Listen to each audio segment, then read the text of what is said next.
We enter into the tram lines. Is it lights out? We race. And down the inside, Gideon creeps another move down the inside. With a photo finish across the line, he wins. That's an astonishing move. What a drive. Oh, comes back. Round the outside. Round the outside. He's done it. It's wheel to wheel, side by side, 3 wide. And it's all gone wrong.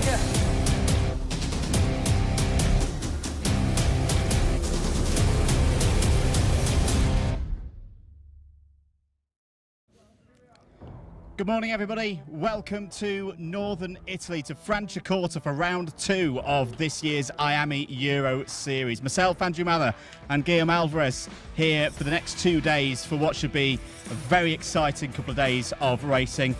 Guillaume, I love this place. Really exciting circuit. Very different kind of circuit to what we had for round 1 in Spain at Zuera.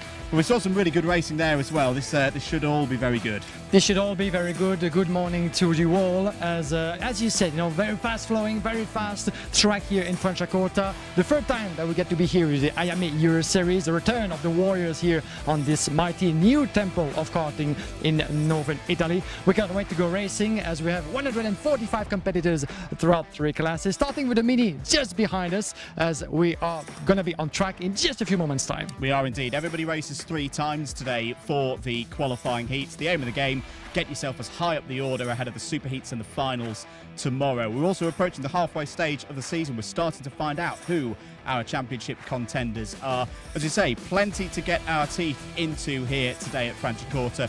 Racing starts in a few minutes' time, right up after this.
Let's start with the Play Seat Challenge. With a quick 10-second storage and setup, this seems like the perfect gateway into sim racing for gamers of all ages. There's only one way to know for sure though.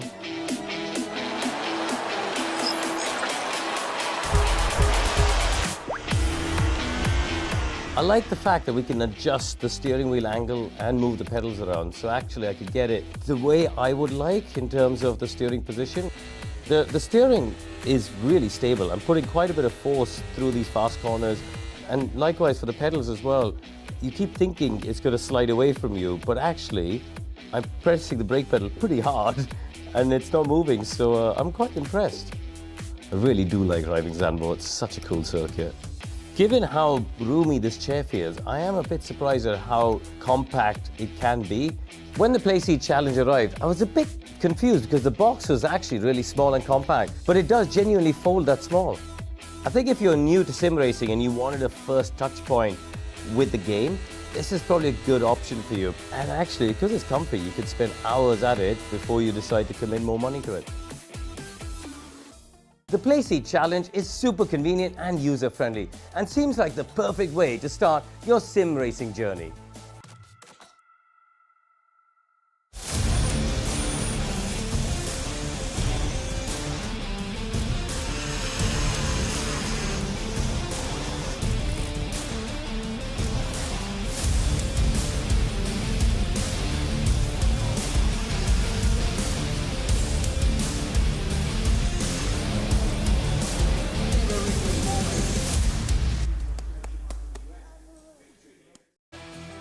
Welcome once again, everybody. It's round 2 of the IAME Euro Series, rolling here into northern Italy as the Franciacorta circuit in the Lombardy region takes centre stage. This part of the world, a beautiful part of the world, very much prides itself on its winemaking.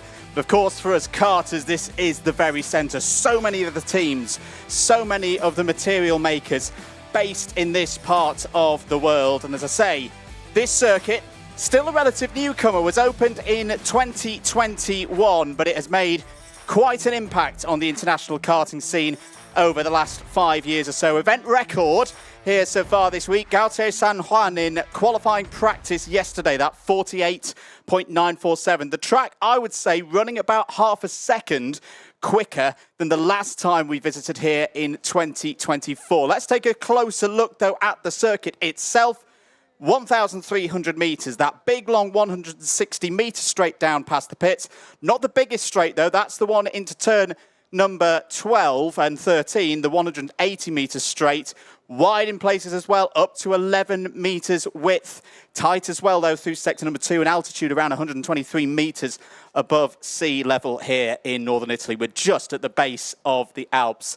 More about this circuit: 14 turns, 9 to the right, 5 to the left, 2 hairpins included as well. And as we say, that turn 13 particularly important. One of several overtaking opportunities round here. We'll see action into turns 2 and 3. A big dive down the inside into 5 is always doable. Couple of overtaking opportunities as well through that technical second sector. Turn 7, turn 9. They're the big ones in terms of overtaking. Speeds as well. One of the big reasons why I love this circuit, Guillaume. You reach 115 kilometres an hour without a tow into turn number 2. We did see up to 120 kilometres an hour in qualifying yesterday for those with a bit of assistance. Average speed, 94 kilometres an hour. Not quite as quick as per se we saw at Zuera, but these 3 sectors. Sector 1, very, very speedy. Sector 3 as well, you need that straight line speed.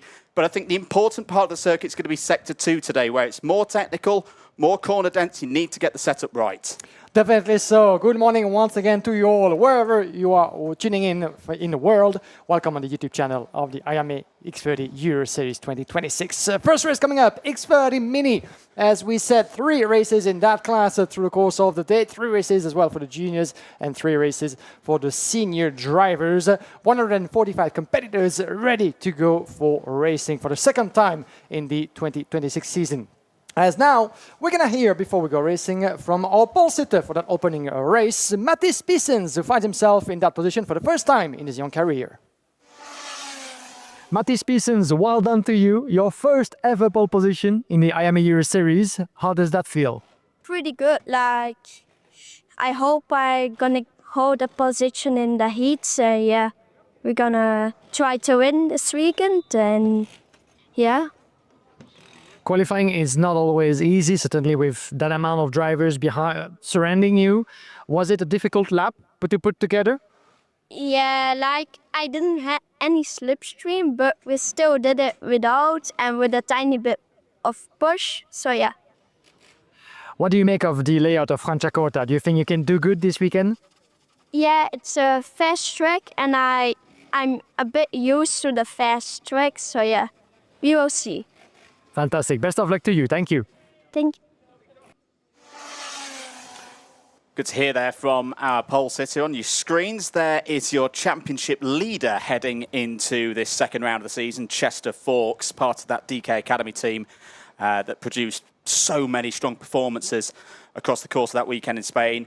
And just as it happens, in the background there, just to the left-hand side of your shot, Ilyas Sami, his teammate. Now, those two were in different qualifying groups yesterday.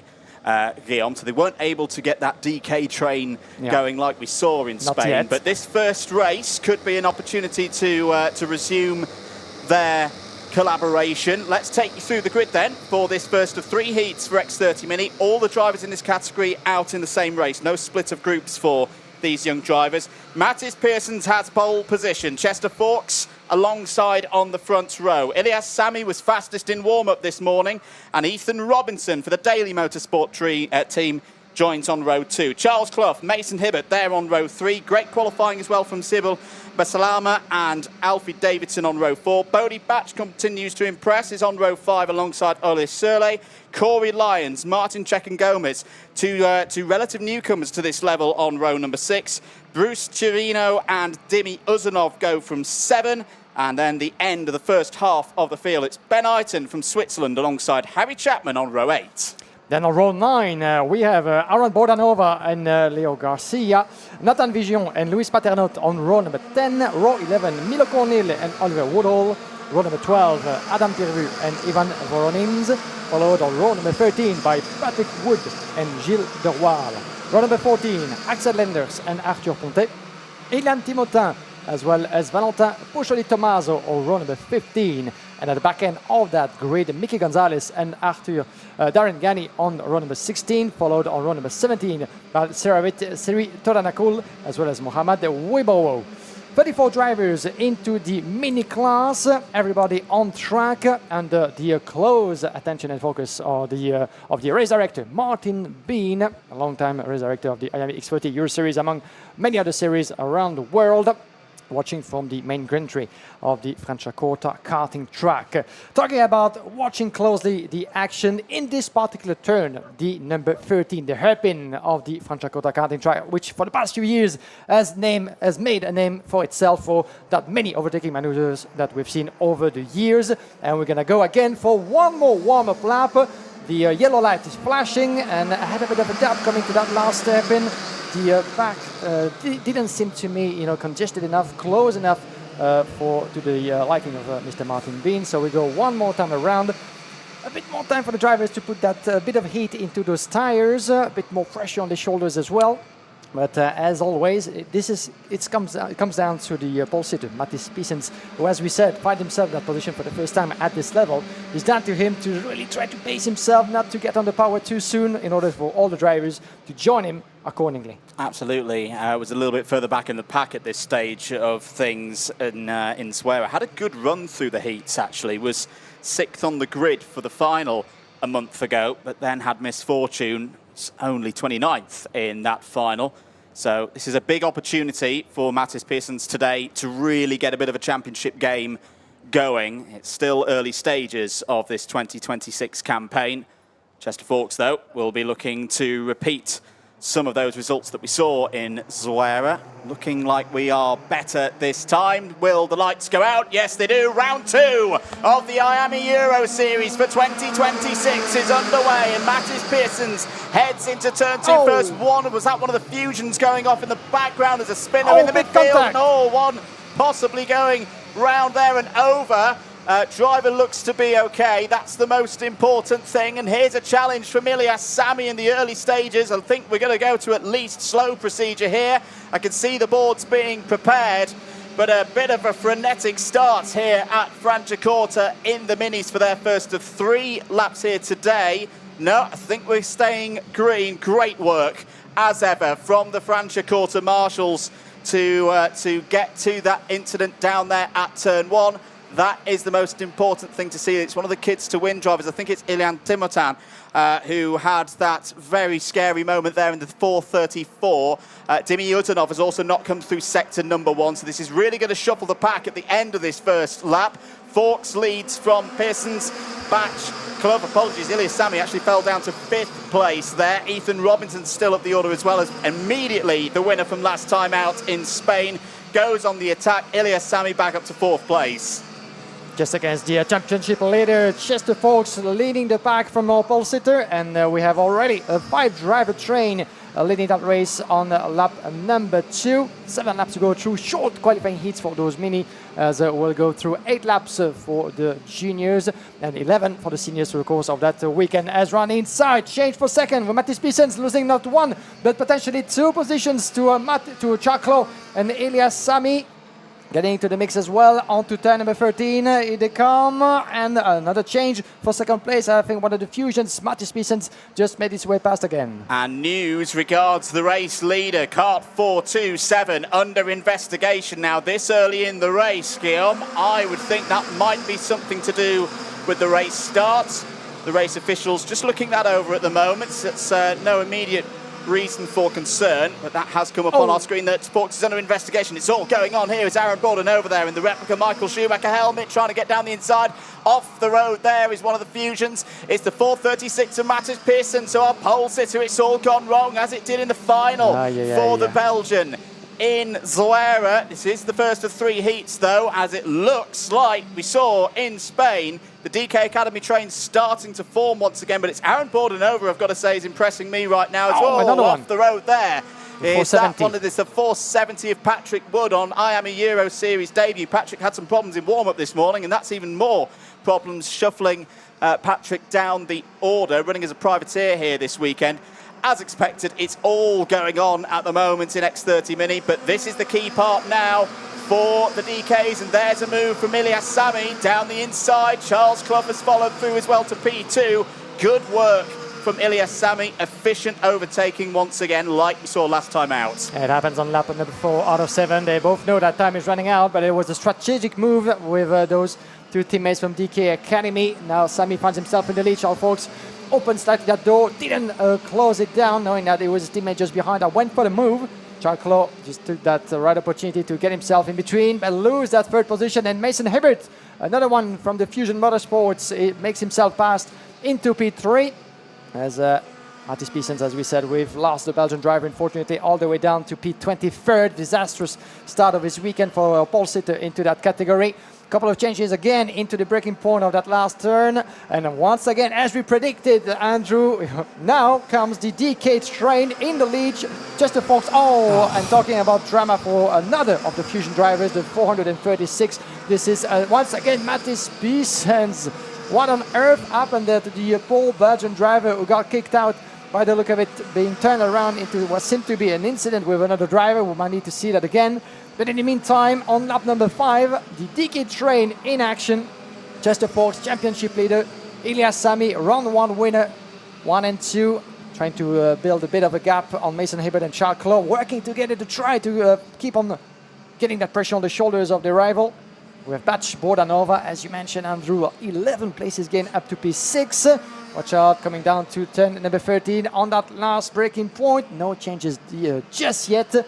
As let's have a replay about what happened with Mattis Pissens. And got pushed around from the back bumper, unfortunately. So that was with Harry Chapman back in the privateer colours this weekend. Unfortunate for both of those drivers, as once again Fawkes and Sami, as they did race after race, lap after lap in Zuera, trying to break away from the rest.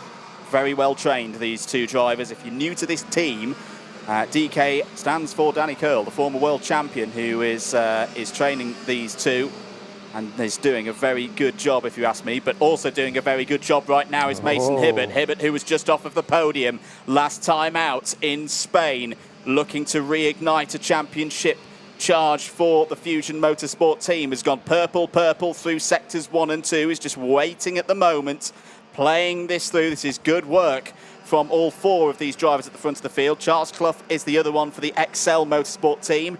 Under investigation is the 449 of Harry Chapman. That's most likely to be related to the incident we saw on the replay a few moments ago with Mattis Pissens. We'll keep you updated with that as and when we get more information. A little bit further back as well, here is Ethan Robinson for the Daily Motorsport team. He's impressed me a lot so far this weekend. That's the fight for 5th place with Bodie Batch. Aaron Bordanova in there as well. Right now, still keeping this status quo in the top 4. Fawkes feeling the need to defend a little bit in through turn 9. Brilliant move from Bordanova there, getting the grip down the inside into turn 10. gets 2 positions, the young French driver, who had a bit of a quiet weekend in Zuera, but was very impressive at the start of the season at the IAME Winter Cup in Valencia. Meanwhile, into the final hairpin, back down the inside goes Ilias Sami. Into the final corner, 1 driver off at the back. It's Mason Hibbert who rejoins right in front of Charles Clough. Bit of a chaotic end to that first X30 mini race, but it's Ilias Sami who starts here in Franciacorta as he finished in Zuera, wins that first one from Mason Hibbert. Charles Clough and Chester Fawkes all in the top 4. Aaron Bordenova up 12 positions, finishes in the top 5. Bodie Batch in the top 6 as well. And to tell you what as well, the PB kart team have got some good race pace. Arthur Pontet, the second of the French drivers, one of the biggest movers in that race, up 21 to 7th. Yes, I did say that correctly, one of the biggest movers, but not the biggest mover.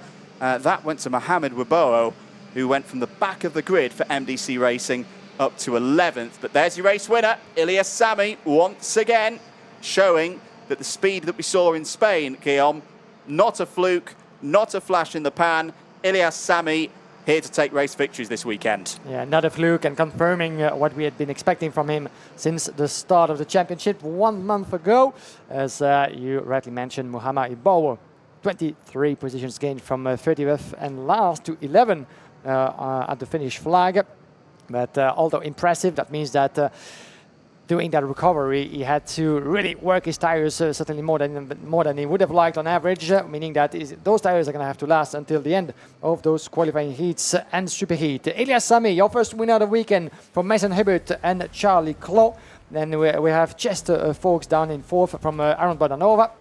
Bodie Batch, Arthur Pontet, Ethan Robinson, Adam Pirvou, Corey Lyons running up your top 10. 11th place, Mohamed Waboo from CBL Basalama. Milo Cornell falling in 13th place. Nathan Vidion, Alfie Davidson, P15 from Bruce Cherino, Martin Sechan-Gomis, Darren Gani, as well as Leo Garcia, Ivan Voronins and Valentino Pocho di Tommaso running up your top 20th, 21st position.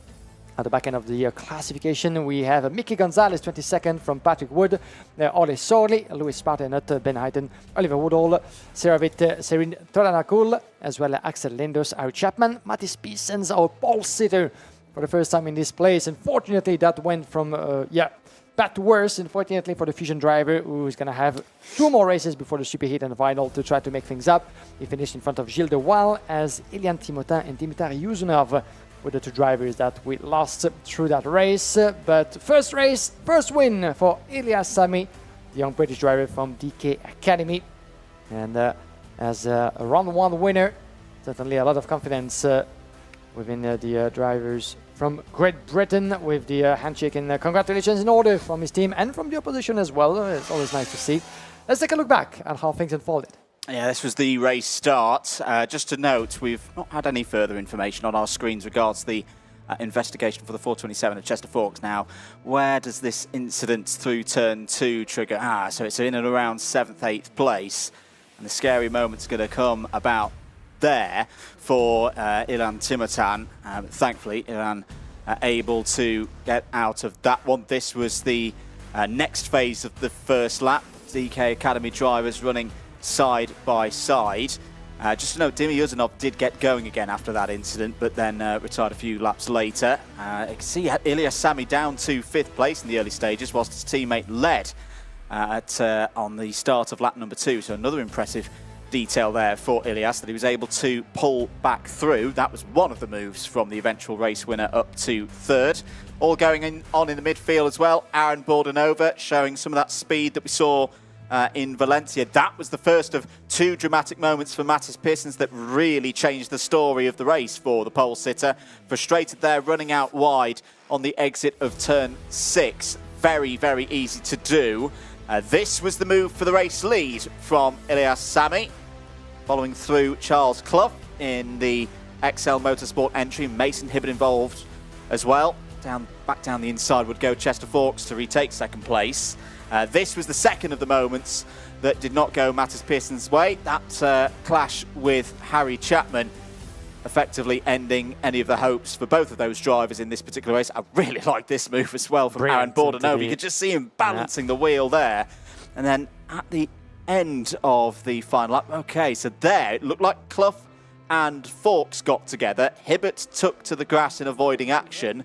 No troubles for Ilyas Sami. And over the line, Hibbert ahead of the other two. So, yeah, that's an interesting moment for all three drivers there.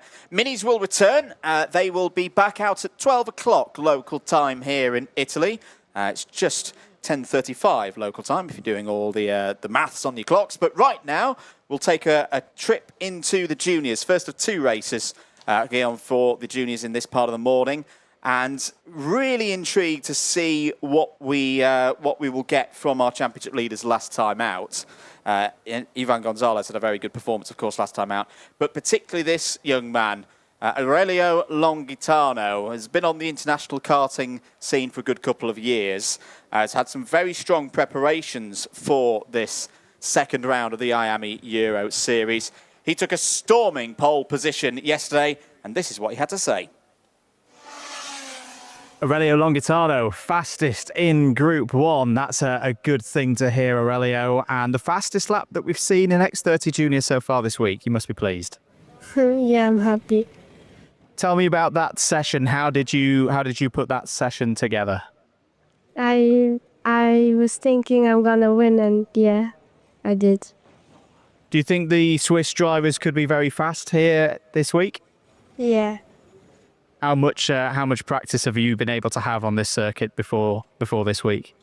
I had 2 races before, and then I came here. Fantastic stuff. Aurelio, give us a prediction. Where do you think you will finish this week? I don't know.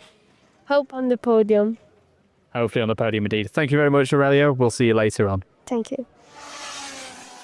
Good to hear from Aurelio Longitano, who has been impeccable a few weeks ago as he came here for a prep race as part of the X30 Challenge from Switzerland, his home country, where he took it all, pole position, qualifying heats, and final win as well. So it's fair to say that he had a pretty good preparation coming to the IAME Euro Series by the end of March. Absolutely. I know we talked in the kind of previews ahead of this race meeting that, okay, the Italians, we expect them to do very well because this is their host circuit, but the Swiss are going to be strong. A lot of the Swiss National Series, Indeed. because it's not as big a country as Italy, they have to go overseas to get a few They don't more have that circuits. many There's some tracks. great circuits in Switzerland. Yeah. But yeah, they often come here to Franciacorta, being in northern Italy. So yeah, keep an eye on those Spirit karting entries. There's quite a few of them in senior that are looking strong as well. There's George Clark on your screens. You also saw Lorenz de Kock a few moments ago.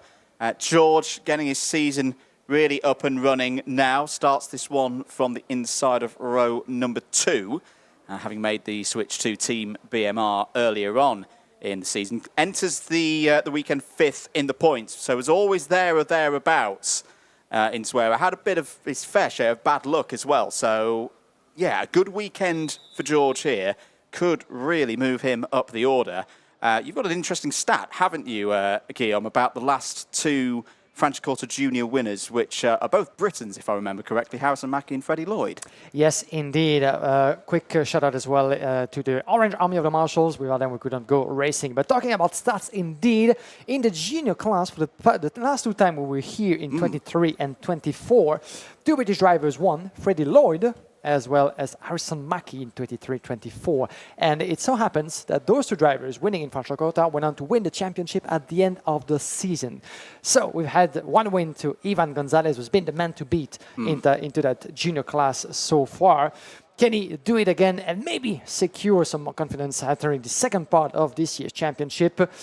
It remains to be seen. But for now, Aurelio Longitano will be one to watch with Lorenz de Kock by his side. 61 is Ivan Gonzalez, as we mentioned, our championship leader winner in Zuera, is going to be starting a little bit further back from P5 onto the grid, putting those those Spanish colors as high as possible from the Manlo Motorsport Racing team. So not to put any, sort of a prediction on the shoulder of Ivan Gonzalez, but if he wins this time around, that would be a second win in a row. We're not there yet.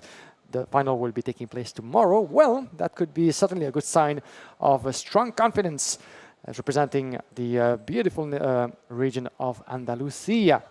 from Spain in those monocolor colors. Let's see what Ivan Gonzalez can do from P5 on the grid. He's going to have George Clark just in front of him and Aurelio Longhitano. As we said, the inside line on a track like Franciacorta might bring a slight advantage compared to the outside line, don't you think? Definitely.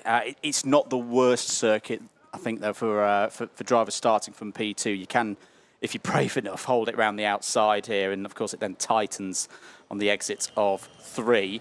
So, whistle goes, formation laps, 2 formation laps begin for our juniors. This is half of the juniors competing here this weekend. There is a cut-off to avoid as well, but that's more for tomorrow in the superheats. Let's talk you through the grid then of 20 drivers here in this first heat. Aurelio Longhitano starts in pole position for Spirit Karting and Switzerland. Lorenz de Kock for Fusion Motorsport in Belgium alongside on the front row. George Clark and Teo Polican, they go from row 2. Polican's looked pretty strong this week. Dream Racing in totality as well. Another team looking good in the early stages through free practice. Ivan Gonzalez, championship leader, 100 points already on the board. Starts alongside Ludwig Wonquist, who's got a good record here. Was 5th in the final in minis 2 years ago. So keep an eye on the Swedish driver here this weekend. Teo Pelfren joins for this weekend, starts on the inside of row 4, is joined by Alejandro Campos. Max Endicott, the IWF winner, the champion from last year, starts on the inside of row number 5 and is joined by Sukmani Kira, who took her first podium in the IAME Euro Series last time out. Also 2 years ago here, took her first point, so it's another good one for her. On row number 6, we have Jacob Ashler and Nivola Morales. Row number 7, Mattis Musch and Arthur van der Schelden, as well as Nilas Malik and Tony Cacciaferro. Row number 8, row number 9, Stanislav Ziarko and Ayrton Lamarche, as well as Orion Meta and Karl Lundberg on row number 10. A couple of new names and new faces this time around here in Franciacorta, as we seem to be missing one driver. Arthur van der Schelden from Gear Racing is not on our screen, as we're going to run on board with the championship leader, Ivan Gonzalez, winner of the Winter Cup earlier back in February as well. He will be the one to watch, he will be the one to beat into that category. But we seem to be missing one driver, or Arthur van Schelden was late to join the party, seems to be on track, but at the back end of the classification, yes, indeed, he's running late. We don't see him just yet. Hopefully, we'll get time to join the rest of the pack as they make their way back onto the start-finish straight after that warm-up lap. Absolutely. So the drivers pass the formation line into 2x2. Into the tram lines, lights are out, we're racing in X30 Junior for 8 laps. Good start for Longhitano, good start for Clark as well as they cascade into turn 2. Little bit wide there towards the back of the field. Is that Orion Meta in the premium karting entry? Yes, it is. So number 57's not had a good start in through turns. Look at the lead that Longhitano has got already. What a jump away from the rest of the field. George Clark, having to be a bit defensive, is up to P2. But I've got to say, Aurelio Longhitano has looked really good through free practice, through qualifying so far this week. Yes, this is the first of 3 rounds of heats, as there's a change for second place. Teo Polican for Dream Racing has gone through into second place. And I think with good reason, because Longhitano straight out of the blocks, meaning business. Business has picked up for Spirit Karting at the end of the first lap. The lead is already more than a second. Crucial moments now for Polican and Clark. If they want to win this race, they've got to work together on this lap. A couple of drivers that went into some trouble into the early stages, as we said. Orion Meta and Arthur van der Schelden were very much with us on track, but at the back end, in the meantime, Polican and Clark, as you mentioned, are having to work together just in front of Mattis Musch. Great start as well for the driver from Luxembourg. 9 places gained up to P4. It will be more than delighted for now. He has to keep on focus until the end of that race. As Malik, Andekot and Kera very much into the same picture on the inside. The 82 of Mattis Musch in a bit of a trouble with that RSD Colors machine. Having lost another place, he keeps on fighting. We run on board. Ivan Gonzalez, where does he stand? All the way down to P8. 3 places lost in the opening lap for our championship leader. Certainly not happy about this, but still he has less than 6 laps to make things up and try to fight his way back through. As run inside, the counter-attack from Mattis Musch, the 82 on Kira up to P6.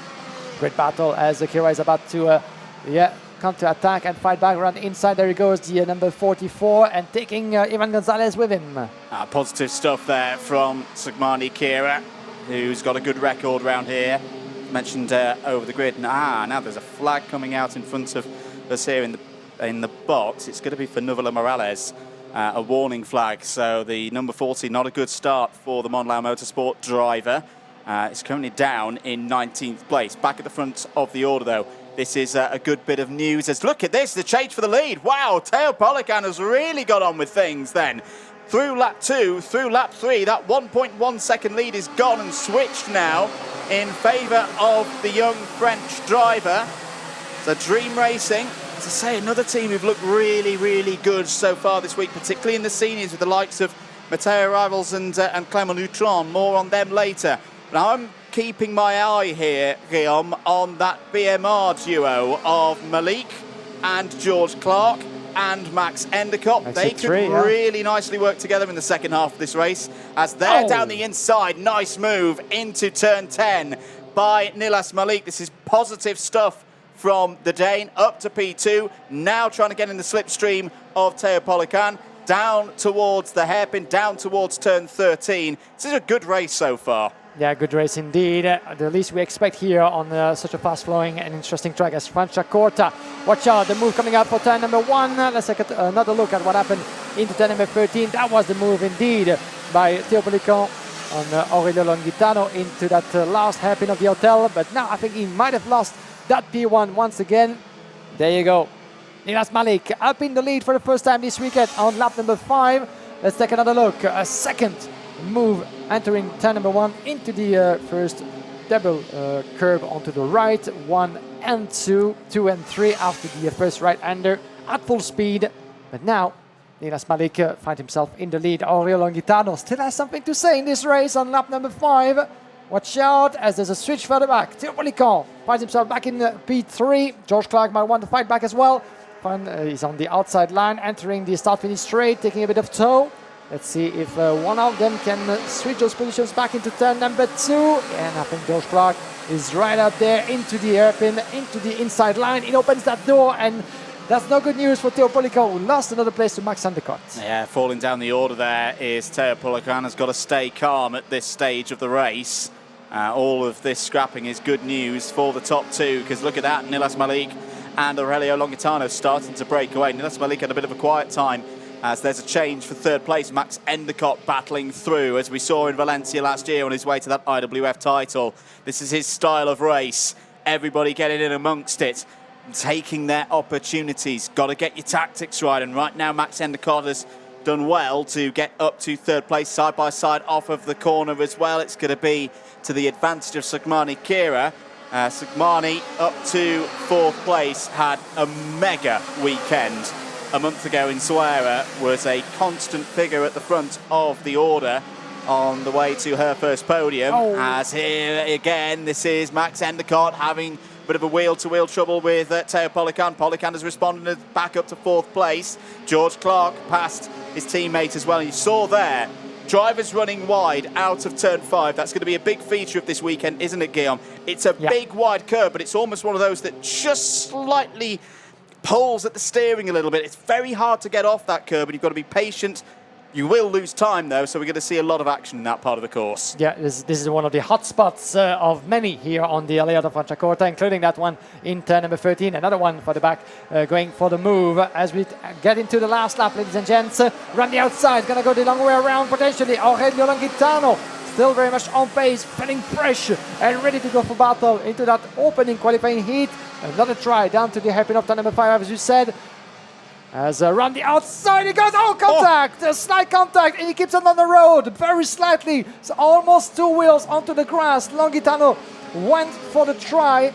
There was a bit of space. I do wonder what the officials will make of that. But as a result, Nilas Malik keeps himself in the lead. Longhitano as well in second place. And the switch further back for second. Polican made his way past in the meantime. That's good news for the Frenchman, not so much so for the Swiss. Longhitano finds himself under the pressure. Kera and George Clark have smelled the opportunity, run into the last corner, the last sector. One last kick on the throttle, and the win will go the way of Nilas Malik. Polican, very opportunistic last move into that closing lap, finds himself in second. Aurelio Longhitano, that could have been worse. Andrew picking up third place. Yeah, it's points. It's a points on the board for Aurelio Longhitano. I don't think Aurelio will be as pleased as he was yesterday at the end of time to qualifying. And again, still another 2 heats for all of these drivers to do. But there is, at least provisionally, your winner and biggest mover, Nilas Malik, up 14 places. Could this be a weekend where we see a PB perhaps from Nilas Malik? He's not always had the best of luck. You go back to Marienburg last year, the best result for Nilas Malik in his IAME Euro Series career. But there it is, a win for the Dane by just over 3/10 from Teo Polican, who impressed me there. The French driver digging deep, could have easily been spat out of the pack there. Yeah. Fights back to a P2, that's really good to see. Aurelio Longitano third, ahead of a trio of Brits, George Clark, Sigmar Kira, Max Endicott, all in the top 6. Ludwig Gonquist, solid result, P7. Ivan Gonzalez, P8 for the championship leader. Matis Mush solidified things, had a difficult first and second quarter of that race, but at least gets the top 10 in there. The top 10 completed by Jacob Bachler. Alejandro Campos, Tony Cachafero, Teo Pelfren, and Stanislav Ziarko, all in the top 15 completed by Lorenz de Kock. He really didn't have a happy time out there. Lost 13 places in that race. Carl Lundberg, 16th. Ryan Meta, after that difficult start, recovered to 17th. And 3 drivers to wrap up the field: Nuvela Morales, Ayrton Lamarche, and Arthur van der Sheldon. For Nilas Malik, that's the first job done. The focus will turn to the second round of heats later on this afternoon, Guillaume. Great job indeed. As let's take a look back at how this first qualification of the juniors unfolded. It was a great start and good getaway from Aurelio Longitano from pole position, who held on to that lead into that turn number 2.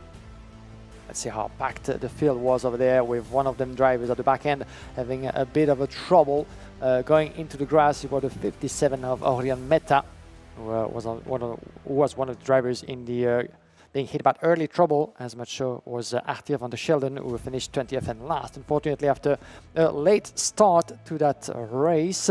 But Longitano was from pole, pulling away already with more than 1 full second at the end of those first 2 laps, leaving the others to battle behind, with the likes of Teo Polican being surrounded by BMR trains, with the likes of Nilas Malik, George Clark, as well as Max Endicott. Malik was fighting his way through that field already in those early stages, building what would become the final win.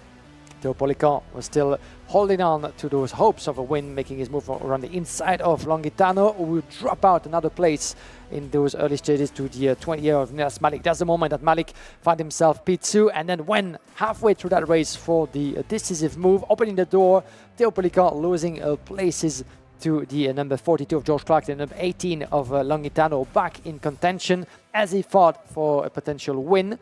Then we're gonna see just in a moment that decisive attempt as Polican just went around the inside of the 42 of George Clark, back in P3. A little bit of fight back as well for that third spot in the end, as those PMR teammates trying to shake up the order a little bit, not to touch each other and not to get into trouble. As in those later stages of that race, look at how close the battle was, but it wasn't done just yet for the battle for the win. It wasn't at all. Across the course of these 8 laps there, you saw the difficult moment for Max Endicott, just running wide on that curb, having to be patient to get back onto the proper tarmac. That's where you want to be. This was the moment between Malik and Longitano. So Longitano around the outside. Ooh, yeah, that was a very close moment between Malik. You just saw him move his head to the right. And yeah, interesting moment there between Malik and Longitano. Hard racing between the two of them, but over the line, Nilas Malik takes the race win from Teo Polican and Aurelio Longitano. As I say, that was Groups A and B. They will be back out later on in the day, of course, for the second round of heats. For Group A, they'll be at 12:40. For Group B, they'll be at 12:20. For now, though, we'll take a very short break here at Franciacorta. More from X30 Junior after this.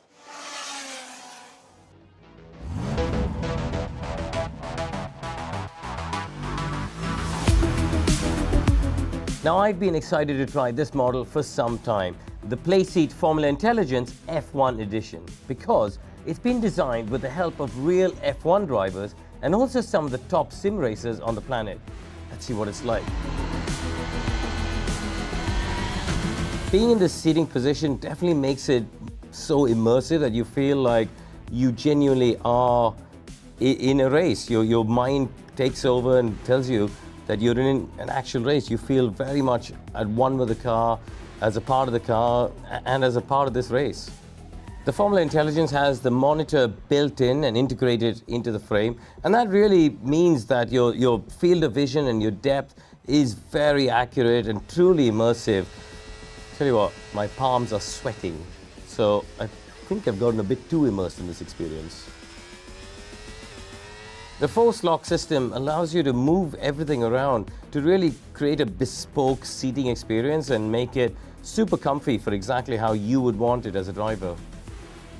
The seat padding is obviously of a very high quality material. It feels very comfy, very supportive on my lower back. Racing is all about chasing the last hundredth of performance and looking for marginal gains.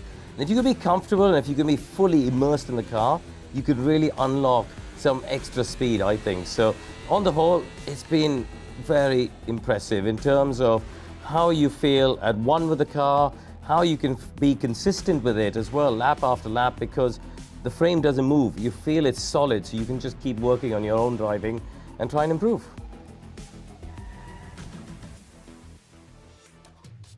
Whatever you're looking for, you can secure your seat for next season at playseat.com.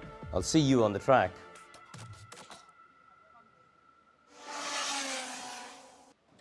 Welcome back to Franciacorta, the Franciacorta karting track here in northern Italy. Andrew Mather and Guillaume Alvarez on commentary duties for you on qualifying heats day for round 2 of the IAME Euro Series 2026. Sticking with X30 Junior for the next race, groups C and D will be out on circuit shortly, Guillaume, and good opportunities for a number of the drivers here. The top 3 in the standings were all in the first wave of drivers in that first heat, so potentially some drivers taking this opportunity to get their weekends going, get their championships going for this second round. There on your screen is Colby Patterson. Colby, the last time we raced here at Franciacorta was in the minis and scored pretty well across the course of that weekend. Was solidly up in the top 10, but has now, of course, moved up to the juniors. Had a bit of a quiet weekend last time out. Zuera was in the final, but outside of the points, kind of hovering around P20 all weekend, which is not where Colby would have expected to be. Very interested to see how this young driver does, though. Okay, I'm a new name in terms of the 2026 story of our championships. Joris Verkerk from the Netherlands. Great qualifying, up on the front row. Yeah, I cannot wait to see what he's going to be doing this time around, because he's the only driver this weekend from Kune Racing representing the Dutch team. Watch out as well from Josh House from the Exit Motorsport entry. Great driver from Britain, Josh House, who was going to be looking to improve on his result from last time out in Zuera. He did a good recovery though for P17 after a difficult run of qualifying heats and super heat to finish all the way up to P10th. But there's more certainly potential for Josh House, who's going to be starting from P3 on the grid with alongside him Freddie Wood, the number 38 from Fusion Racing. Freddie Wood, watch out for him as well. Another full British racing drivers on row number 2. Yeah, Freddie had a tough time in the final last time out, but up to that point through the qualifying heats, the super heats, was very good indeed. Constantly up in the top 10 and was strong in Valencia as well, which if you were to compare the two, this place to Zuera or Valencia, it's probably got a little bit more in common with Valencia. Here's Aaron Richardson on your screen. Starts on the inside of row number 3, taking the step up to the IAME Euro Series level in 2026. Impressed me a lot on the national scene last year. So good to see Aaron continuing his progress for Fusion Motorsport. Always a powerhouse, particularly in this X30 Junior category.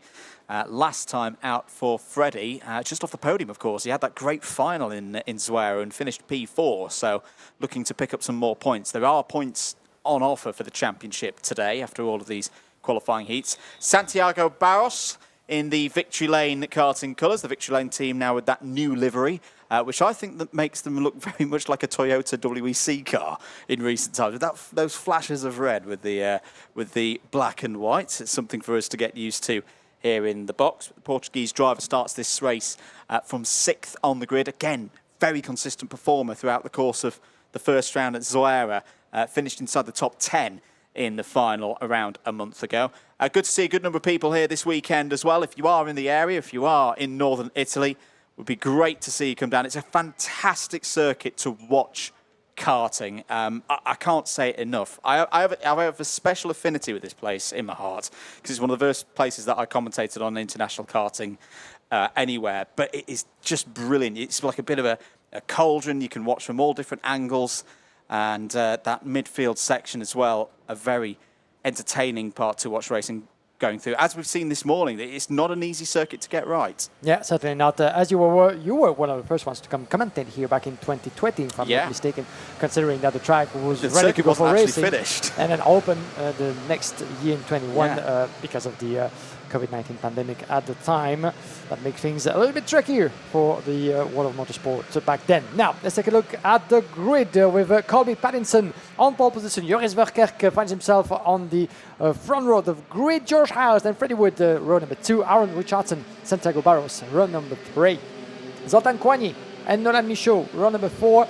Row number 5, Jala Sayer and Mikkel Schertz. Row number 6, Lewis Boots and Judson Stewart. Andy Stewart goes from row number 7, is joined by John Foley Jr. Welcome to the European karting level, Sophie Campbell. This is her first race at this level, and it's done well. Start on the 8th row of the grid alongside Charles Ural, who had problems in qualifying, not a repeat of the performance we saw from the Frenchman in Spain. Cem Chaslik and Hugo Berner go from row 9. The 20-strong field is then completed by George Quinlan and Mason Alexander Kwong of Hong Kong.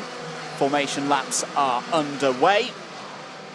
And for Colby Patterson, this is a good chance from pole position to get points on the board in the early stages of this competition. Remember, if you're just joining us, it's 3 rounds of heats for everybody today. And for the juniors, there's a 40-strong field. 4 of them will not make the final, so you don't want to be on this particular day, Guillaume, seeing yourself outside of the top 36 overnight and knowing, oh no, I've then got to have a really good superheat tomorrow, which is never guaranteed. So a nice solid start for all of these drivers will be appreciated by not only themselves, but their mechanics and their teams back in the paddock. They'll be hard at work this weekend, even though it's good conditions. This is not an easy circuit to get set up right. Here we go then, into the tram lines. Lights are out, we're racing once again in X30 Junior. Very good start for those on the pole side.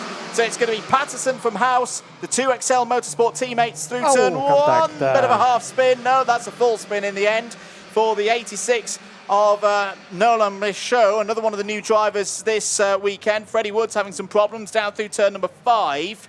Was it one of the DMSs, I think, was also involved? Yeah, it was Sophie Campbell. That's not the start that Sophie would have wanted to her first race at this level. Oh, there's more dramas out of through sector number 2. It's one of the BMRs off the road. Johnston Stewart off the road. Rejoins just before turn number 9. But no trouble for the Excel boys at the front of the field. So there's some big moves coming in here. 2 more drivers off on the exit of turn number 13. It's all gone a little bit junior on this first lap. Patterson leads from House. Good start for Zoltan Koigny as House takes the lead. George House to the front of the order.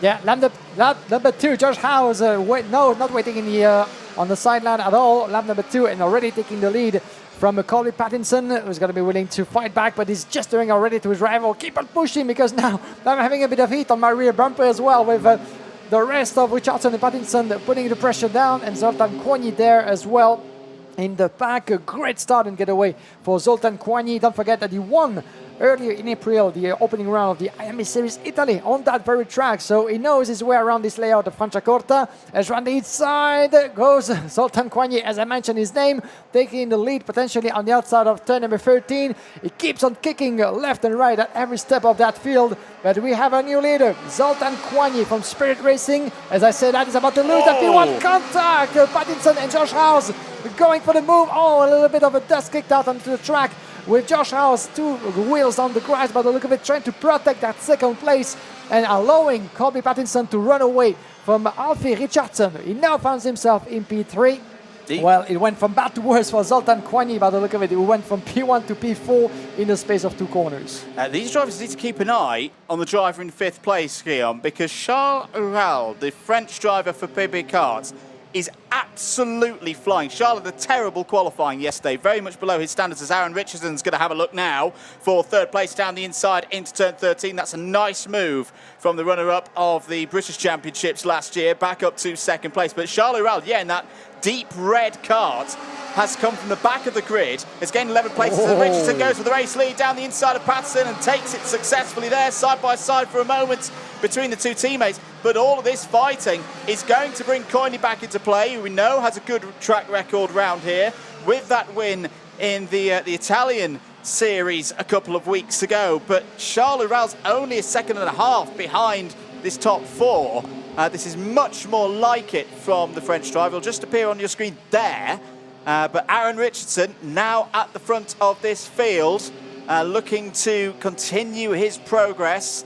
Emerged as the second of the British drivers in this team behind Euro Series winner Riley Cranham last year in this awning. Now very much has the eyes on him as one of the team leaders into turn number 2 once again, trying to control the speed. A little bit of a wobble there for Aaron Richardson, but he's dealt with it well. Down towards turn 5. I think this trio have now realised they need to stop fighting. They've stopped fighting indeed.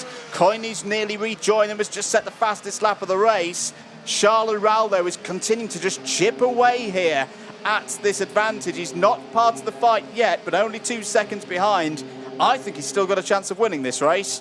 Yeah, he still have a bit of time on his hands as we are on lap number 5, 3 to go after this one. Entering lap turn number 13, that hairpin down the hotel as on the inside. George House, watch out for him, trying to go the long way around, but he has no space to go, and still he manages, but no, lose the place to Zoltan Koine. Well, the Spirit Racing driver is back in P3, and he wants for more. He wants to go for more. George House need to respond, going the long way around. Turn number 2. Oh, and there's no space. He's pushed around slightly. Not 2, but 4 wheels out on the track, onto the grass. And Charles Roual and maybe some more. Stewart as well as Berkerk might be looking to go past George House. Unfortunately, well, he went for the try. Unfortunately, it didn't go his way as, he's dropping momentum now. George House with a lot of grass and sand on his wheels. No grip at all for the British drivers, having to put it back himself into momentum. And doing that, he dropped a couple of positions all the way down to P9 now, with Jalaseer making his way past, and now finds himself P14 and 15, so trouble, unfortunately, for George House, who kept his head up in the heat of the battle as we get into lap number 7. The clock is ticking now, but Aaron Richardson is still in the lead. Yeah, unfortunately for George House, a bit of a repeat of what we saw at Zweira, where it just did not go his way in the early stages of the heats after a very good qualifying. It's tough lessons to learn at this level for the X30 Mini champion of IAME Euro Series last year. Santiago Barros, just to mention, is trying to recover back through. This was the replay. Zoltan Koine, these two had already had a bit of a battle earlier in the race. I wonder for Zoltan Koine whether this was one of those things of like, look, no, I'm taking this position whether you like it or not, George. And that was the move. And Andy Stewart there, good to see that. And so there was a second moment again.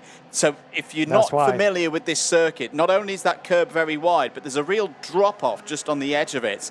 That's what happened there to George House. And again, he had to be very patient to get back on the road. More on that later, of course.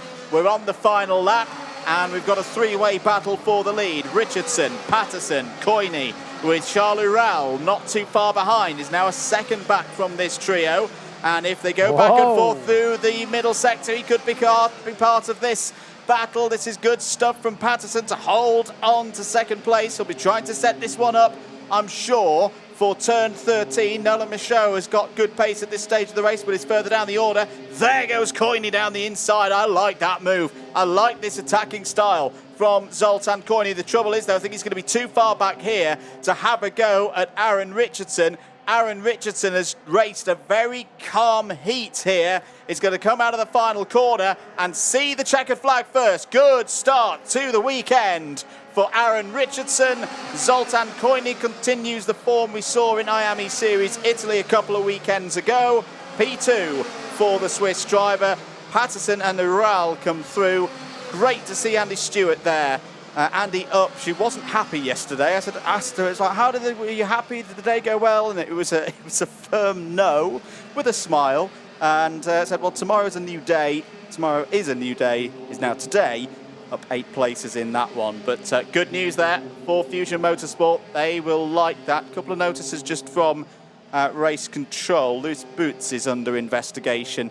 Not a happy race for the Belgian, down in 18th for this one. Also under investigation, you've got the number 38 of Freddie Wood and the number 64 of Santiago Bausch. So those were all for things earlier on in the race. We'll keep you up to date with those. There is your provisional classification. Richardson, Coyne, Patterson and Rowland Stewart all in the top 5. Freddie Wood, Joris Verkerk. Good start there for Joris on, I'd say, the first race that we've seen for Joris at this level this year. So not bad to be in the top 10. Jarlath Sayed there as well, Santiago Bausch and Mason Kwong. Good drive for DRM up the order. John Foley Jr., Miko Shervers, Hugo Berner, George Quinlan and George House all in the top 15. Nolan Michaud, Johnson Stewart, Lewis Boots, Tim Saslik and Sophie Campbell all had some form of issue there in that race, and we'll hope for better in round 2. Certainly so for the Group C versus D. Aaron Richardson picking up his first qualifying heat win of the season 1 month after Zuera.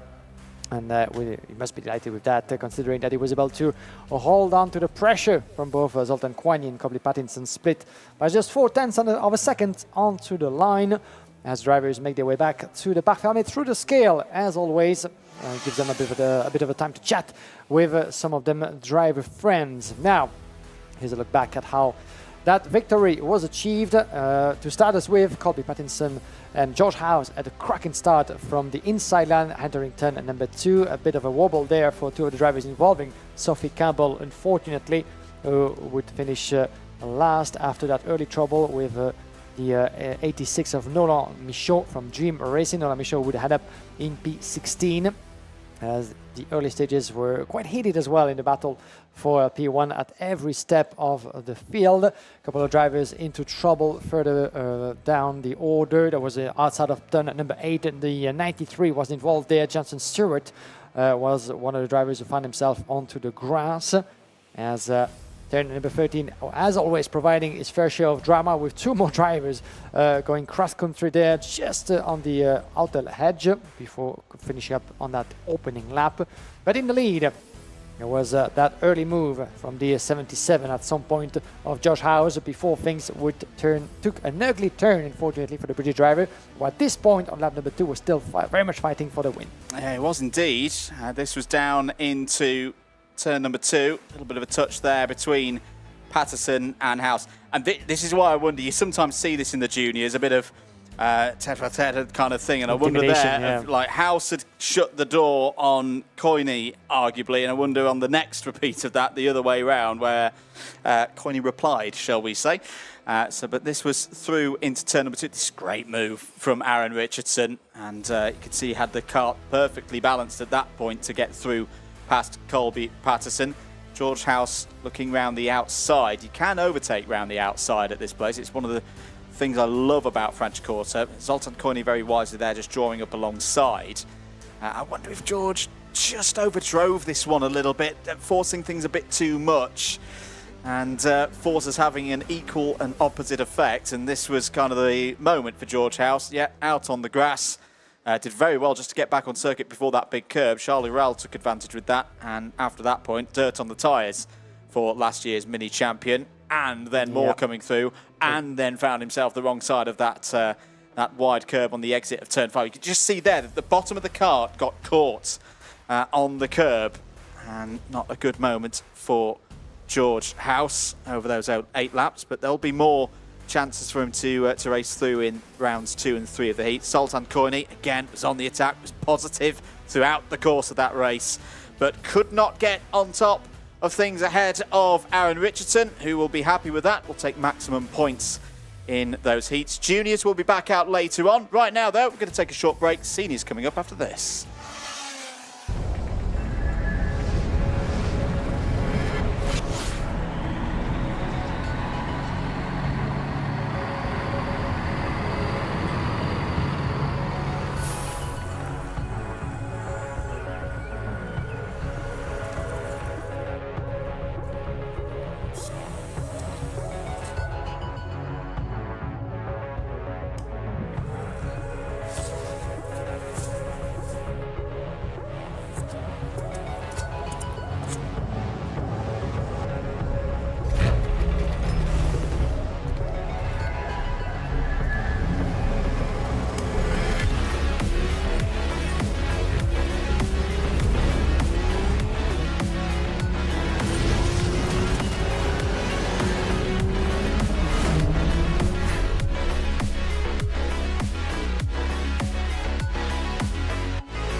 Welcome back, everybody, to Franciacorta, Northern Italy, for round 2 of the IAME Euro Series 2026. Andrew Mather and Guillaume Alvarez in the box, ready for X30 Senior and qualifying groups A and B. Slight change to the format for round number 2. 72 competitors here this week means we've got less heats, but more drivers on them, which I think is going to be an interesting dynamic for the drivers here this weekend.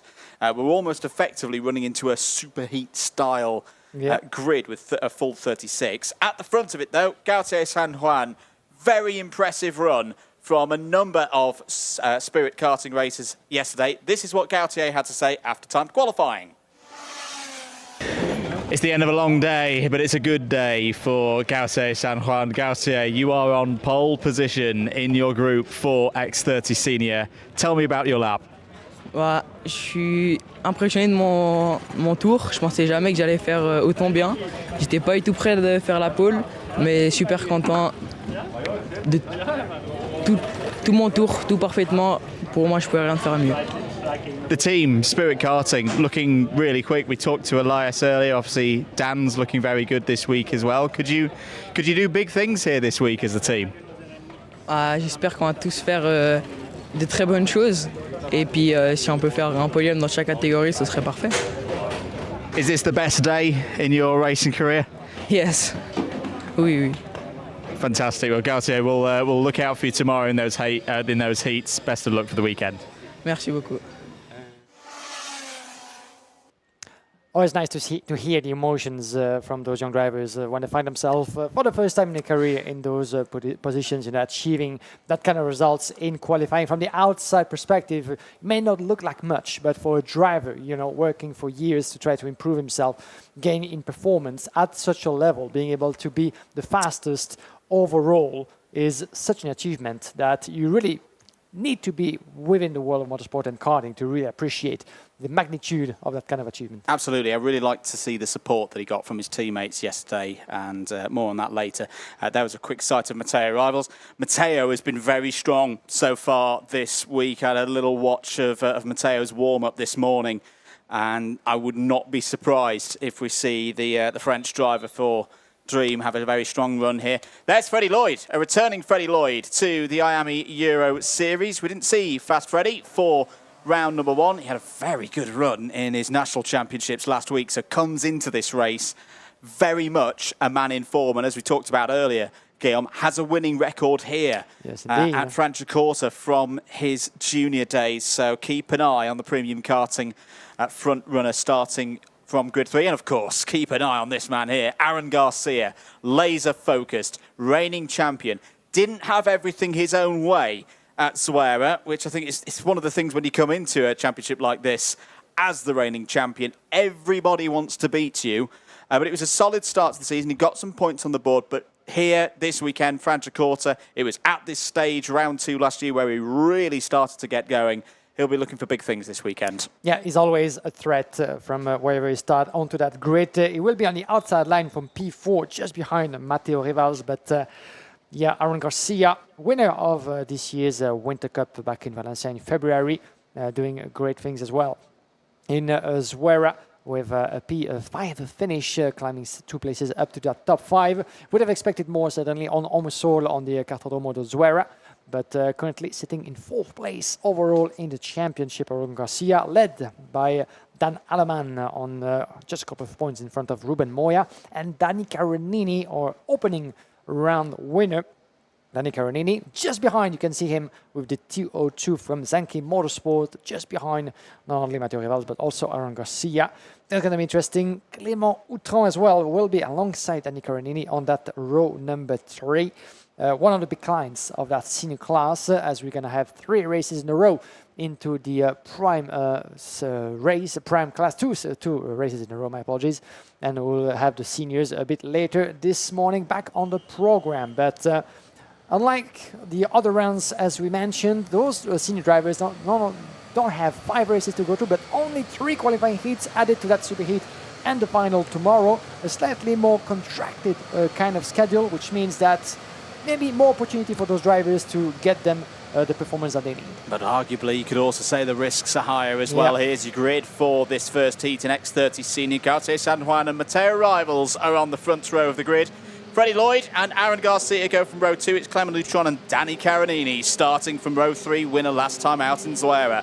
Marc Granada's had a good run into this event, had a strong run in the seniors in IAME Series Italy a few weeks ago. He's on row 4 alongside is Hugues Piquion, Amir Sabarov and Simeon Katola on row 5. Maro Vertriest and Michael Muller go from row number 6. Max Lacroix and Elvis Krasauskas on row 7. Krasauskas was your senior winner here in the National Series a couple of weeks ago. Bertram Saxa and Neil Russell go from 8. Last of the first half of the grid, row 9. Matteo Malis on home soil is joined by Toby Gale. Row number 10, Matthias Van der Karkov and Sebastian Mins, Egor Ivachenko Uditsov and Emmanuel Yudakis on row number 11. Row number 12, Nicolas Reno and Oliver Meek. Row number 13, Otto Paikaren and Gabriel Stilt. Row number 14, Dylan DeVos and Eli Dax. Then we have Zarif Rekal and Adam Elbassioni. Row number 15. Row number 16, Alexandre Mercier and Javier Shetty. And at the back end of that grid, Lars Wenning and Sjoerd de Vries on row number 17, as well as Paco Sarmiento and Noel Sundberg on row number 18. And as we mentioned, a full grid of 36 drivers, 71 competitors in total, which means that there's a flair, there's a smell of already a super heat in final to those qualifying heats with that full grid. A couple of contenders for the overall win here in Franciacorta. But Gautier San Juan won't be here to make up the numbers. Watch out for him. Will be indeed. So here we go then into the tram lines, and we're going to go around again, because the second half of the field is not fully formed up yet. So a bit of an extra formation lap here for the drivers. You may be wondering, why are we talking about the shorter number of rounds, the risks, and all the rest of it? Well, it's a maths thing at the end of the day, but the key for me is whenever we've had the 5 rounds of heats and the super heat, we always say, you can afford to have 1 heat that doesn't go your way. 2, if you then get the other 3 right, is doable. But that's not going to be the case now. If you have a bad heat in round 1, points-wise in the intermediate classification, you've got to do well in round 2. You've got to do well in round 3. You basically have 1 joker now in terms of a not good result. Otherwise, the simple situation of things, it's going to be very, very hard to get through to that top 36. And as we've seen from qualifying, some of the names just on this grid in the second half: Gabe Stilp, Otto Pikkanen, Sebastian Mins, Ruben Moya, who we'll talk about in a bit, that haven't had good qualifyings. I think this is going to be a really interesting day for the seniors to see how they race more than anything, because the margin for error is going to be so tight here this weekend with the 3 rounds of heats. That's all the talking done, though. Shall we go racing here in X30 Senior? Go on, then. Into the tram lines we go, then, for the first of 11 lap heats here in X30 Senior. A versus B are underway here at Franciacorta. Pretty even start across the front row of the grid. Immediately, P5 is trying to get down the underneath, and 1 driver off, 2 drivers off in the dust. One of them is a Fusion. One of them is peering through the dust, Sebastian Mins. So just as we were saying there, front runners from Zuera who've not qualified well, can't afford mistakes and problems. Sebastian Mins immediately into trouble. Neil Russell was also off there as change for the lead. It's Clement Lutron. Clement Lutron once again for Dream Racing this weekend. Clement was a little bit unlucky yesterday in timed qualifying, but has looked determined behind the wheel of his machine so far this week. There down the inside, was that Krasauskas? No, it's Marc Granada going for a move there in the 2:28. End of the first lap then. It's the Frenchman, Clement Lutron, who leads this race from Marc Granada, from Gautier San Juan, Matteo Rivals, Aaron Garcia, Danny Caronini, Freddie Lloyd, Amir Sabarov, Hugues Piquion and Elvis Krasauskas all in the top 10. And straight away, the style of racing at the front of this field is like you would normally see on a Saturday. Matteo Rivals 3 wide out of turn number 6. Caronini trying to pick his way through with Garcia. That's a mistake from Marc Granada. It's all going on immediately here in X30 Senior. But Clement Lutron, the calm Frenchman at the front of this field, has this race over some control. 4 wide off of turn number 10. As through there, that's the onboard look back from Gautier San Juan. drivers have got to be careful here. There's a lot to lose in this first round of heats. He might have lost another place to Michael Muller by the look of it, but after the DK and the Fusion trains, watch out from the Dream Racing trains, and as I said, they lose about maybe 1 or 2 positions. Danny Caronini picking up a place, also around the outside he goes, the Italian. He's not on the best line coming to turn number 5. He was going for P1, he's about to lose 2 more places, I'm afraid, as 2 drivers coming together, the 323 and the 270, having a bit of a moment into turn number 2. That was on the hairpin. We'll get back to that, but Noël Sorberg and Alexandre Mercier are the ones who got into trouble by the look of it. But on lap number 3, well, it's all kicking off once again. Marc Granada, half of a second now the advantage, seems to have the upper end as for now. Clément Autran about to lose that second place. Danny Carini dives around the inside of the Frenchman. That door is open, that goes the way of Freddie Lloyd, taking that Ellen Cart up into P3. Clément Autran, your previous leader, down to P4 from Matteo Rivals. Well, the Dream Racing train went for 1 and 2 to currently 4th and 5th. Still a long way to go into that qualifying heat, but it's all to be done again for the 2 Frenchmen under the pressure of Elvis Kraselskas. Look at the pace of Kraselskas, picking up another place on the Rivals. That's 9 positions gain for the senior winner of the IAME Series Italy not so long ago. But now, great pace by Kraselskas in front of Saburov, Ketola, and Liudakis as well, 13 places gained up to P9. And Aaron Garcia, not so much so in the early stages. The championship leader now finds himself P10. Yeah, not a good start for Garcia. Caronini down the inside, takes the race lead away from Marc Granada. Freddie Lloyd wisely follows through. Danny Caronini did everything but win the final here 2 years ago. He was superb through the qualifying heats, through the super heats, was second in the final to Riccardo Ferrari. It was a big part of the championship campaign in 2024 that ended with Danny Caronini as champion. And as I say, the one thing he didn't do in that campaign was win a final. He got that monkey off of his back, as it were, last time out in Suera when he finally was able to keep a race victory. He drove superbly. But Freddie Lloyd, well, as we mentioned earlier, won here in the juniors a few years back, won last year in one of his last appearances in this championship, and is fired up to go for things again here this weekend. Good scrap going on for 4th place as well between Matteo Rivals and Marc Granada. The Dream Racing drivers looking quick. One driver wildly off. It's one of the MRLs, the Mol Racing drivers off. Yeah, Kraselskas out as there's a change for the race lead. Freddie Lloyd's got down the inside of Danny Caronini, has taken the race lead, has the young Briton. Champion last year, of course, in the National X30 Championships. Broke the streak of Gus Lawrence to take that title. This is the first appearance for him in an IAME Euro Series race since that achievement.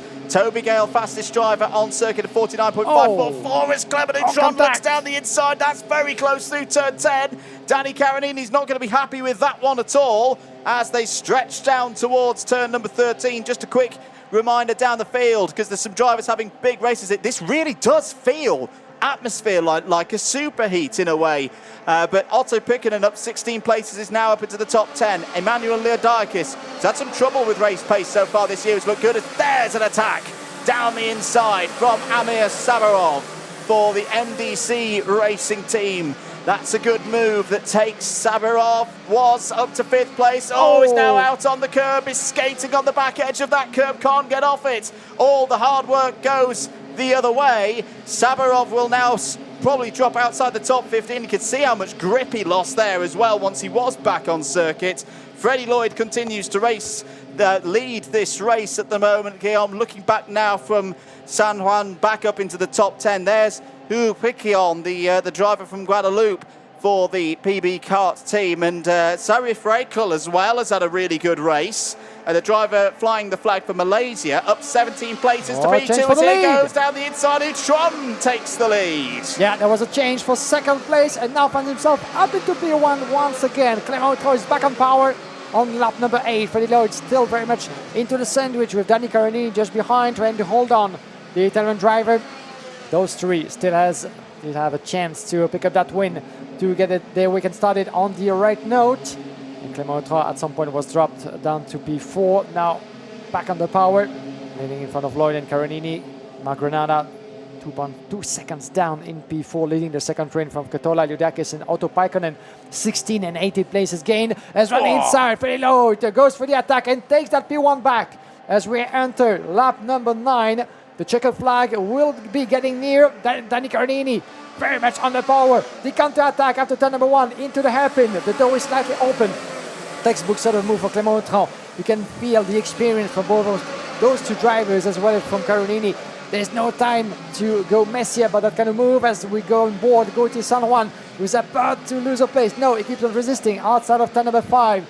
This is the 3:35 of Zaif Rekal just behind, giving him a bit of a hard time. Aaron Garcia, the 201, our championship leader, lost in the middle of the pack as he tries to make his way up. Is P9 just behind Paul Sutton. Not so much so a good start to his weekend for Aaron Garcia. Another dive on the inside. Same move as we had on the previous lap for Freddie Lloyd, who goes back up into P1. Now, all he needs to do is to shut that door, but Carnini has other ideas. He goes the long way around, at least trying to. Entering turn number 2, but look at that ballet of brilliant driving skills. This is the penultimate lap. There won't be much opportunities after that. Clément Autran is trying different lines and he switches those positions again outside of turn number 6. A slight touch. Freddie Lloyd resists. Carnini is trying to go on the inside line as well and picks up that second place in the end. Brilliant driving. I tell you what, I'm quite kind of glad it's only 3 rounds of heats today, because if it was 5, we'd be out of breath by the end of today. But it's brilliant, brilliant stuff from the seniors. Oh, a bit wide there. Out of 12 was Danny Carnini. He's going to be under attack here from Clément Autran. Side by side through 13. That's great overtaking again from the Frenchman. But Freddie Lloyd, on his return to the IAME Euro Series, takes his first heat win of the weekend here at Franciacorta. Sorry, no, now we're on to the last lap. Apologies. So it's not won yet for Freddie Lloyd.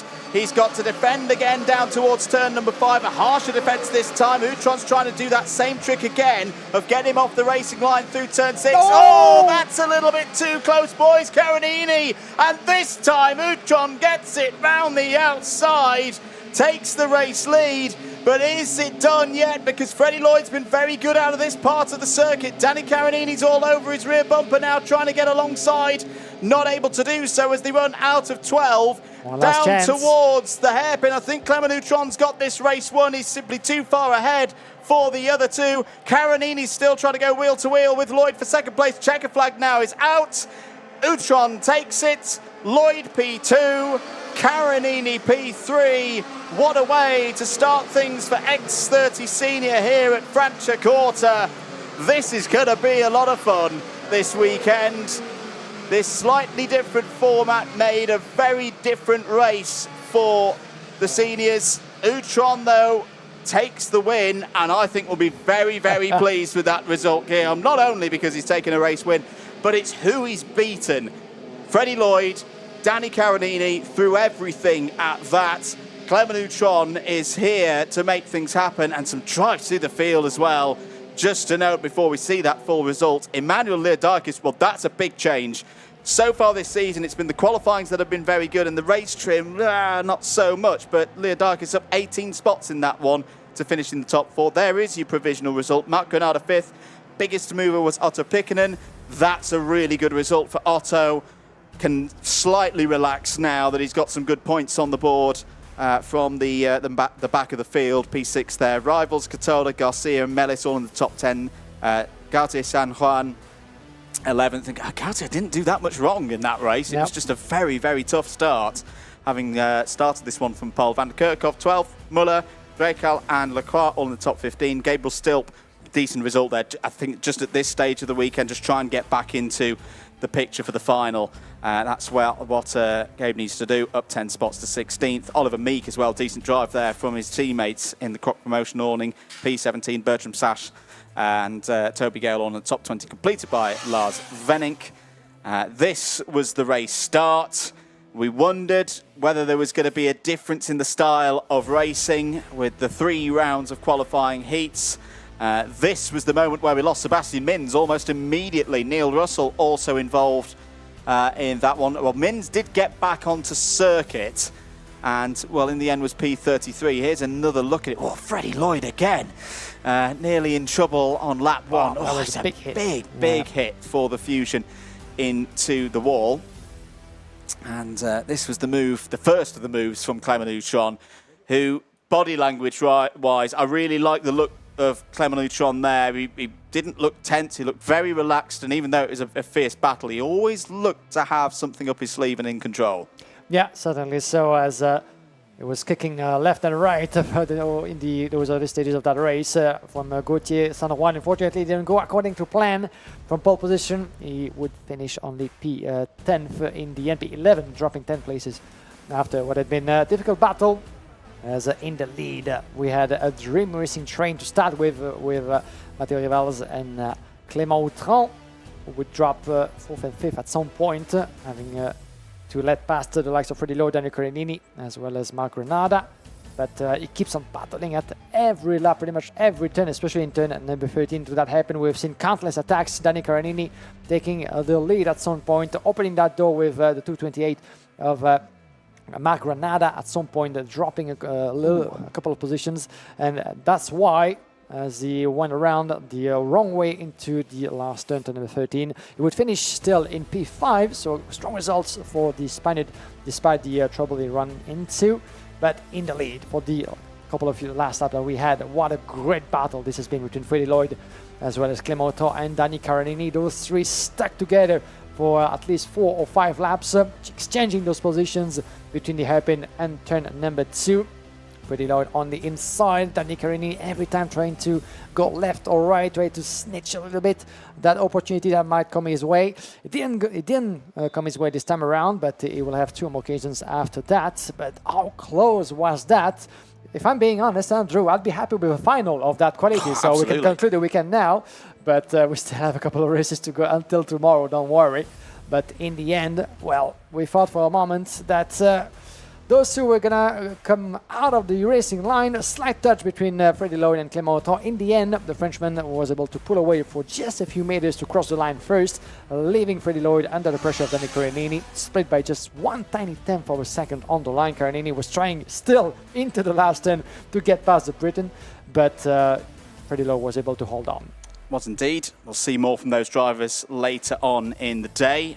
We shift now to Groups C and D for their first appearances of the weekend in a racing capacity. There is the site at the front of the grid and yeah, there's been a switch there by Elias Lehmann in the 260, because that's Javier Barrasca on that side that we normally see the pole position holder, but that is the right. For those new to karting, Guillaume, explain that one for us as to what's happened there and why perhaps that Lehmann's made that decision.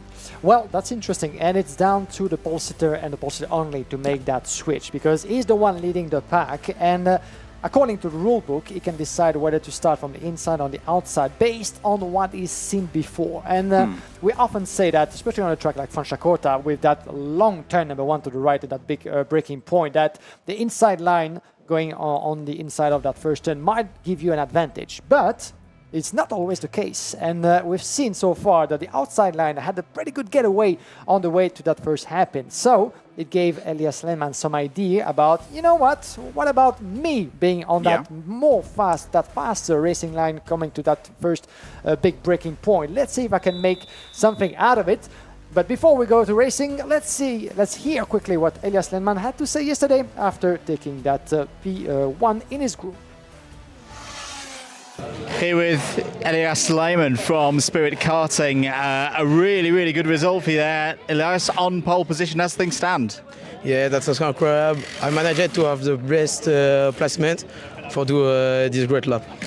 It was a very busy qualifying session. How did you do it? I don't start in the beginning of the session, and after I lost a lot of place, and I come back and I do the lap just behind Aaron Garcia. What are the aims for the weekend? For me, I do podium in the final. I love doing that, but we will see. And you've had good results here in the past, haven't you? Thank you. See you. Good to hear there from Elias Lehmann. We mentioned it earlier with Gauthier San Juan. Spirit Karting coming into this weekend, I think it would all have been the expectation of Dan Alaman. We'll talk about Dan later, of course.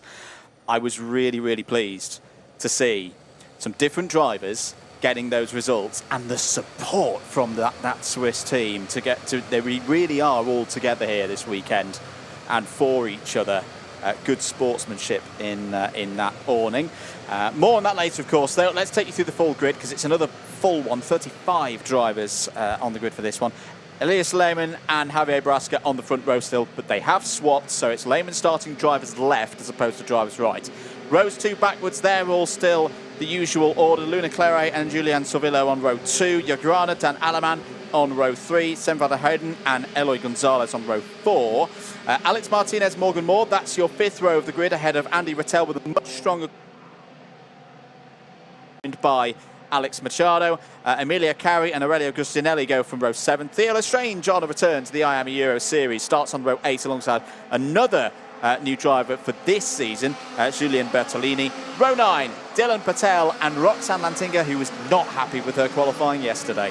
Row 10, Emilio Berndt and Emil Bratton. Row 11, Albert Lombard and Ruben Moya. Stig Rademacher and Max Juhl on row number 12. Row number 13, Adrian Canal and Christian Fuente Plaza. For Luis Nunez and Kian Gossi, row number 14. 15 row, Antonio Sala and Ronen Sales, followed by Alexander Zafi Riadis and Luke Taylor. And we have Gabriela Teixeira, Maurice Verkreuz on row number 17, and Aaron Ueda, another big name from who we can expect big things into this field at the back end of the grid. Talking about another driver who wasn't happy about his qualifying is Ruben Moya, still chasing his first IAME Euro Series title, and is going to be starting from 22nd on the grid. So a long way to climb for Ruben Moya. We've seen him over the years doing exactly that. But that's going to mean demanding more of his tires, of himself, of his machine. And still, even though we have 2 races less than usual, that's going to take his time. The concern I have for Moya, though, is there's already a bit of a pattern to what we saw here in 2024. If I'm being honest, his 2024 campaign stuttered and probably failed at this very circuit. So these heats are going to be very important for one of the front runners from Zuera to make sure that he doesn't lose ground in the championship. That's for later in the weekend, of course, though. Let's go racing in Group C and D. The lights are out. We're racing. Gautier San Juan has got a bit of a challenge. Oh, he's got the door shut. That was brave. Javier Barrasca gave it a really good go down the inside as they're through the first couple of corners. One of the Fusions is having a bit of a moment. Out of turn 3, there's an RSD in trouble. It's Aurelio Gustinelli who's going to fall down the order. Started in the first half of the field, loses a lot of positions in the early stages, but that was perfect from Elias Lehmann. Knew there was going to be a challenge from Barrasca on the inside, but having that slight advantage, that's still always the case. Just because he'd switched to driver's left doesn't mean he's given up pole position. He still has that right to have his nose ahead at the start of the race. Pinned Barrasca to turn 1 to apex. Very effectively done. I wonder whether we will start seeing more drivers using that set of tactics across the course of the afternoon. But end of the first lap, Lehmann leads from Barrasca. Julian Sorillo there in 3rd place. The big surprise from Zuera, showing that performance was no fluke, although at that point he's losing a couple of positions there to the likes of Luna Claret and Dan Aleman. Dan Aleman, who's looked very quick in national level races round this place in the build-up to this second round of the IAME Euro Series, is your championship leader heading into this weekend. A brilliant first performance at this level in the seniors back a month ago in Zuera, and he's going to be looking to make early progress here, just tucked behind Luna Claret right now for 3rd place. Bit of a field spread at the front of the order. Is Aleman going to go on the attack? Of course he is. Down the inside, this good work there from Dan Aleman. Very decisive, intentful to get up the order. Tucks in there. He's, of course, a smaller driver. He's younger than some of his competitors, of course, here in the seniors. It's a good start for Spirit Karting. They've got a 1-3 on the road at this moment. Yeah, good job indeed from the Swiss driver who was wearing the VDK colors, you might remember, back in Zuera for the opening round, with this new partnership ongoing between the Swiss and the Belgian team. So don't be surprised if you might see him as well with the VDK name and colors through the course of the season. But this time around, he's very much with Spirit, in spirit and in colors on track, trying to go for the 2nd place of Javier Barrasca, the MDC driver, trying to protect. But that was a bit of a gap. It was a tiniest space, and Dan Aleman went looking for that. The door was shut just before the breaking point by Javier Bruscar, but it puts them both under the pressure from Luna Clary. Watch out from the QBK driver. Used to be driving for Pantano as well. As she's trying to make the switch on Dan Aleman looking over the shoulder. You can see Dan Aleman trying to go for the move himself while gesturing to Luna Clary. Don't attack me just yet. Let's try to push each other to move past Javier Bruscar and try to give the chase to Elias Lehmann because he's trying to pull away. Hugh Grana, the fastest on track at the moment. Those four were still within the same picture with a bit of a gap, 1.7 seconds on Alex Martinez. They're up into 5th place, 4 places gained for Martinez from Elo Gonzalez. Watch out for money move. Yes, there might be one Dan Aleman on the inside of Javier Bruscar. Can Luna Clary do the same as the door might shut on her onto the next turn? She might have one more opportunity coming to that turn number 1 and 2. But Dan Aleman up into P2, and yes, there goes Luna Clary. Beautiful move in the tiniest of space. She clipped the curb just a tiny bit, and now it's P3. Yeah, good stuff there from Luna. As further back in the field, there is an attack from the 273 of Eloy Gonzalez. That's getting tight again off of turn number 6 in there as well. You've got the 245 of Julian Zorvillo is out, is one of the Zankis. It's 327 of Kian Gauchi, who will go no further in this one. That's not the start that the Maltese driver would have wanted here in the first round of heats. Back at the front here for the race lead. Down the inside goes Dan Aleman past his teammate Elias Lehmann. It's a Spirit karting 1-2 still, but Luna Clary there in 3rd place. She had a tough qualifying session last time out in Spain. It was a fighting weekend from the young French driver. She did make the final, but was outside the championship points paying position, so is still looking to move off of 0 score.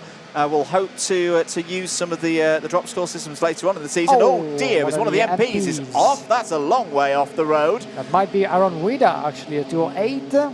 No, it was a 311, the 208. My apologies. That's going to be Roxanne Lantinga. Yes, indeed. So Roxanne had started in the midfield. Roxanne was really, really quick in the free practice sessions earlier on in the weekend, but did not have a happy qualifying yesterday and won't be happy about that. Drops down outside of the top 20, and as we say, with this different format, just the 3 heats today and then that super heat tomorrow, 2 less chances to score points. The margin for error is very tight this weekend for the X30 seniors. That, I'm going to be saying already, the same as we saw with Mins and Russell in race 1. If you have 2 bad races today, I just simply don't think there's going to be enough opportunity and points available to get yourself back through to the top 36, never mind getting up into the top 15 and those top positions for points. Not that that's a concern at the moment though for these 4. Dan Aleman leads this race. Very impressive start to his time in X30 Senior. It's raced here a lot, and last time I was in the top 10 in the junior race in 2024. He'll be looking for a lot more than that this weekend. Aleman leads from Lehmann. Clary, Baraska still there in 4th. Baraska, who made some real breakthroughs last time out at Suera, was top of the order after the superheats in round 1. The final didn't go the way of the Spanish driver, was 13th in the end. But again, lots of racing to go. Don't count out Javier Baraska for a tilt at the title here this year. Let's try and keep it in the MDC racing awning. Ruben Moya, how's Ruben getting on? Well, we've been seeing lots of fastest laps coming in from the Spaniard. Well, he's up into the top 10. Good news. That's good to see. We want to see Ruben Moya in the final. We don't have favourites in this commentary box, but we want to see exciting racing, and we know we'll get some exciting racing from Ruben Moya. So good effort, up 12 positions at the moment for the Spaniard racing for the French PB Kart team.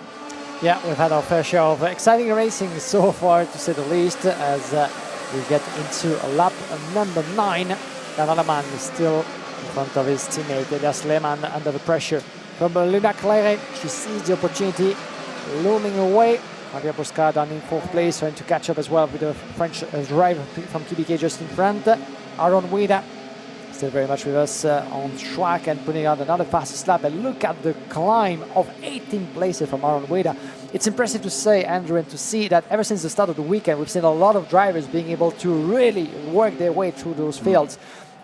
being helped a little bit by the layout, fast-flowing layout of Franciacorta, giving a lot of opportunities, unlike what we might have seen in Zuera, where the track being longer, larger, and faster in some parts. It was really tricky for the drivers to work their way through.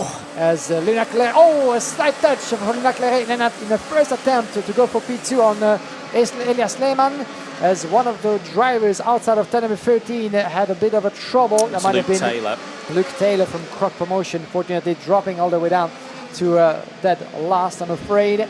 But this is the penultimate lap of this qualifying heat with C versus D. Dan Aleman and Lena Claire having another sniffer on the rear bumper of Elias Lehmann, still in second place. And the more she does that, the more time she might lose as well on Javier Brusca, who might want to go for the same attempt. And as I said that, he dives around the inside, the Spaniard up into third place on Luna Claire. Good move there from Prohaska. Last lap board is shown to the top two. This is a brilliant bit of racing tactics, team management execution from Spirit Karting so far. See there, I think Elias Lehmann there having to fight the racing driver urges to go for a move for the lead there on his teammate, but there's a bigger question at play right now. It's a bit further back. There's another one of the MDCs. That was Yagrana, who's had a difficult race in this one in the 316 in the bright yellow and white of MDC Racing. That was all around inside the top 15. I could see in that group as well Emilia Berndt on the first appearance so far this season, the German, up to 12th place. But for Dan Aleman, this is a very good start to things here at Franciacorta. We'll come out of the final corner, take the win. Perfection there from Spirit Karting. It's a 1-2 for them, with Elias Lehmann getting some good points on the board, which hasn't always been the case for pole sitters so far today. Javier Prohaska third, and that's another good score for MDC Racing. Further down the order, your biggest mover in that race was Aaron Veda, from the back of the grid. Had difficulties in qualifying yesterday, but has shown that it's all about what happens in these races. Up 20 places from 35th to 15th. If Aaron's able to keep doing that, we'll see that kart and that team through to the finals tomorrow. Dan Aleman, that is an assured start for the young Swiss driver here in X30 Senior. Lehmann, Prohaska, Claire and Alex Martinez all in the top 5. Julian Cirillo, good performance again from the Belgian P6. Eloy Gonzalez, Alex Machado, Ruben Moore and Sven van der Heyden complete a high-quality top 10 there. Morgan Moore, P11, Emilia Berndt, Andy Rattel, Yagrana, Aaron Vreda and Max Ewell all in the top half. They'll be happy with that. Julian Bertolini and Theo Lestrange along with Roman Saleh. Good drive there from Roman as well, up 11 spots. All in the top 20 completed by Roxanne Lantinga. Could have been better. Could have been worse for Lantinga there, so we'll need good races in rounds 2 and 3. Antonius Haddad, good drive as well for the United Arab Emirates-based Aussie, up to P21. Christian Fuentes, Stig the Rademacher, Gabi Teixeira, all in top 25, completed by Maurice Vercruz. But a good start there for Dan Aleman. I think Dan will be pretty happy with that. He was happy for his teammates yesterday with their qualifying performances, but maybe not so happy with his own performance, but he's pulled through there, got some good points on the board. And let's see how he did that. It was a good start as the drivers at the front switched positions, don't forget, with our pole sitter Elias Lehmann going the long way from the outside. That was a pretty quick move that was on the verge of a potential touch. I thought for a second that we were going to go for contact when our pole sitter Elias Lehmann shut that door on the way to turn number 2. Some trouble for drivers in the early stages, involving the like of Ken Gossi and Emil Bratton as well. Didn't see the checkered flag, but those early stages of a race, always tricky to find a proper racing line and to gain those positions. Luna Claire did that just brilliantly, making her way past to fight for what would be a 4th place finish in the end. But that turn number 13, the Hotel Hairpin, once again proved very useful for some of them drivers out there, with Elias Lehmann and Dan Aleman making their way up, as the young Swiss driver having a sniff at the back end of the MDC driver Javier Brusca. That was a move for 2nd place, joining Elias Lehmann in the lead, and Luna Claire did the same in turn number 2. The door was slightly open. That was enough for the Frenchman to make her way past. As further back, the 2:45 of Julian Sauville from MCK Racing, losing a place to Alex Martinez. And a bit of a contact with Sam van der Eyden. We missed that slightly, but van der Eyden, the 297 from RSD, while clipping the rear bumper, lost a place. It would finish all the way down to P10. And then halfway through that qualifying heat came the move from Dan Aleman on his teammate. While they were switching positions, keeping that 1 and 2 in the end. But unfortunately for Roxanne Lantinga, it went from bad to worse for the Dutch driver from MP Motorsport, finishing all the way down to P20F. P20 for Roxanne Lantinga after the difficult qualifying, and another driver going around the wrong line into the hotel hairpin. And as I said that, it just happened in the space of seconds in the same hairpin. And this was the 274 indeed. Luke Taylor from Cork Promotion being pushed around into that turn number 13 there. He would finish 33 and last, unfortunately for him. As we were getting into the later stages of that race, a switch of positions as Javier Broscar was able to get past on Luna Clary in the hairpin of the hotel, as Clary was holding on to that third place up until the start of the final lap. Javier Broscar was able to make the switch again, but it was too late to try to catch up with those two. Dan Aleman and Elias Lehmann split by 1/10. Good strategy, good racing part from the two teammates from the Spirit Karting team, securing the results, the points and the confidence entering the rest of the program. As we're going to switch our attention to the mini category, but the seniors will be back in no time. We're going to have the minis, then 2 races for the juniors and 2 more for the senior category again, before taking a well-deserved lunch break. And after that break, in the afternoon, 5 more races. So don't go anywhere. We still have plenty of action in all 3 classes here live from Franciacorta. But it was a good finish in the end, 1 and 2 for Dan Aleman and Elias Lehmann.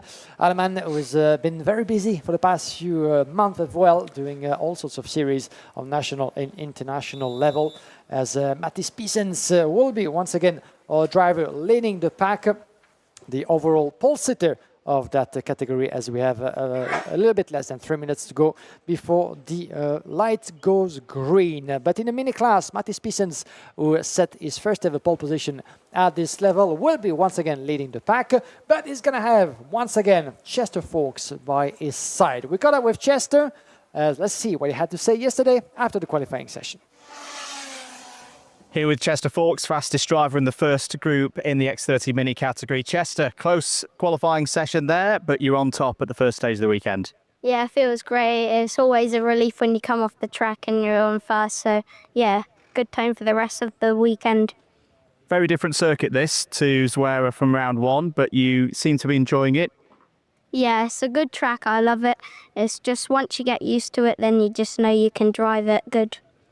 You didn't have Ilias Sami in that session, unlike you had in Zuera. How tough was it to kind of keep yourself under control now that people know how much pace you've got? Yeah, it was hard because obviously in Zuera, me and Ilias just pushed to get a good laps. But at the end of the day, you're not always going to have a teammate to be able to work with you. So you've got to just be able to drive and make yourself first. Indeed. Well, Chester, we look forward to you in those qualifying heats tomorrow. Best of luck for the weekend. Thank you very much.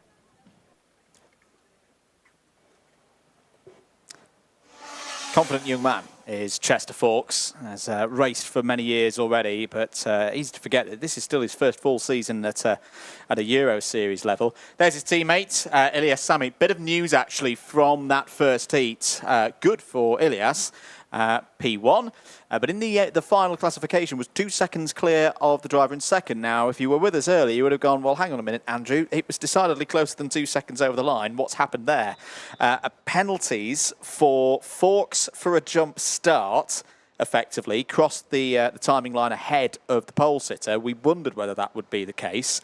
Charles Clough had one for causing an incident. Mason Hibbert had one for track limit. So they all had 5 seconds added to their race times, which fortunately for them pushed them right down into the midfield. It promoted Aaron Bordenova back up to second. Bodie Batch was third in the final classification. Arthur Ponte fourth, up 24 positions. And Ethan Robinson completing the top 5. All of those results, all of those, if you're of a disposition that likes the statistics, head over to the IAME Euro Series website. All of that latest news, those latest results coming through from our hard-working timekeeping team and going up on there. So it means that at this stage, Ilyas Sami has 50 points in the intermediate classification, Bordenova 44, Batch 41, Ponte 38, Robinson 36, Pervru, Lyons and Bobo all in the top 8 at the moment. But this is round 2. Everybody out on circuit at the same time. Remember, there's no threat of a cut-off for this one. All of these drivers, all being well, will make it through to the main race on Saturday afternoon. Here's how they line up for the second heat. Once again, Mattis Pearson starts on pole position, but will be looking for better than 29th place from that first race. Chester Fawkes will have work to do now, having got 18th as his result from the first race. He's alongside on the front row. Ilyas Sami and Ethan Robinson, they're on row 2. Charles Clough, Mason Hibbert, they're on row 3 once again for this one. Sibyl, Basalama and Alfie Davidson start on row 4. Basalama had a very good run, just to note, in the under-10s category of the IAME Series Italy here a couple of weeks ago. Bodie Batch and Ollie Surley, they go from row 5. It's Corey Lyons and Martin Chakan-Gomez on row 6. Bruce Torino and Dimi Uzanov go from 7. Uzanov had problems in that first race earlier on this morning. Ben Eiton is on row 8, alongside Harry Chapman, who also had problems. Aaron Bordenova starts from row number 9 again as Leo Davahive for company. Row number 10, Nathan Vigion and Luis Paternot. Row 11, Milo Cornel and Oliver Woodall. Row number 12, Adam Pirou and Ivans Voronins. Down on row number 13, Patrick Wood and Gilles De Waal, followed by Axel Linders and Arthur Ponte. And we have Eliane Timotin as well as Valentin Porcholi Tommaso, Vicky Gonzalez and Darren Ghani on row number 16, Seri Tolanakul and Mohamed Wibawo on row number 17, as we do have everybody on board once again, 34 competitors as part of the X30 mini class qualifying heat number 2, as Ilyas Sami has 1 win to his name already so far, currently our point leader this time around, 6 points clear from on board Nova, thanks to some of the penalties that we've seen given to the likes of Charles Clough, Mason Hibbert and Chester Fawkes at the end of that opening qualifying heat. So, as we said, the heat is on and off the track. We've seen a lot of overtaking maneuvers, a lot of penalties as a result of those tries. Let's see if first time of asking, we're going to go racing once again. And no, the yellow light once again is flashing. We go for one extra warm-up lap. A bit more pressure on the shoulders of those youngsters of the mini category. No swap of line. Martin Bean, the race director of the event, not particularly happy and gesturing to the pole sitter, Mattis Pearsons, once again to keep it down a little bit and not to go too much on the power too soon, otherwise it won't give time for the others to get aligned properly into the tram lines. But it's always easier said than done, isn't it, Andrew? Because from our perspective, we're like, you just don't need to push just too soon. But with the pressure of 33 other cars behind you, it's always difficult task, especially when you find yourself in the first time doing that. Yeah, I can understand Martin Bean's frustration, though. We were just to the side of our race director at the start of the show, or before we went for the start of the show, and he was very clear with his instructions to those on the front row and to the second row as well, to say, look, you've got to get around that final corner and a good way into the tram lines before you hit the loud pedal. And main reason is it's a very quick run down towards turn number 1 and turn number 2. We want nice, clean, safe starts. This is looking far better. And away we go then for 7 laps once again in X30 Mini. Good start for Pearsons. Fawkes is going to have to be patient here. There's going to be opportunities later on in this race. A little bit of moments in the middle of the pack, but I think we're all good as the drivers run down towards turn number 5 for this first lap. Is that Bodie Batch up the order a fair bit? Oh, one driver very wide and out into the grass. Was that one of the Daily Motorsport drivers? We'll catch up in a moment. That is Mickey Gonzalez.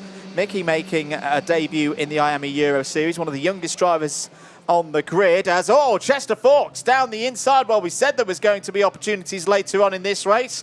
Chester Fawkes has not waited long to get to the front of this order, takes the lead here on lap 1. And Avery Sadat is about to lose it once again as the Fusions make their way past at the end of that opening lap. Well. Let's see about those gaps as they make their way past. Once again, opposition in the lead. Mathis Pissens, who had much better start to his race, is about to lose that first place. The door is too wide open, and it allows Buddy Batch, Chester Fawkes, as well as Elias Sami to make their way past as almost. Yes, indeed. The battle for P1 raging and taking another turn into turn number 5. I thought it was for Shakloff who went into trouble at some point, but he's still very much with us down in P5, giving the chase to Mathis Pissens down in 4th position. We'll try to identify who's the driver. I think it might have been Ethan Robinson. Yeah, Ethan Robinson indeed. Unfortunately, he finds himself now 27th after dropping all the way down as a result of that trouble in the opening lap. But already a bit of a gap between the two DK Academy drivers, as the 469 is another one, Seri Tadavanakul, the Thai driver from DRM, unfortunately dropping dead last as a result of the trouble in the opening lap as well. Another debutante here this weekend is Seri Tadavanakul, and we'll be learning a lot, race by race. Oh dear, bad news for the rest of the field, because the DK train has formed again, like we saw a month ago in Spain. Look at how busy it is behind them, though, as the battle from third downwards, side by side, with the likes of Bodie Batch and Corey Lyons in the middle of all of that. Round the outside has gone Bodie Batch there. I've got to say, Bodie Batch is impressing me so far this week. Oh, that was a little bit of a close moment there with Corey Lyons in the Daily Motorsport colours, those bright blue Kart Republic liveries. Down towards turn number 13 they go again, and it's, yeah, there it is, the little bump draft from Elias Sami with Chester Fawkes. This was such a big part of their strategy last time out in Zuera that carried them away from the rest of the field, and they sorted it out late on in the final at Zuera to see who would take the victory. It was Elias Sami who did take the final victory, but remember, it's Chester Fawkes who leads the championship going into this weekend, virtue of getting a few more points than his teammate through the earlier stages of the weekend. Nice move there from Bodie Batch. Down the inside of Corey Lyons, takes what will now be 5th place, and it's Charles Clough there in the 429 for XL Motorsport just behind. For Fusion Motorsport, though, trying to get things going as well. Mason Hibbert and Mathis Pearson's 3rd and 4th right now. Hopefully for them, Bodie Batch can join that group and they can start to chase down the top 2. A little bit further down the order, just to verbally tell you about who else is doing well. Another good drive from a PB kart driver. Nathan Vision is up 11 spots to 8th place. Arthur Ponte is on the move again, up 12 this time to 16th. The biggest move right now, that's Darren Gani for the DRM racing team, up 14 spots and into 18th. Let's keep a watch on the Corey Lyons in the middle of that sandwich between Buddy Batch and Shaq Clough as well. All the way down from Ireland and doing great things as well. 5 places again up to P6. But look at the Fusion train chasing the DK train right now. Chester Fawkes, our championship leader, and Elias Sami, round 1 winner, split by just nothing, trying to push each other as far as possible from Mason Hibbert. But look at how close the British driver is coming. And as I said, sniffing around the inside into turn number 11, one of the 2 hairpins of the track, and is not quite able to make his way past. Good defensive driving from Elias Sami there. And as he look over the shoulder, trying to give a bit of a push to Chester Fawkes in a way of saying, keep on going, take another gear, so to speak, because now I'm feeling the pressure on my shoulders, and Mason Hibbert is certainly not there to keep that 3rd place. He wants more. He's going to go for at least another try. Getting to lap number 6 out of 7. Time is running out.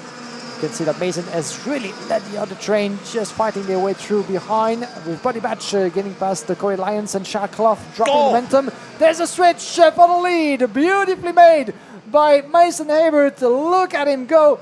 P1 outside of turn number 6. That was one textbook move. Alt is sent in the ranks then for the DK Academy.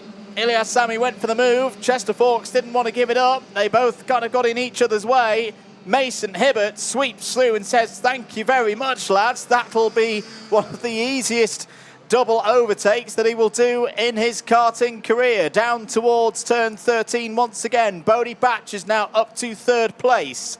The 2nd of the Fusions. Raced with XL Motorsport last year in his national campaign. Has made the move to Fusion for 2026 and is really starting to put the miles in and get the performances ready out on track for a run towards the podium potentially here this weekend. But look at the gap that Mason Hibbert has now. We're on the final lap of this second heat for the X30 Minis. Fawkes trying to go around the outside there, switches to the inside. Good move from Chester Fawkes. That was very nicely done to trick Bodie Batch there. Bodie lost track of where Chester was. Oh no, Corey Lyons is out. The 425 has gone with him as well. Siabil Basalama. Oh, both of them were running up in the top 10. But will fall down the order now and lose a lot of points. Red flag. And it's a red flag. The red flag is out. That's why. That is why, because is that Basalama who's landed there. I'm not quite sure how he's ended up there, but that will be the end of the race. Now, Mason Hibbert scored first at the moment. They will all head into the pits. This is a slightly strange way to end a heat. But the right call there, because if there was a kart stuck in the middle of the circuit on the finish line, that would have been very dangerous indeed. Oh, Arthur Ponte was also involved. So Arthur Ponte there, the good news is that Arthur's okay and out of the kart and on his 2 feet. But seems to be in a bit of a discomfort though as a result of that kick. We might need to see that again, but Pasquale Lupoli is there on track to check out with him. Let's see what happened there. So that's the oh dear. So that's why we've got a red flag. To Arthur straight over. Thankfully the kart went one way, and he stayed on the ground and wasn't taken with it. But that's not nice to see at any time. So that is why the red flag was out to make sure that Arthur was okay. Great work from the marshals. Very experienced marshalling and officiating team here at Franciacorta. The circuit is still relatively new, but the staff that they have here, very experienced set of officials that do a lot of events across all the different circuits, the international level circuits that we have here in northern Italy. It's one of the strongest concentrations of high-level karting circuits in the world for an international level. And yeah, that will mean that well, this race will not restart. Apologies, we've had a little bit of a moment with the timing system that will correct itself in a few moments, I'm sure, because Arthur Ponte was not your winner of that one. But yeah, bit of a strange way to end things for heat number 2. But the most important thing is that everybody looks okay. Ilya Sami's going to be still, I think, relatively pleased, though. He sits at the top of the intermediate order right now. Yes, that was a big performance from the likes of Hibbert and from Fawkes to get back on top. Let's have a look at some of the highlights. Yeah, let's see how things played out between the competitors of the mini class. A good start from Mattis Pissens from the inside line. Chester Fawkes dropping a bit of momentum as Elias Sami, his teammate, was just right behind our pole sitter on the inside line at turn number 2. You can see Chester opening that gap slightly on the inside, a couple of nudges here and there, and wheel banging within the pack, but it was a good getaway for pretty much everybody into that opening lap, as you could see as well. Charles Clough dropping a bit of momentum, as well as some of the drivers trying to find a bit of line. One of them went out. This was the 413, unfortunately, dropping momentum in the early stages of Ethan Robinson, would finish down in P16. Not the best way to start a race, that's for sure, for Ethan Robinson, sadly to say, who would not be able to catch back as much as he would have liked. But in the lead was Fusion against DK, battling along for that P1 in the early stages, as another driver. That was another angle from, I thought it was Ethan Robinson, but it was another driver who ran into trouble there, cutting the lines. As on the inside, that was the Fusion 1-2 at some point, be in front of the DKs, with Mason Hibbert and Buddy Batch helping each other out to take the advantage on both Elias Sami and Chester Fawkes. The battle would take another turn as well further back, with the likes of Charles Clough getting involved, trying to go the long way around into number 13 before he would finish down in P7 as a result, Charles Clough, of that battling. But the DK train was pulling away at this point in time on lap number 4 out of 7 before, well, the Fusion teammates were able to catch up a little bit. Charles Clough, as well as in the middle of the pack, dropping a bit of momentum there, as would end up with that DK Fusion battle, switching those positions with just the Fox and Elias Sami. And that was the right moment that was picked up by our Mason Hibbert, future winner, as, watching closely about what would happen between the teammates from DK, and that was the right spot, turn number 5, to go for the move. And then this happened in turn number 13. We didn't see it live, but the 419 of PB card was on his feet, and that's what we like to see. But it led to a result. Arthur Pontet, the young Frenchman, led to the early stoppage of that race just before the checkered flag would be shown, but we had to go to a stoppage due to that incident and the presence as well in the middle of the track of Siabil Basalama.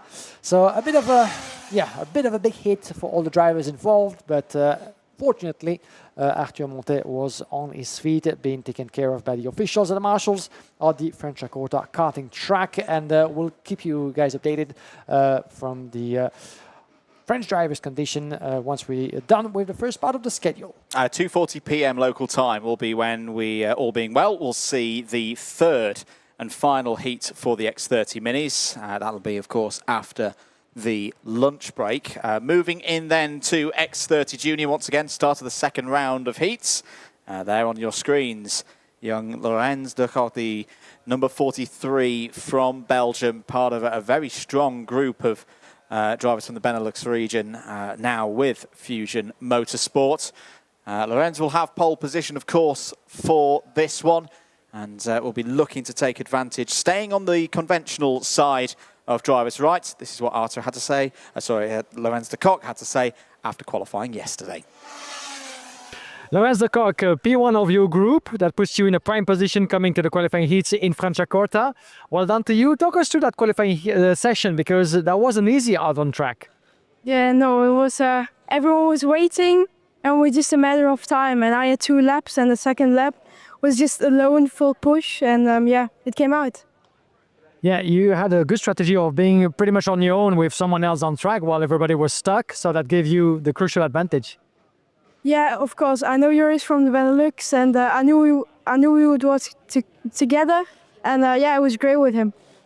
What do you make of the layout of Franciacorta? Where have you seen spots where you can make the difference in coming to the races? Well, I think the braking is a hard spot here, so I think if I can make a difference there, it will be good. Yeah. Fantastic. Best of luck to you. Thank you. Good to hear from Lorenz de Coq, one of the young, strong names from the IAME Series Benelux scene that I've had the pleasure of covering and commentating on for the past few seasons as well. And this will be my pleasure to do that again this season. Colby Pattinson from Excel Motorsport will be alongside Lorenz de Coq on the front row of that grid, representing Excel Motorsport. Watch out from him, Colby Pattinson, as well as George House and Theo Polican, that will be on row number 2. The drivers getting themselves ready, waiting on the pre-grid, as the 55 of Theo Polican from Dream Racing at the wheel of that EOS machine, getting himself ready as well. Theo Polican ready to give the chase to Lorenz de Coq and Colby Pattinson for that B versus C junior qualifying heat. In the juniors, we had the win already by Nilas Malik and Aaron Richardson earlier for BMR and Fusion Motorsport. Clear the grid is signed to the mechanics. The last few seconds of quiet before the storm. One last handshake, one last piece of advice. A couple of words as well in the ear, for including for Josh House, last year's mini IAME Euro Series champion, going certainly for the chase of a similar achievement for his first season in the junior category. Josh House in the overall classification as we speak. They have the best of opening round, 11th as we speak in the classification as for now. As a reminder, points will be awarded at the end of the qualifying heats, the end of the super heat and the final as well. There's a lot at stake. So as for now, we are pretty much in the middle of the event.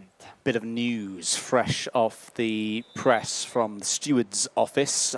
Nilas Malik got a 5-second penalty, so actually lost that race win in the end. What that means in terms of this race is that you've got both race winners from the first round on the grid right now. Theo Polican inherited the race victory from that first round as a result of Malik's 5-second penalty, which was for causing an incident under the general prescriptions, Article 2.24 and all of that.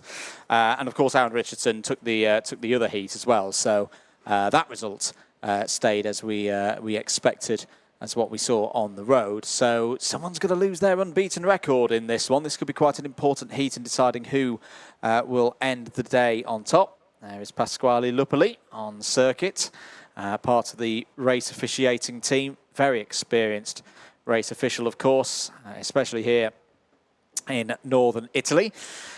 There on your screens, though, Colby Patterson. Colby with a third place from the first round of the heat, so is solidly positioned in the qualifying heat point scores at the moment.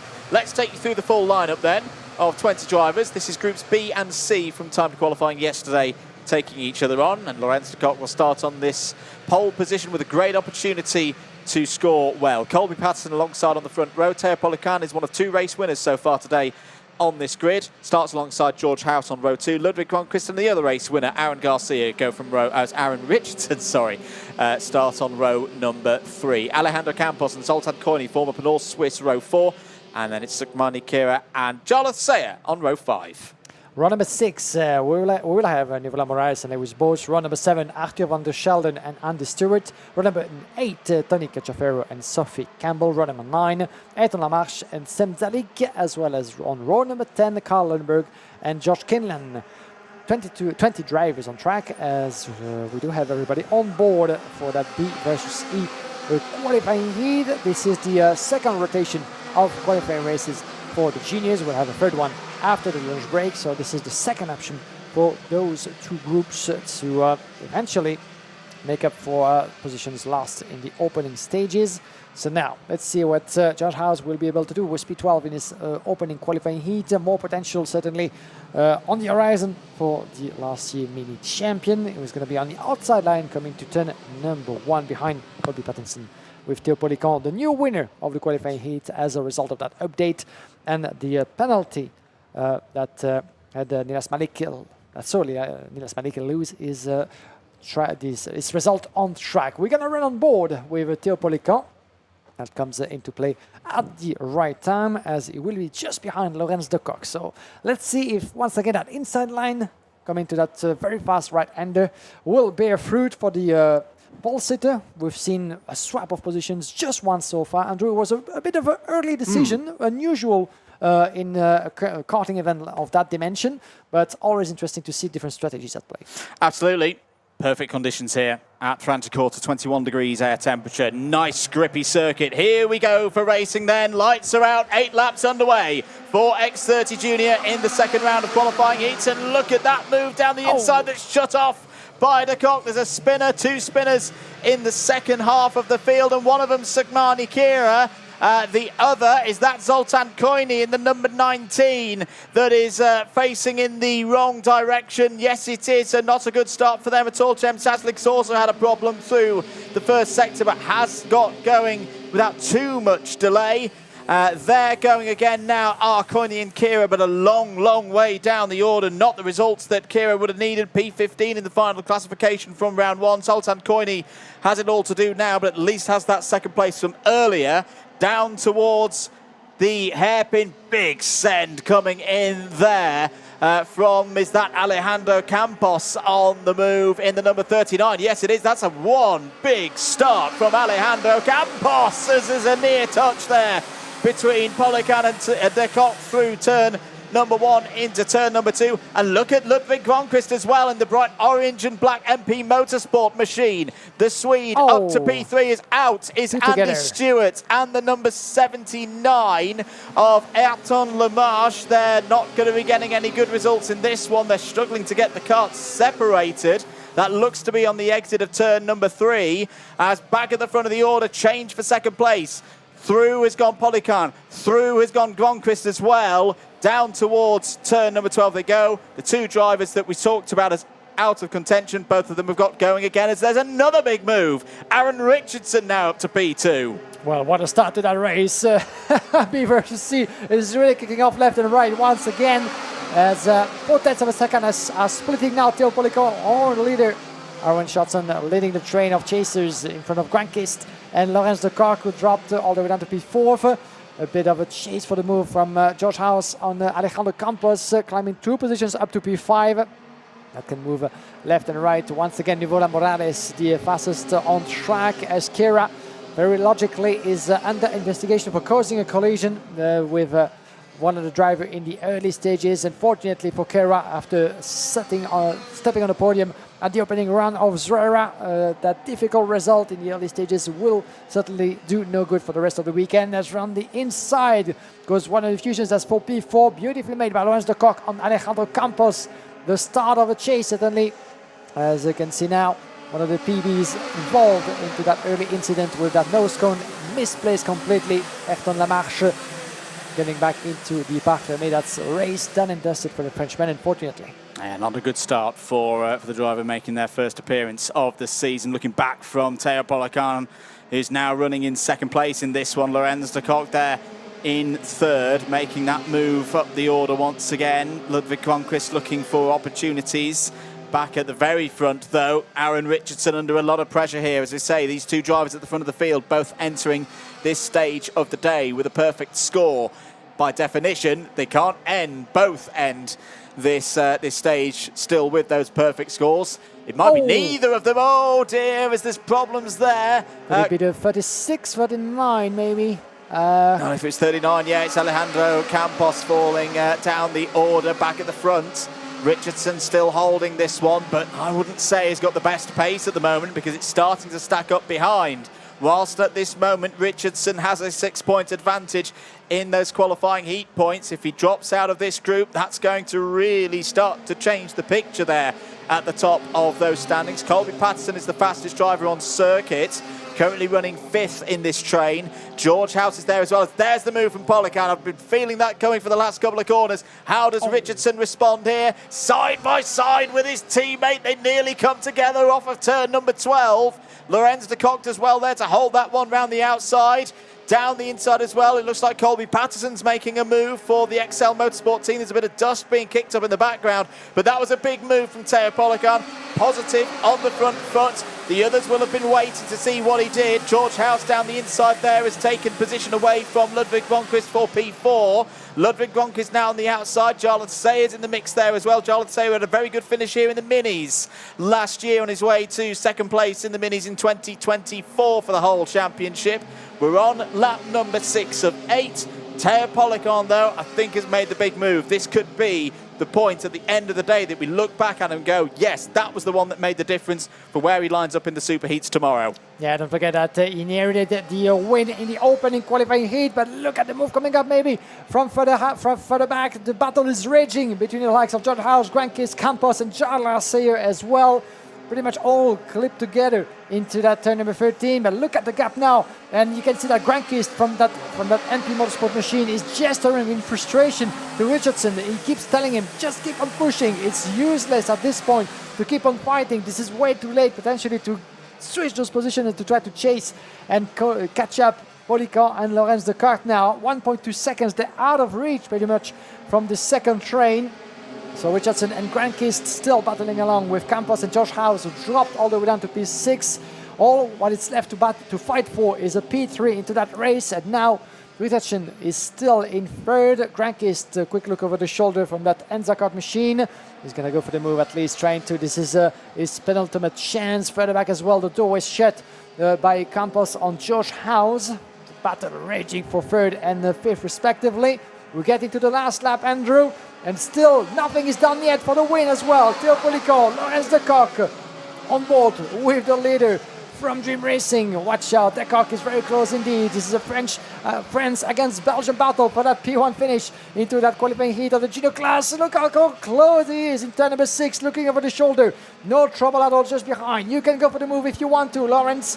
There will be no one else trying to bother you from behind, but there's no way to pass. That's good stuff there from Teo Polican. A little feature for the Fusions this week as well. If you had the eagle-eyed amongst you, they're all carrying the sticker of Will McIntyre on their karts this weekend, and can Lorenz de Kock take that little livery to a race victory here? Teo Policon defends well to the inside. They're going to be side by side off of 13 once again through 14. What a great race this has been, and Teo Policon is going to finish with an unbeaten record after 2 rounds. The French driver will sit at the top of the intermediate scores at the lunch break. 2 from 2 for Dream Racing. Job not done yet, but a very fine piece of work from the French squad to kick things off here in X30 Junior. That is a result that will stand, even though we've still got another of the junior races to come, haven't we? So that is very good stuff indeed. Lorenz de Kock, second place, moves up the order with that result. It'll be 44 points for that second place. Ludwig Gonquist home in third place. Biggest mover in that race was keeping an eye on MDC Racing's Tony Cacciafero. Good race number as well, 56. Up 9 spots in that one was your biggest mover. So the drivers will head into Parc Fermé, go through all their mandatory checks, of course. Teo Policon, at least provisionally, has a second race win of the day. 100 from 100 in terms of the qualifying heats points. Lorenz de Kock second, Ludwig Gonquist third, Aaron Richardson fourth, will hold second place in the points right now. Alejandro Campos wraps out the top 5, Tony Cacciafero, Charlotte Sayed, George House, Nuvela Morales, good result there for Nuvela, needed that one. P9, Lewis Boots as well, who keeps hitting, purple lap times. We need to keep an eye on Boots through the second half of proceedings here today. P10 in that one. George Quinlan was up 9 spots as well to 11th, just ahead of Cem Saslik. Sophie Campbell and Carl Lundberg into the ones who had problems in that one. Arthur van der Gelden in 15th. Colby Patterson as well had problems, down to 16th. Zoltan Koini, Sukmani Kira, Andy Stewart, Ayat and Lamarche all had problems on the first lap or the second lap. This was the view back from the pole sitter off the start, and in the middle, there you just see Sukmani Kira and Zoltan Koini. That's how they exited the scene. Yeah, opposite clipping the curb a little bit too much. That allowed Gonquist to make his move on the inside. You can see him now from the perspective. Teo Policon clipping the curb indeed, going around a bit too large. And a couple of drivers into trouble. Look at that, into turn number 3 coming together. The 44 and the number 19 indeed, Sukmani Kera and Zoltan Koini coming together into that opening lap. As Gonquist fighting his way up to that second place, trying to chase the leader, Teo Policon. As further back on board with the Frenchman, you can see the battle raging with the 39 of Alejandro Campos, fighting his bid as well, dropping to third onto that opening round. As Gonquist would still be on the chase up to second place, trying to chase Lorenz de Kock, who was back in the lead at some point. The 193 and the 19, again Zoltan Koini and Andy Stewart's coming together on lap number 2. That was a hectic start of a qualifying heat as well at the front. And while Teo Policon was trying to pull away, while Lorenz de Kock was dropping another place to Loic Gonquist, well, drivers were placing each other well into that turn number 13, trying to give the chase to the leader at some point halfway through that pack. But the Kock back into contention with the likes of Gonquist, Teo Policon and Aaron Richardson, as well as Alejandro Campos giving them the chase. We had a bit of a moment. I think there might have been Carl Lundberg, the 31 from Spirit Karting, who dropped a couple of places as a result of that mistake in the turn number 13. But further back, you can see the battles of the fusions. The 77 back in contention of Josh House will not be able to translate that into the result he might have expected, all the way down to be 7th in the end. But as we were entering the later stages of that race, Nuvela Morales on the inside of the 36, 76 of Jarla Sayer as well, battling for what was left in the top 10. But in the lead, as we're entering the last lap of the race, the battle still raging between Teo Policon and Lorenz de Kock. The Belgian driver was trying to switch that position outside of the hairpin, but in the end, Policon was the strongest of them two. Now, the replays are done. We're going to take a short break, and we will be back just after this for what's left of the program this morning.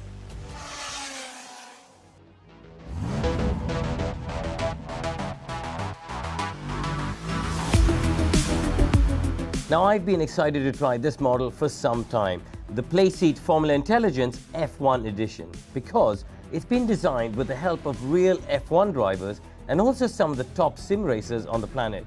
Let's see what it's like. Being in this seating position definitely makes it so immersive that you feel like you genuinely are in a race. Your mind takes over and tells you that you're in an actual race. You feel very much at one with the car, as a part of the car, and as a part of this race.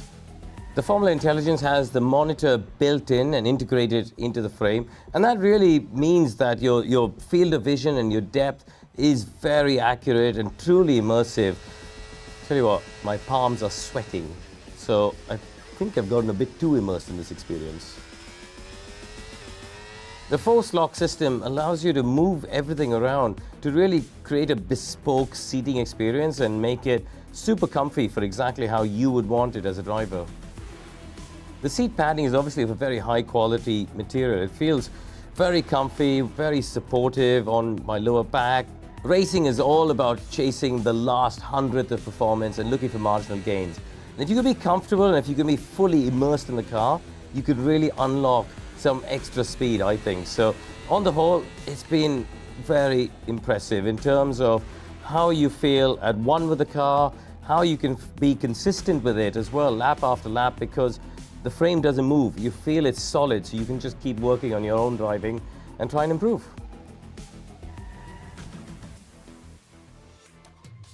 Whatever you're looking for, you can secure your seat for next season at playseat.com. I'll see you on the track.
Welcome back to live pictures here at the Franciacorta karting circuit in northern Italy for round 2 of the IAME Euro Series 2026.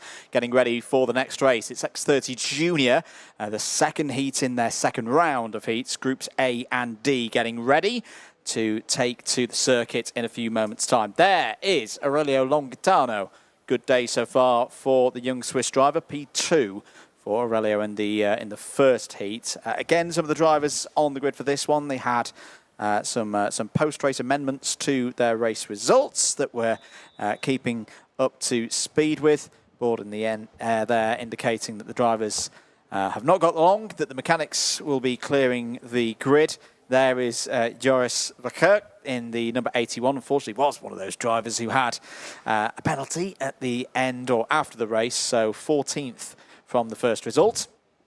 I wonder what's being discussed there between our race director Martin Bean in the foreground and then Gonzalo Planta in the background, and team members as well gathering around the circuit. It's one of the great things about this circuit. There's so many various different viewing points around this track. Grandstands, yeah. And for everybody up there on the balcony enjoying the sun, perfect karting conditions if you ask me. It's in the low 20s in terms of air temperature. Track continuing to grip up. It's been running really quick this year. When we were looking at the data from 2024, through the practice sessions, through the qualifying sessions, the track, I reckon, is running about half a second quicker than it did 2 years ago. And it was good weather 2 years ago as well. 1 minute to go before we roll out for the formation laps here. bit of overhanging cloud, but it's high up in the sky. It's not threatening any kind of precipitation here today, which is good for everybody involved. Looking through this list of drivers then, so no race winners on the grid for this one going into this race, Guillaume. Who do you think is best positioned to get their first 50-point score on the board so far this week? Well, I'll be honest, I would have expected more from Ivan Gonzalez, actually. He only did a P16 in his opening race. Don't forget, he's one of the young men on form into the junior category to start the season. So he will be starting from P5 and looking to improve on his opening race. That didn't go according to plan. But yeah, Aurelio Longitano has been very fast. Had the perfect preparation coming to this event in a couple of weeks ago. Second place finish for him, certainly a result that put confidence in his head. But I'd like to see as well what's going to happen with Nilas Malik, because he must be certainly feel frustrated to have lost that win earlier after the decision was made. Now, let's have a look at the grid in full. Aurelio Longitano and Joris Verkek on row number 1. George Clark and Freddie Wood row number 2. Ivan Gonzalez and Santiago Barros on row number 3. Theo Pelfrene and Nolan Michaud row number 4. Row number 5, Max Endicott and Mikko Schweers. Jacob Bachelot and Justin Stewart on row number 6. Matis Mouche had a decent result in the first round of heats. P6 starts this one from row 7, is joined by John Foley Jr. The Irishman was in the top 10 of the first round of heats. Nilas Malik won it on the road, but in the end P11 with that 5-second penalty will be on the 8th row alongside Charles Durrell for this one. Stanislav Siarko and Hugo Berner on row 9, and then Orion Mehta and Mason Kwong on row 10. Kwong had a good run in the first round up into the top 10. Showing once again plenty of places to overtake. Ooh, now problems there for one of the spirits. That's Stanislav Ziarko starting on row 9. Not the perfect start, but at least he doesn't have to get too far back up the order. Should be able to retake his position starting 17th in the X30 Juniors so far, off the basis of the 3 heats that we've had in the early part of this morning and early afternoon. You're asking me as well a name to keep an eye on. Matis Mouche as well, the young driver from Luxembourg. He picked up 6 places and made it up to P6 for his opening race, starting from 13th on the grid. So that was certainly one of his strongest results to date at this level. So watch out from the young driver from RSD Karting. Yeah, likewise, John Foley Jr. I'm going to throw in the mix there as well. Got up to 8th place, the young Irish driver for the Daily Motorsport team. Right, let's find out who's going to take this one. Groups A and D are underway for 8 laps here at Franciacorta. Good start for Longitano. Oh, very good start for George Clark, who's nipped down the inside and taken the race lead. Brilliant work by the young Briton. Ivan Gonzalez has had a good start as well. Had a front fairing penalty in the first round, so he's working with a P16 from the first round at the moment. But how about that from George Clark? Kept it tight to the inside through turn 1.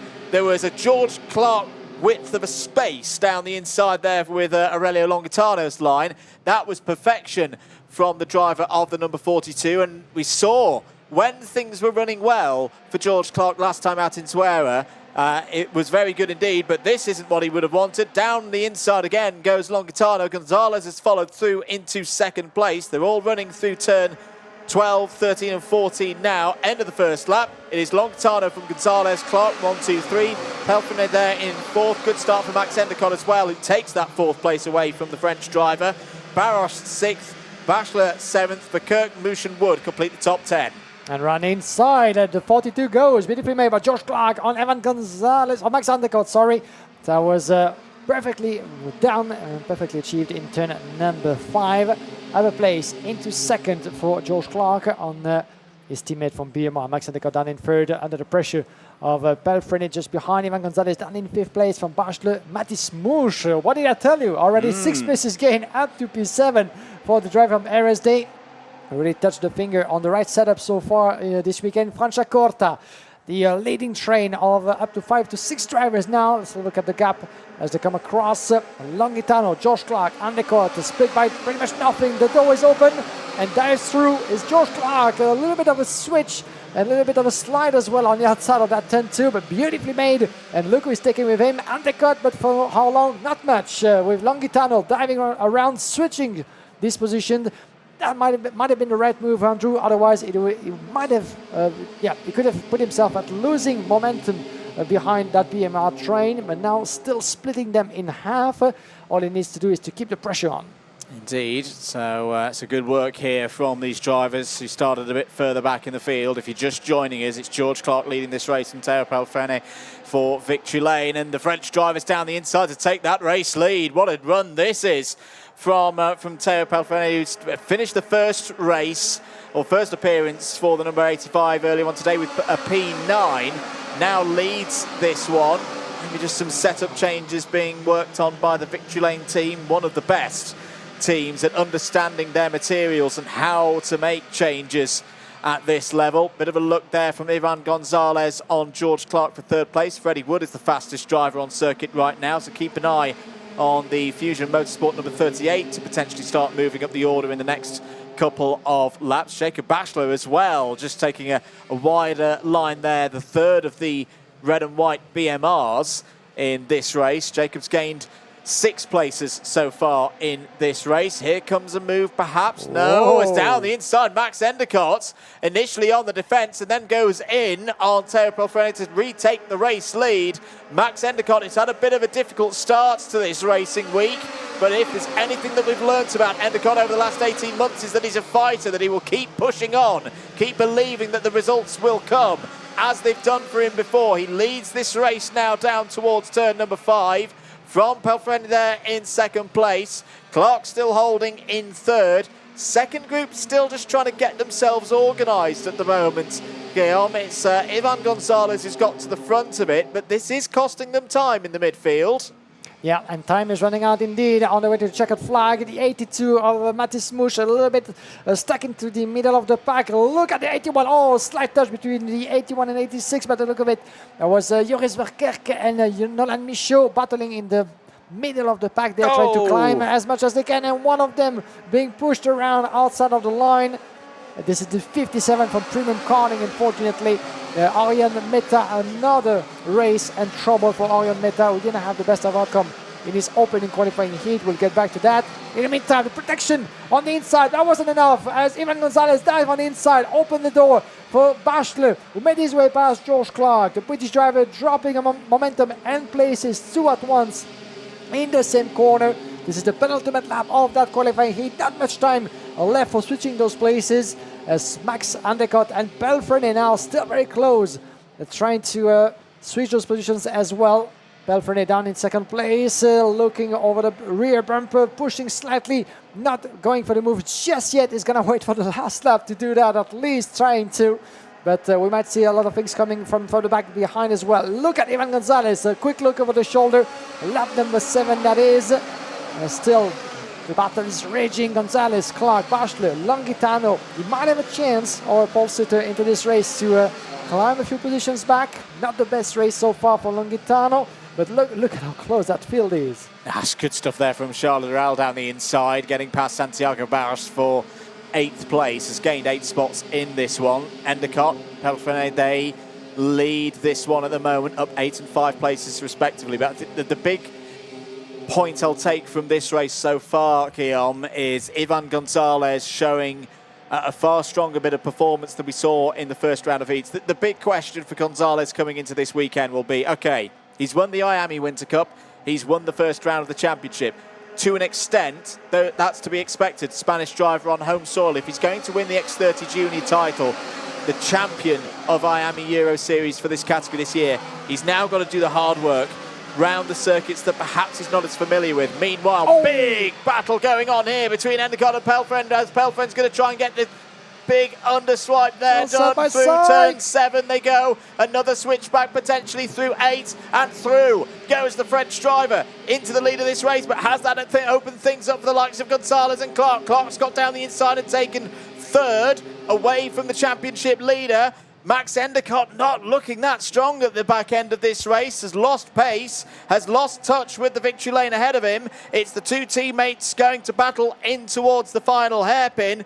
Through towards to take the checkered flag is going to come Théo Pelfrene. Much better result this time around. It's a win for Pelfrene, it's a win for victory lane karting in this second heat for all of these drivers. Max Endicott did hold on to second place just ahead of George Clark. Ivan Gonzalez P4, much better result than what we saw in round 1. And, well, that is a very, very good run for Théo Palfrén. Number 86, Nolan Michaud, is under investigation for potentially causing a collision out there. Biggest mover was Charles Ural. Charles, who was 4th in the first round and then 8th there. That's something to consider as we roll through these heats. That Charles, as things are going right now, will be starting a lot further up the order when we get to the super heats tomorrow. Could still be a factor into the latter part of the weekend. There is your provisional result from that heat for groups A and D. Palfrén, Endicott, Clark, Gonzalez and Bachelor all in the top 5. Freddie Wood, Aurelio Longitano, Charles Ural, Santiago Barros and Nilas Malik take us down to 10th.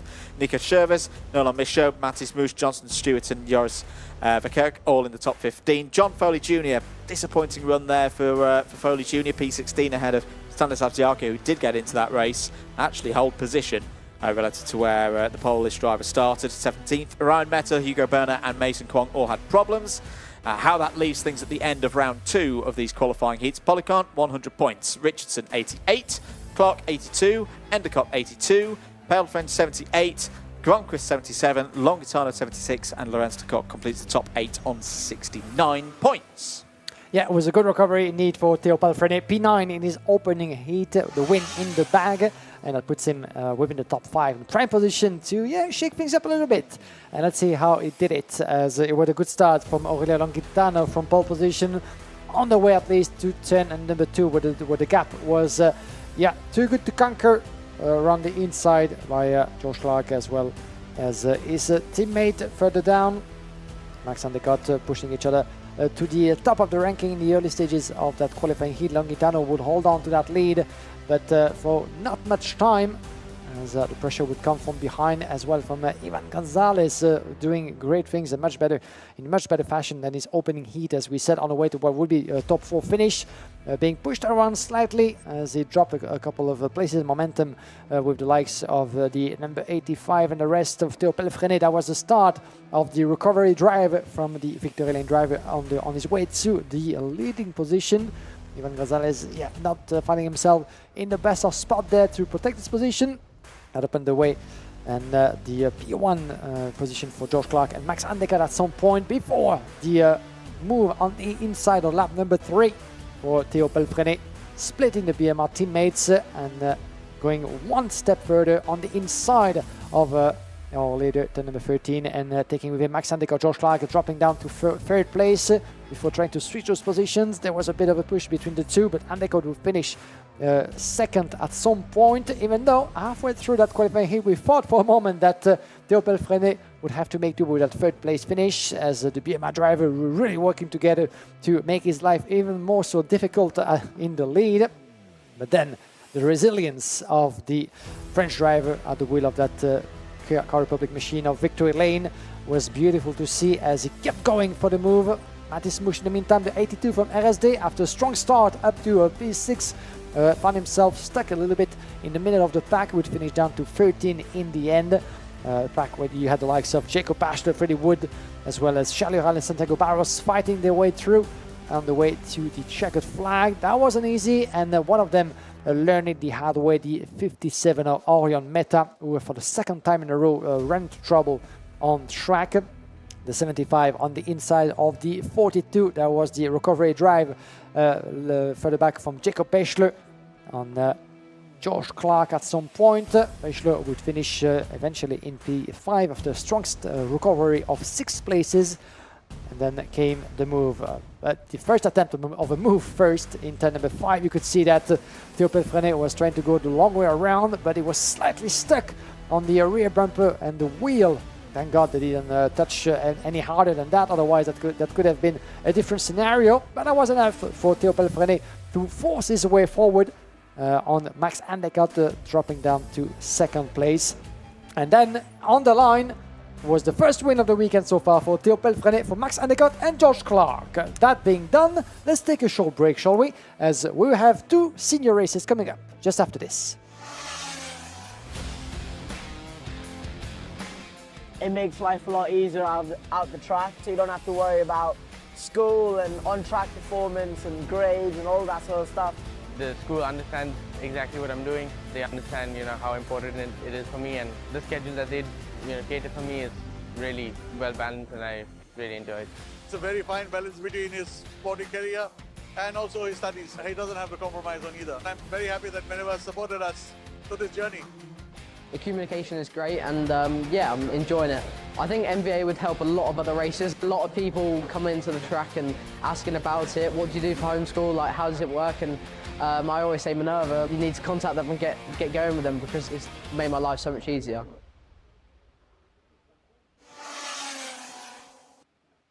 Welcome back to live pictures here at Franciacorta, Northern Italy, round 2 of the IAME Euro Series for 2026. Back to X30 Senior then.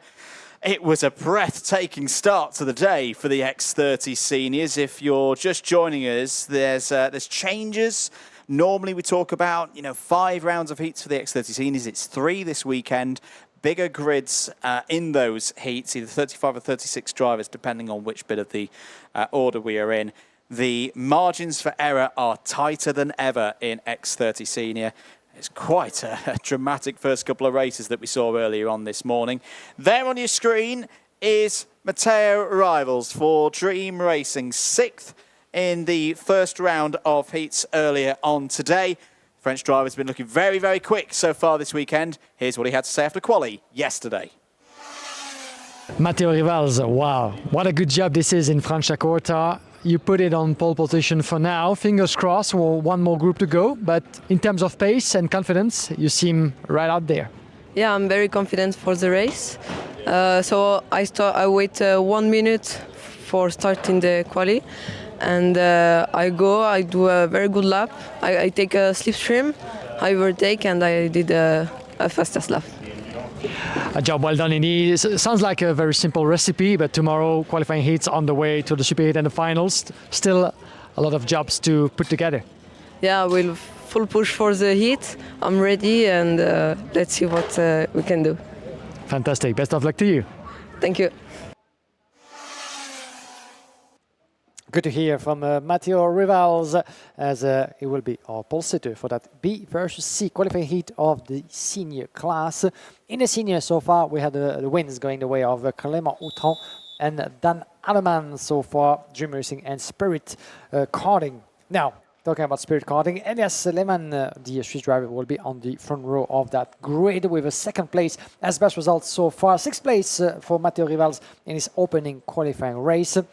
But Matteo Rivals might want to look over the shoulder, because he's going to have our championship leader or winner from last year in the senior class, Aaron Garcia. There is the MDC driver from Spain. Is going to be 3rd on that grid with another name. Look at that grid. Danny Caronini just behind the Italian, as Danny, certainly one of the strongest names over the past few years in that category. Winner 2 seasons ago of that championship. Winner last year on this very track. And yeah, more than willing to emulate that performance this weekend. Yeah, but a penalty in the first round of heats for Caronini has slightly put a spanner in the works for the Zanchi Motorsport team leader. It was a 5-second penalty that dropped him down the order. It was for front fairing, so yeah, one of those very, very easy to pick up. There is a quick shot of Luna Claret. Luna will start this race from 4th place. It's been a very good start for Luna, looking to get points for the first time this season here today, racing for the KBK competition team. That's the team, of course, run by the great Karol Bash, the Polish world champion of previous years gone by. There is Caronini. Needs a good race here now with that P14. It's not a complete disaster. It's not outside of the top 20 with results, but in terms of keeping himself at the front of the order, keeping himself as a big player. Won the last round, of course, but doesn't lead the championship going into today. Alaman on 85, Moya 76, Caronini 74 on the championship scores before the start of today. This could be a big moment when we get to the end of the season and see how things develop across the course of the championship campaign. 1 minute board in the air then to indicate to the drivers that they're not too far away from starting the formation laps for this one. You're joining Andrew Mather and Guillaume Alvarez in the commentary box for today and tomorrow. And Matteo Rivals there at the front of the order, concentrating, looking to improve on that 6th place from earlier on here today. Elias Lehmann was 2nd in the first round of heat, so a good run here could be quite useful for the driver of the 260 to move up the order as well in the intermediate scores. And if the style of racing that we saw in round 1 continues, the first 4 or 5 laps are going to be ones where you just need to hold on to something, whatever you've got, to take on board everything that'll be going on in the first few laps of this race.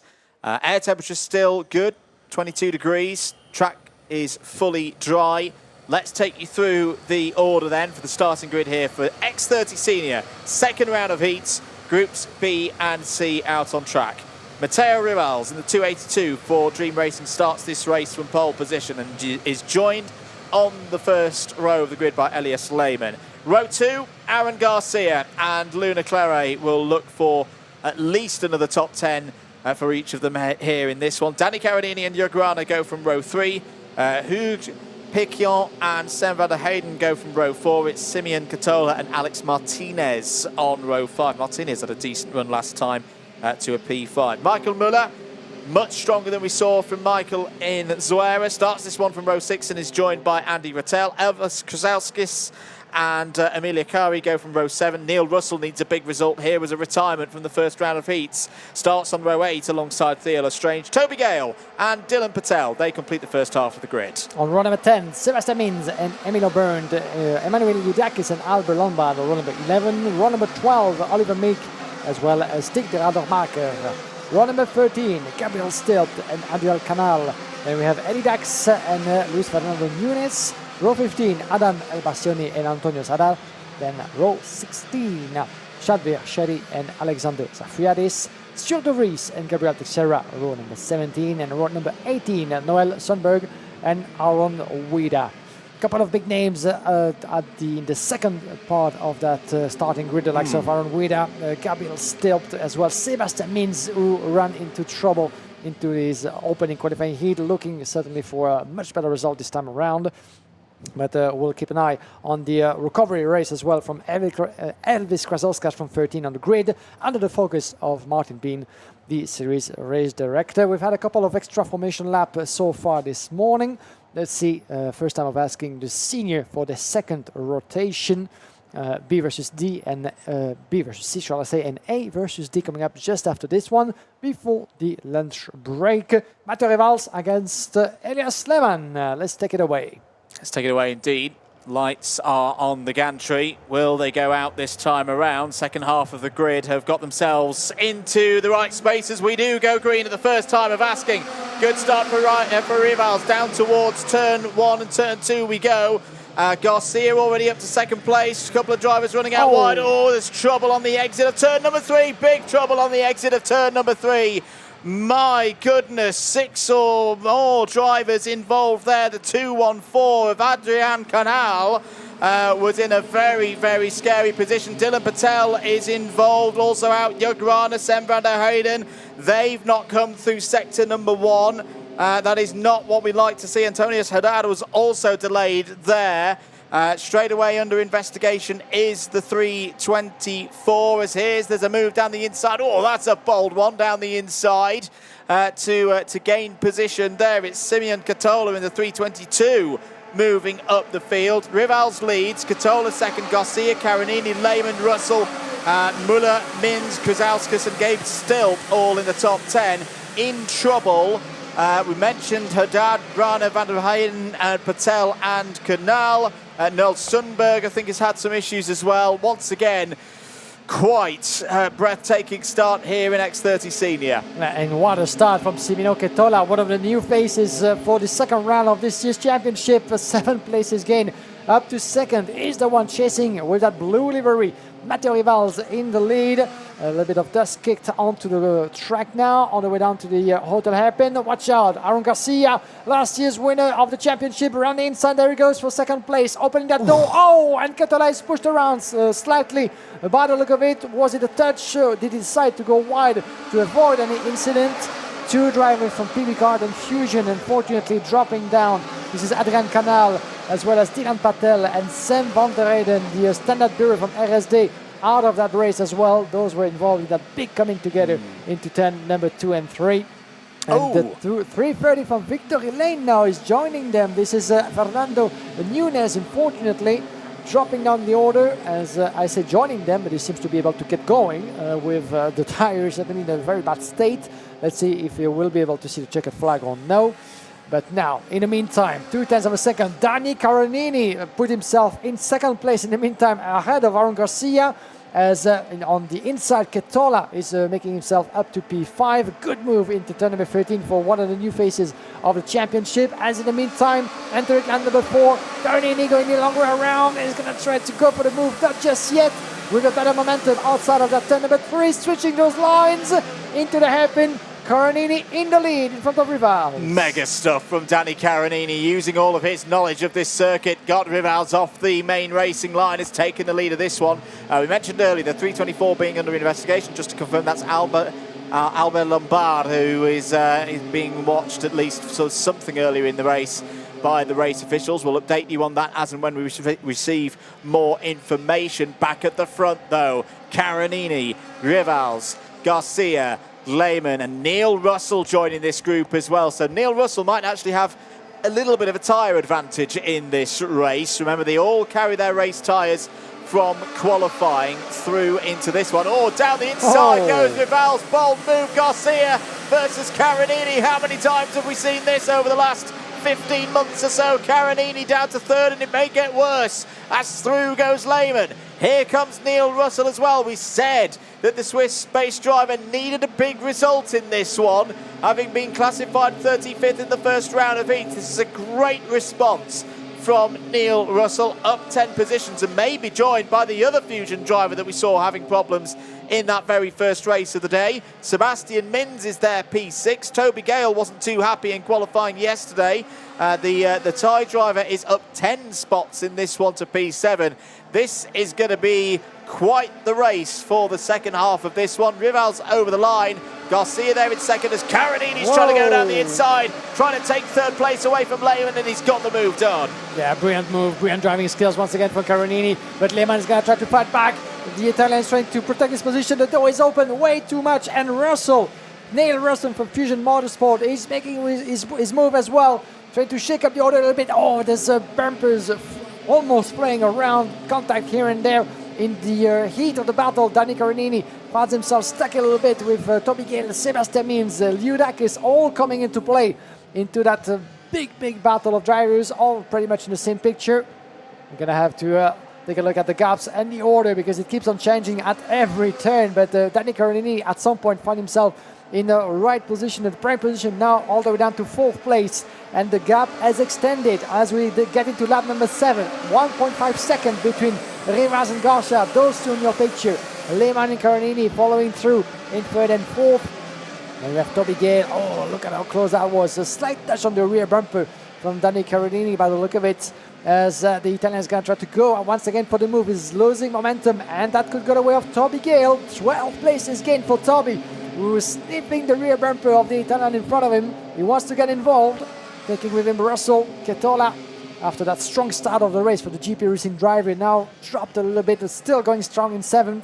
From Liudakis, Krasovskas, Sebastian Mins, good recoveries as well for Sebastian Mins, as round the inside goes one of the Fusion, the 237 Mins, as I mentioned his name, on Krasovskas for P9. Yeah, good move there from Sebastian Mins, who's started to turn things around. Here is the battle for 3rd place. Lehman, Caronini again trying to get the Swiss driver off the main racing line. That's a great switch back from the former champion, the winner last time out into air, and he's got the move done. Through into 3rd place goes Dani Caronini. Toby Gale looking for an opportunity here. Gabi Teixeira, she's just done the fastest lap of the race so far, 49.522, and Gabi's having a good race here. He's up into the top 20.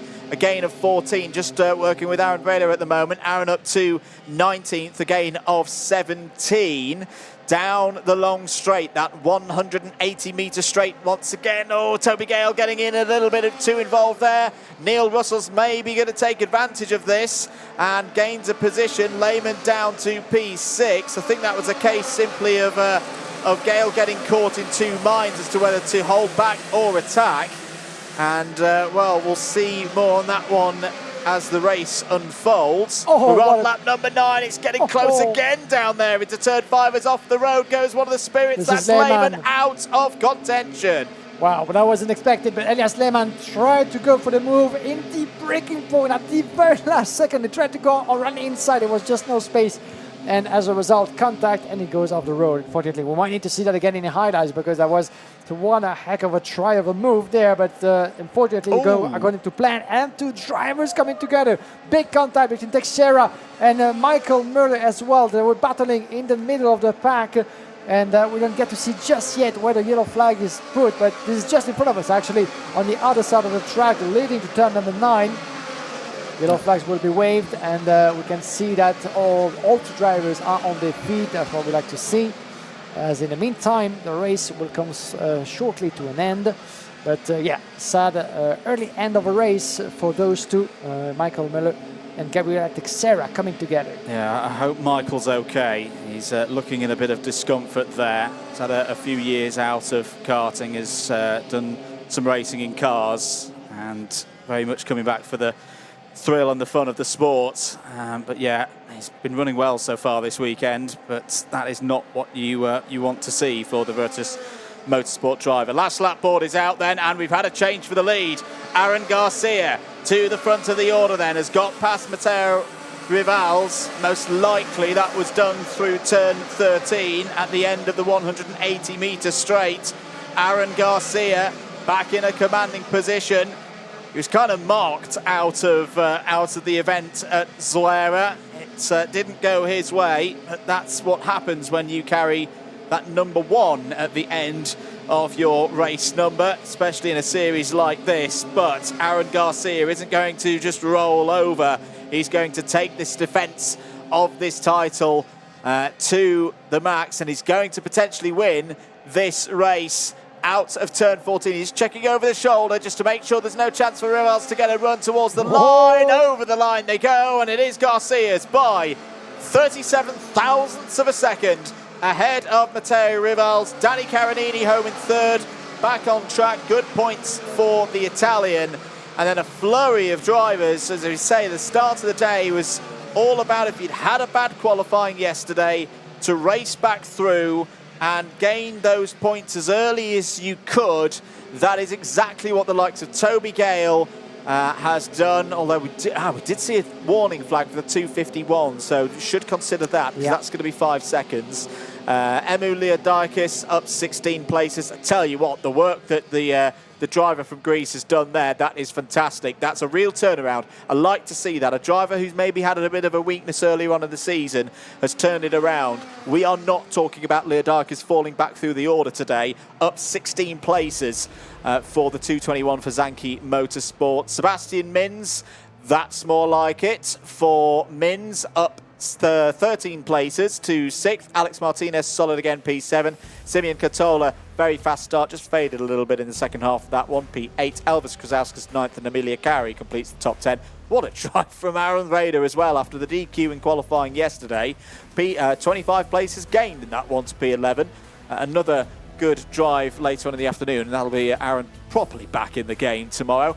Emilio Byrne and Neil Russell, 12th and 13th. Gabe Still, 14th. Andy Rattel, 15th. These are all solid results. Lyndon Claret, Hugues Piquillon, Theo Lestrange, Adam Albacioni and Ollie Meek, all in the top 20. Alex Zafriadis, Elias Lehman, Noel Sundberg, Stig de Rademacher and Antonio Haddad in the top 25. Ellie Dax, Sjoerd de Vries, Albert Lombard, Xavier Shetty and Luis Nunez, all in the top 30. You're on the last of the 31 finishers. Here are some of your highlights. There you go. Let's take a look at how that race went to the finish. Oh, what a crazy race this has been for some of the protagonists of that senior class. A big coming together at some point into the turn number 2. As you can see them, one of the drivers being 7 on the radar and 297, and 5 drivers involved into 2 different contact, actually, as we have a different angle. First the one on the outside of turn number 2, then another big coming together, and one of them going airborne, the 270. Noel Sundberg. Yeah, indeed. He was able to get back on his 4 wheels, and fortunately, at least as we can look at it, nobody was injured into that big coming together. Yeah, Adrian Canal retired from the race that we saw later on. That's not what we want to see.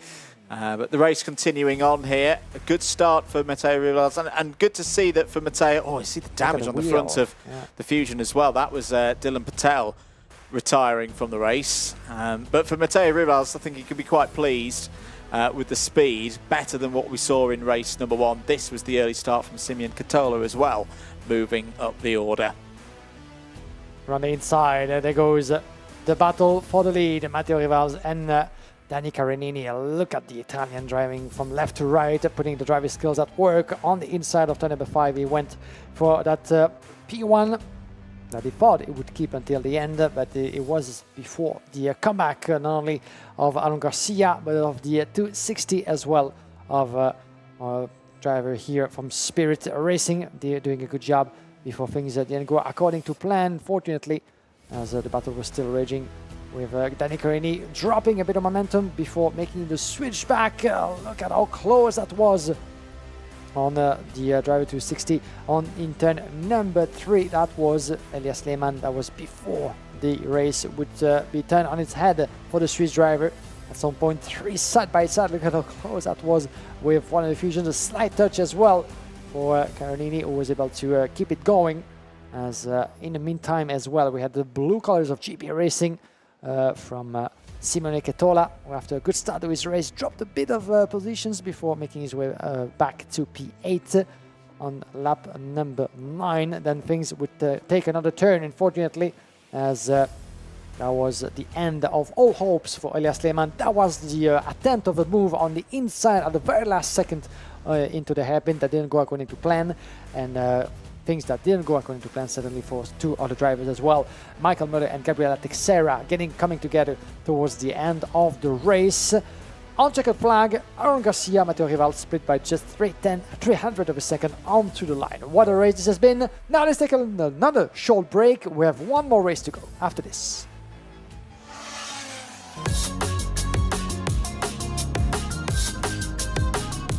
Now I'm going to try the Playseat Formula Instinct F1 edition. Now as soon as I've got in it, it immediately feels familiar because it recreates the driving position I felt throughout my career. Let's see what it's like when I get going.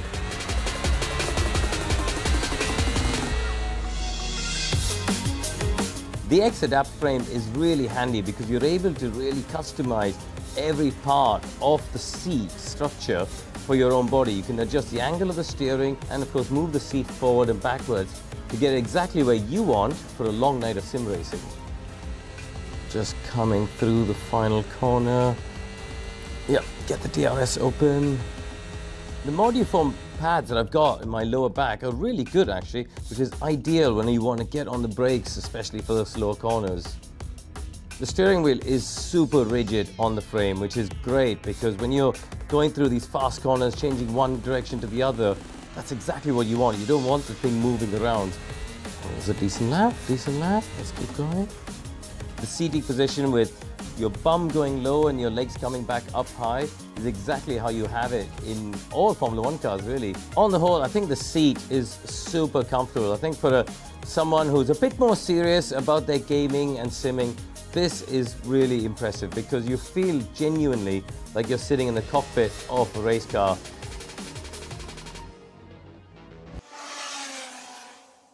Welcome back to Franciacorta, getting ready for the next race. X30 Senior, Groups A and D, almost ready to entertain us for 11 laps around this fantastic 1.3 kilometre circuit. And once again, we've got a swap on the front row. There is Javier Borrasca, who will start on the front row of this race from second place. But Gautier San Juan, as is the right of the pole sitter, has elected to switch to driver's left for the initial run down towards turn 1. We did see this employed by the Spirit karting team earlier. To pretty good effect. But the other thing is that it was Javier Barrasca who was the other driver. So he's already got a little bit of knowledge of how to start one of the races from P2, a little bit back from the pole sitter. But crucially, how to get that run down towards turn 1 and potentially take an early lead here. Yeah, the early lead was taken indeed by Gauthier San Juan, who was able to keep it from Paul doing the same swap on his previous race. But if you remember, that was a close call on the entry of turn number 1 at full speed, pretty much. So let's see if he's going to be able to do the same again. Gauthier San Juan, the 223 from Spirit Karting, who picked up a 10th place finish in the end. So he's got another chance to translate that pole position in qualifying into strong results. It didn't go according to plan, despite that strong start in his early race, unlike Javier Boscora, who picked up a 3rd place finish. Further back, we see as well the 2:45 of Julian Sorvillo, P6 finish in his opening heat. By his side on row number 2, Freddie Lloyd, the returnee of at the wheel of that Allen kart for Premium Karting. 2nd place finish in his opening race. And 3rd row of the grid, we will see as well the likes of Dan Alleman, winner of that opening race and current championship leader, with Clément Houtron by his side, another of the early winners in the senior class. After this one, but don't go anywhere, we're going to have the lunch break and 5 more races to go after this. Here's your grid then.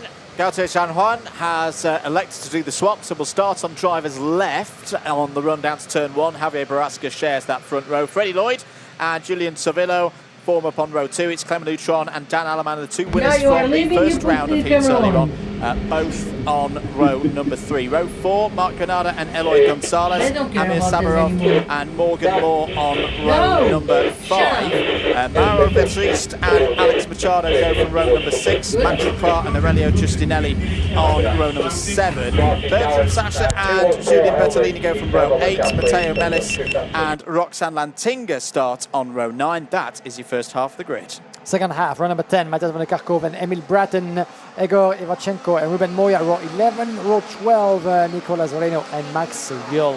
Row number 13, Otto Paikanen and Christian Fuente Plaza. Dylan DeVos and Kian Goshi. Row number 14, row 15, Xavier Rekal and Romain Sales. Then at the back end of the grid, on row number 16, Alexandre Mercier and Luc Taylor. And we have Lars Beninke and Maurice Vergruis, as well as Paco Miguel Sarmiento.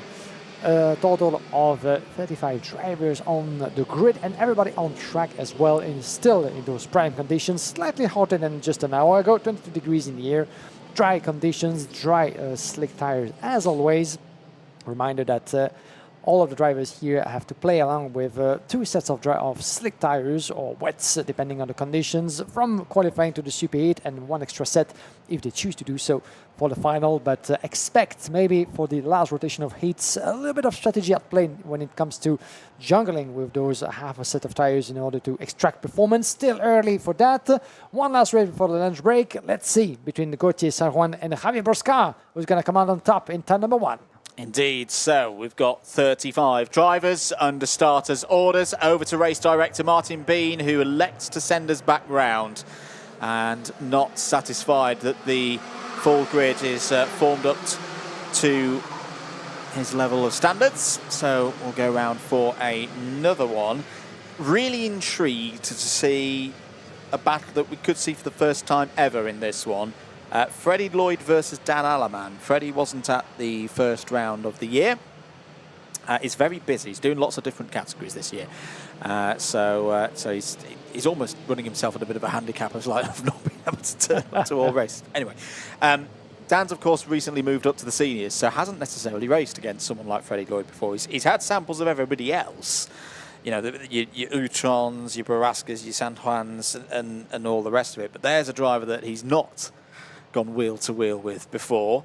They're in separate groups, so they didn't race against each other earlier on today. So, yeah, always an interesting scenario when it happens. So we'll keep an eye on that one. And then, of course, how is Clément Houtron going to tackle the start of this race? I was really, really impressed with Clément in the first set of races. He was just so calm at the wheel, the French driver. So keep an eye there on the 309. You know, no turns of the head, just keeping his eyes on the rear bumper of Freddie Lloyd, who likewise is doing the same to Javier Barrasca. Here we go then, into the tram lines. Are we good for a race start? No, we're going to go round again. Oh. Now, was that a bit of a stutter from Barrasca out of the final corner, or was that San Juan being a bit too early on the loud pedal?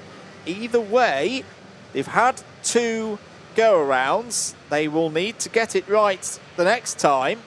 Otherwise, there could be some bother here for the drivers at the very front of the field. Yeah, we've seen that in the past as well. You know, two tries is more than enough for the patience of Mr. Martin Bean. A third time, let's see what happened there. The reason why going around a couple of drivers. Second half of the field isn't particularly well formed up there. That might have been the reason. Apologies, I'm not 100% certain that was actually the fault of those at the very front of the field. Either way, it's another go around to get it right third time of asking. As you say, Martin Bean is one of the most experienced race directors in world karting. But the other thing that you don't really want to do is upset Mr. Lupley out there, who will stare you down with his sunglasses, and you know when Pasquale is not particularly happy with you. I am sure these drivers will get it right this time around, and the race officials, of course, keeping control of things.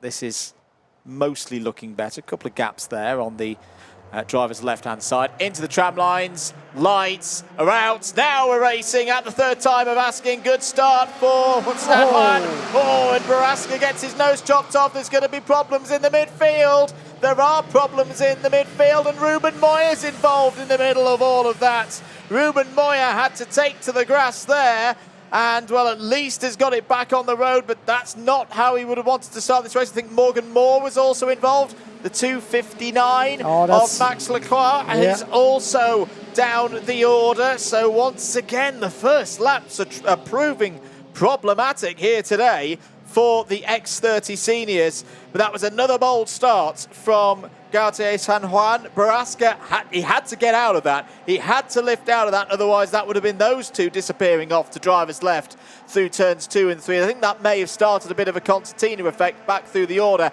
End of the first lap. Here's Julian Silvillo down the inside through turn 1. Still holding it there. What a move from the Belgian for MCK Racing. My goodness me, that is mighty brave driving. Eloy Gonzalez is in the middle of it all. Finds somehow his way through to second place. Here comes Clamaluchon as well. And he's going to take some positions from Barrasca. Dan Alleman trying to hold it in there.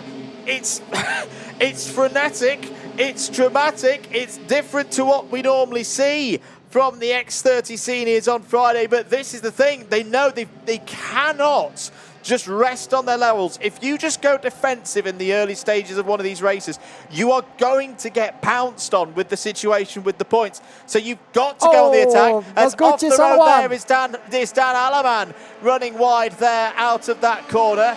So it's Sevilla leading this race from Gonzalez. As Barrasca and Clamaluchon. Well, that's not calm driving from the Frenchman. And look at this. This is like the drive back to Milan on a Saturday evening. Down towards turn number 5. It's survival mode out there right now. Freddie Lloyd's come up through this order, is now running in P4. Alex Machado's up the scene as well. Alex has got a good record around this circuit as well over his long racing career. He's now up into the top 5. Well, we're going to take a breather because that's one can call hectic early stages of a race. Watch out from the inside. There he goes on Clément Autran. Freddie Lloyd takes the lead at the end of lap number 3. That was for third place. My apologies. Behind Sordian Gonzalez. Another driver in trouble at 240 by the look of it. Really kicking his wheel out of frustration. We'll get back to that. That was Christian Fuente Plaza at the back end of the grid. And now into lap number 4 out of 11. We are only getting into the groove of that qualifying heat, but look at how close that is. Further back, Freddie Lloyd, Bacado, Clément Autran, side by side pretty much. It's now 2, it's 3 side by side, almost into the hairpin. Running inside goes Gautier San Juan. We thought we had lost him for a minute, but it was his teammate Dan Alleman really driving through the field all the way down to P16 as a result of that off earlier. But now, look at how close this is. Pretty much the entire field within 2 or 3 corners of distance. Look at them go, and the gap has been extended to more than 4 seconds between Julian Sorvillo, Elon Gonzalez in the leading train. Look at that, how close and hectic that is outside of the hairpin. Seems to me that all those seniors are more than looking forward to go to lunchtime, because look at the way they're driving now. They're more than ready to see the checkered flag already, but we are only halfway through this last qualifying heat as Freddie Lloyd is going to try to go around the outside of the 294 of Alex Machado, and yes, he does it! Brilliantly made. Freddie Lloyd back into third place. Machado back into the bumper of San Juan and Granada, battling along. Javier Brosca as well, making his way past, being chased by Clément Houtron as well, and Van der Kerkhoff in the mix. Oh, Freddie Lloyd will have liked that one, round the outside of Alex Machado, but all of that battling has taken any realistic opportunities for this group to win this race out of their hands. They're pretty much 5 seconds behind the top two, Eloy Gonzalez and Julian Cervillo, doing a brilliant job at the front of the field. Presumably, they will just keep this formation going. Don't change what's working out there right now. Julian Cervillo had a tough time at the IAME Winter Cup, made that breakthrough run, surprised a good number of people, including ourselves here in this commentary box at Zuera. Well, this performance is showing that this is a driver who means to be at the front of the order this season, not languishing down in the midfield and hoping to just make it through to the final. Julian Cervillo for the MCK Racing team is here to win races. Eloy Gonzalez, we already know after the last few years, is always up for a fight and to contend at the front of the order. They will continue to lap round here. I don't think that they will fight, if fight at all, up to the last couple of laps, because of this reason. They've got a big gap to Freddie Lloyd behind. Freddie Lloyd is pretty much matching the pace of the top two at the moment. Meanwhile, here is your fight for 5th place, Borrasca and San Juan, with Marc Granada just behind there in 7th place. Granada, who had a great run here a couple of weeks ago in the IAME Series Italy first round. The few drivers used as a bit of preparation for this Euro Series event. Fastest lap of the race so far has just been put in by Morgan Moore. The trouble for Morgan, though, he's down in 18th place. That's not where he would have expected to be at the start of the day. In fact, I think he is in this group somewhere. Yes, he is, right in the middle there, the 2-1-1, and together we've got the 2-0-4. That's not what you want to do. Van der Kerkhoff, who had a tough run in the first round of races, that may have been on board the back of Matteo Mellis in the LA Motorsport 257. Either way, all boys and girls, I hope this doesn't break down too much and spoil things, especially after how good the racing was at Zuera for round number 1. We're on lap number 8 now of this race. There is Matteo Mellis in the 257. Let's have a look at a replay. This was the move for the race lead. So Eloy Gonzalez has taken the race lead away from Julian Cervillo. Well, we almost forgot about the two leaders in the meantime, because now we have a switch and we need to keep at least one eye on that battle for the lead, because Gonzalez, Sorvillo split by 0.2 of a second, 4.7 seconds in front of Freddie Lloyd, Machado, and the rest of that hectic pack, where it could actually pretty much go to drama if they keep on going at that rate before the checkered flag. Still a battle raging between Javier Brosca and Max Granada. Split by a second. There was Machado and Brosca for P4. We'll get back to that. But in the meantime, as the checkered flag is getting near, and another driver outside of the hotel hairpin into trouble there. You get to see how it was, but Julian Bertolini is dropping down the order. He's the one who got pushed around a little bit into the heat of the battle. Unfortunately, another one getting into trouble. We had the likes of Matthias Van der Kerkhoff and Gauthier San Juan dropping all the way down to 16 and 17 after they're coming together. Fortunately, as we almost forgot also about Dan Halleman, the fastest on track in P11 at the moment, getting close to a Vertrit for P10. Fortunately for Dan, wasn't able to play the big names, play the big games here into this last qualifying heat after that incident in the early stages. Trying to pick up as we have a switch for 4th place with Javier Brosca, who just made his way past Alex Machado, as the checkered flag will be shown into less than 2 laps now.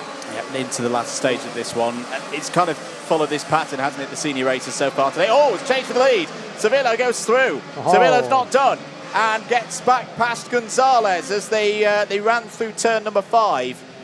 The camera doesn't quite tell the full story of turn number 5. It is slightly downhill. It's why we see so many times when drivers outbrake themselves, they run deep.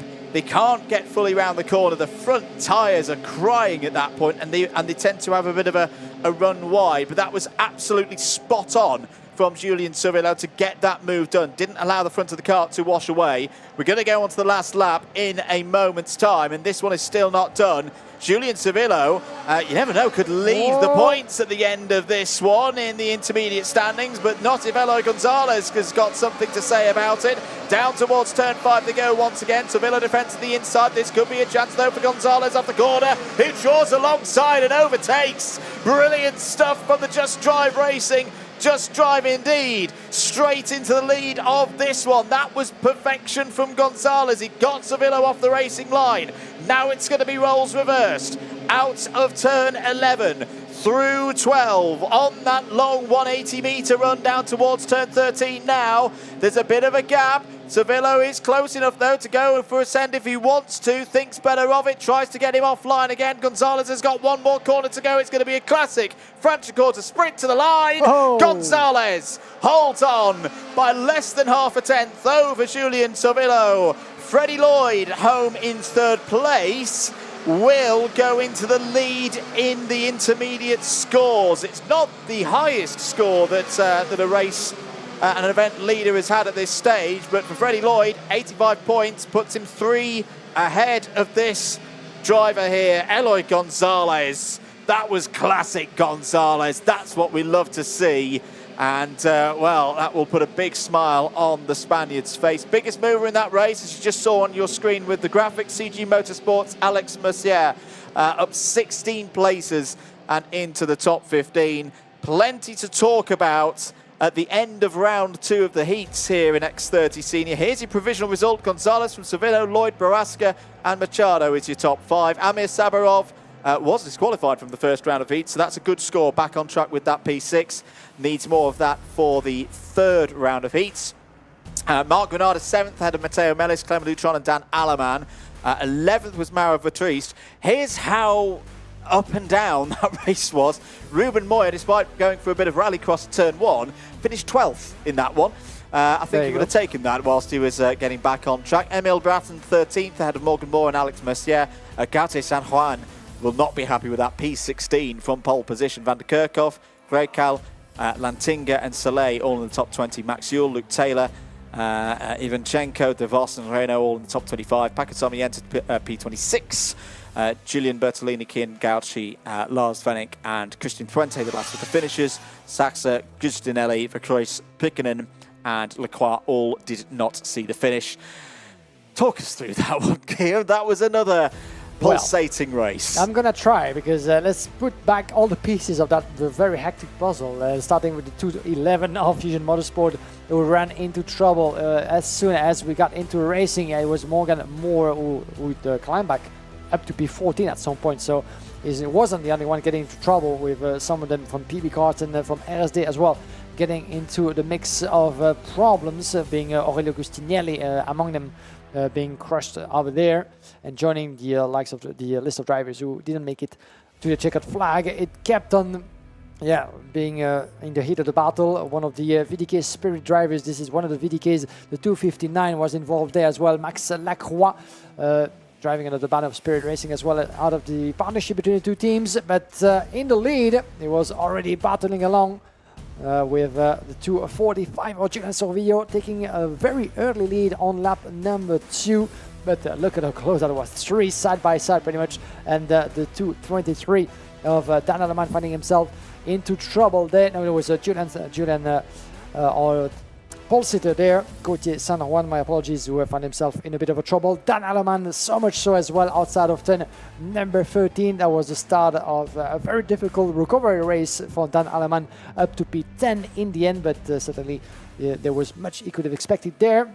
But look at that coming together with Clément Autran, unfortunately at 309 there, was trying to find his way through Javier Bruscar, those two not getting along into that turn number 3, and it created really a coming together effect of the worst kind. Here's a different angle, as you could see that Clément was trying to make his way past, but miscalculated the distance there. Bruscar, incredibly lucky not to lose his exhaust there. The retaining clips and the springs doing their job. and saving Baraska there, because yeah, that would have been race over if the cold end had popped off. This was the rest of the battle. This was Machado versus Freddie Lloyd. Freddie Lloyd, I've got to say, has really, really matured in terms of his racecraft over the last year. So obviously, I've watched Freddie race a lot. This was one where, as I say, it was survival mode at this point, and just kept plugging away and eventually got to the front of this group. Look at the size of this group fighting like all for third place. Yeah. This was more moments for Morgan Moore with one of the Mick Barrett Racing. I think that was Max Ewell there in the 275. This was a great move from Lloyd round the outside of Alex Machado. That was the key one that gave him third place and allowed him to race away from the rest of the field. This was Van der Kerkhoff. Apologies, it wasn't on the 275. It's the 223 of Gautier San Juan who got mounted there. Both of them dropped out the top 15. Gonzalez went for the move on Sevilla. That was probably the most conventional move that we saw in the whole race. One of the diamonds running out wide. That was Julian Bertolini in the 334. Yeah. This was a good move as well from Sevilla. As I say, it's so easy to just run off of that curb and run wide. That was spot on from the Belgian, but this was even better from Gonzalez. Just gets that slingshot through turn 6, took the race lead, and that is what a distance of 0.038 looks like over the line. Guillaume, what a morning and early afternoon of racing we've had. We wondered what would happen with this slight change in format, particularly for the seniors. The juniors were used to it. The minis were used to it as well, of having these 3 sets of heats. It's definitely had an effect, hasn't it, with the seniors? Yeah, it has had an effect, definitely, and we do hope that you guys at home liked it as much as we did, because one morning of racing this has been.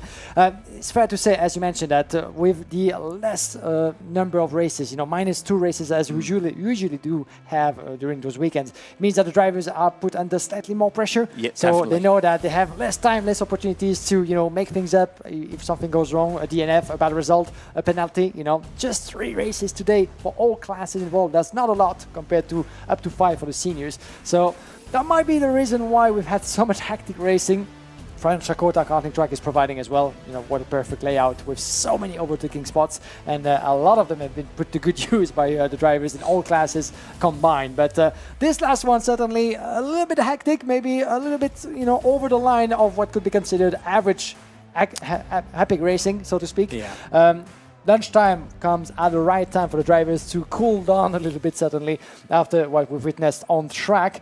But we cannot wait to get back for what's left of the schedule. Here's what we can expect this afternoon. Yeah, just under an hour to go before we get the third and final qualifying heat for the minis out on circuit. Everybody races once again. All of them will feature in the super heats tomorrow, so there's no concerns of not seeing drivers in the top 72s tomorrow. X30 juniors, they will go off from 3 o'clock and 3:20, and then the seniors 3:40 and 4 o'clock to wrap things up here today at Franciacorta for qualifying heats day for IAME Euro Series 2026 round number 2. Myself, Andrew Mather, Guillaume Alvarez will be back in just over 50 minutes time for that third mini heat.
Welcome back, everybody, to Franciacorta here in the commentary box with myself, Andrew Mather, and Guillaume Alvarez. Getting ready for the next round of heats, Guillaume. These are the last heats before we go to the super heats tomorrow. These are where we're going to start seeing pole positions for those super heats decided. Kicking off with the X30 Minis, it's been a very up and down day for a lot of the Minis. Good if you're Ilyas Sami, because he's in a nice position going into this this final round. I say only, I'm conscious I've said this before about drivers, but he needs a top 5, doesn't he, to get that pole position secured for tomorrow? Yeah, as things are currently standing, Ilyas Sami is indeed our current leader with 94 points, 79 batch, the closest in second place, but a top 5 finish, as you mentioned, could be enough for him after this one to secure the overall leadership and the 20 and the points that come with it for the classification of the championship, setting the grids for tomorrow. So we cannot wait to go racing, as the minis will indeed open up the second part of the schedule. We have 5 races left, the last rotation for all 3 classes. Absolutely, it's not just the minis in action this afternoon. 2 races for the juniors, 2 races for the seniors. I want to pick up on X30 Senior before we go back into racing. It's been a very different style of racing to what we've maybe been used to. For those joining us, normally we have something like 5 rounds of heats going into this phase of the competition for the juniors. Just 3 this week. That's because we've got 71 drivers, so we can get all of them through a round robin in 4 groups as opposed to the usual 6. Means we've got 3 races instead of 5. And for me, they've almost felt like mini super heats in a way, in the style of how they've raced. They've been quite fast-paced, they've been quite action-filled. There's an argument there as well that they've not had to take care of tyres as much as they normally would have, so that's going to be interesting to see as well. That comes into play indeed, less races, less pressure on the tires, but also less time to play with. And if you have a DNF, if you have a bad result to get your weekend started, well, you will have less occasions to make things up for the results that didn't count. But yeah, we'll get back to the seniors a bit later on to round things up for today's schedule. But before we do, well, the minis are in order. And Mathis Pissens with the last hand check from his mechanic from Fusion Motorsport. And once again, for the 3rd time today, the young Belgian will start from pole position for the last mini qualifying heat of the day before we set ourselves ready for the super heat and the final tomorrow. But he will have, once again, Chester Fawkes by his side from Argentine Premium Karting. Chester Fawkes from DK Academy, apologies, in 2nd place, leading to that very fast right-hander into turn number 1. I could hear the whistle blowing in the air of the Franciacorta karting track. This means that the mechanics will have to clear the grid as they do now, leaving the drivers to their thoughts, to the concentration, to the task at hand, with Ilyas Sami down in 3rd place. He will be just behind Mathis Pissens. There is the other strong driver from DK Academy this weekend, and currently leading the classification with 1 win and 2nd place as best result so far. Another win or another top 5 as worst result could put him in prime position to get his hands on the pole position for tomorrow. And of course, the next haul of championship points as well. The gap between Fawkes and Sami at the start of this weekend was only 3 points. And yeah, if Sami takes the full 25 on offer at this stage of the weekend and Fawkes doesn't finish 2nd, it could well be that we get a new championship leader heading into tomorrow's racing. There on your screens, Ethan Robinson for the Daily Motorsport team. Been really impressed with Ethan so far. Had a good run in his 1st heat, was a top 5 finisher. A little bit of bad luck in the 2nd one, but another opportunity here to get a good result. Keep an eye on Mason Hibbert there as well, the driver with the kind of orange, green, blue. He's got a bit of everything on that bracelet.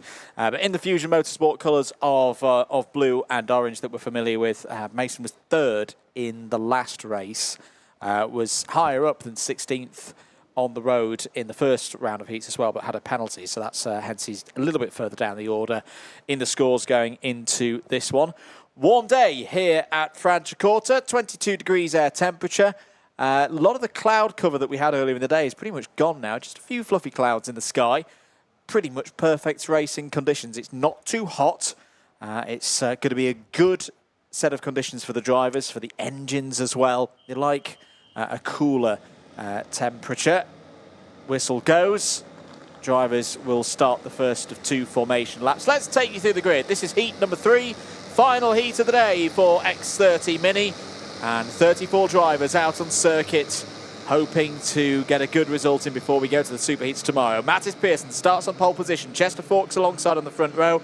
Ilyas Sami, if he gets a top 5 in this race, will be on pole position for the superheat tomorrow. Ethan Robinson joins him on row number 2. Charles Clough, Mason Hibbert, there on an all-British row number 3.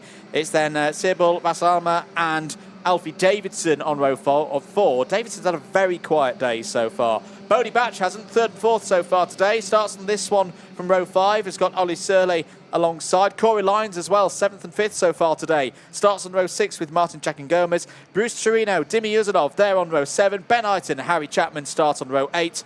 Last of those in the first half. Aaron Bordenova, very quick in race pace today. Starts on row 9 alongside podium visitor last time out, Leo Davahive. And further back, we have Nathan Vigion and Luis Paternotto, row number 10, row number 11, Milo Cornil and Oliver Woonhall.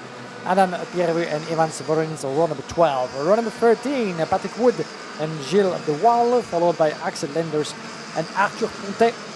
Row number 14, then we have Elian Timota and Valentin Pocholi Tomaso, row number 15, Mike Gonzalez and Darren Gani, row number 16. And row number 17, Seravit Sertin Ranakul with Mohamed Wibo by his side. As always, 34 competitors in the mini class, under the close watch of all the mechanics and close friends surrounding the Franciacorta Cartodromo, as we do have everybody on track. And I saw something for Ethan Robinson. Yeah. Seems to be a bit of a trouble. He was late to get into sector number 2, still is. I do wonder what happened. You just mentioned there that we've got everyone out on track. We have, but Ethan Robinson had a very slow sector 1 on that on this formation lap. So yeah, I can just see Ethan going through and out of turn 12 now. So, well, the rest of the drivers are all formed up. This may be a problem for Ethan Robinson if we go green on this occasion. The lights are out. Yes, we're racing. 7 laps to go then here in X30 Mini. Good start for those on the pole side. There's another of the Daily Motorsport drivers in trouble there. It's Corey Lyons in the 414. So a disaster for the Ireland-based team. There was another driver off to drivers left, which we'll try and catch up with in a moment. They come through turn number 5. Oh, we've had another one run wide. That looks to be an MP Motorsport machine. Could well be Bruce Chirino, who started well up the order in this one.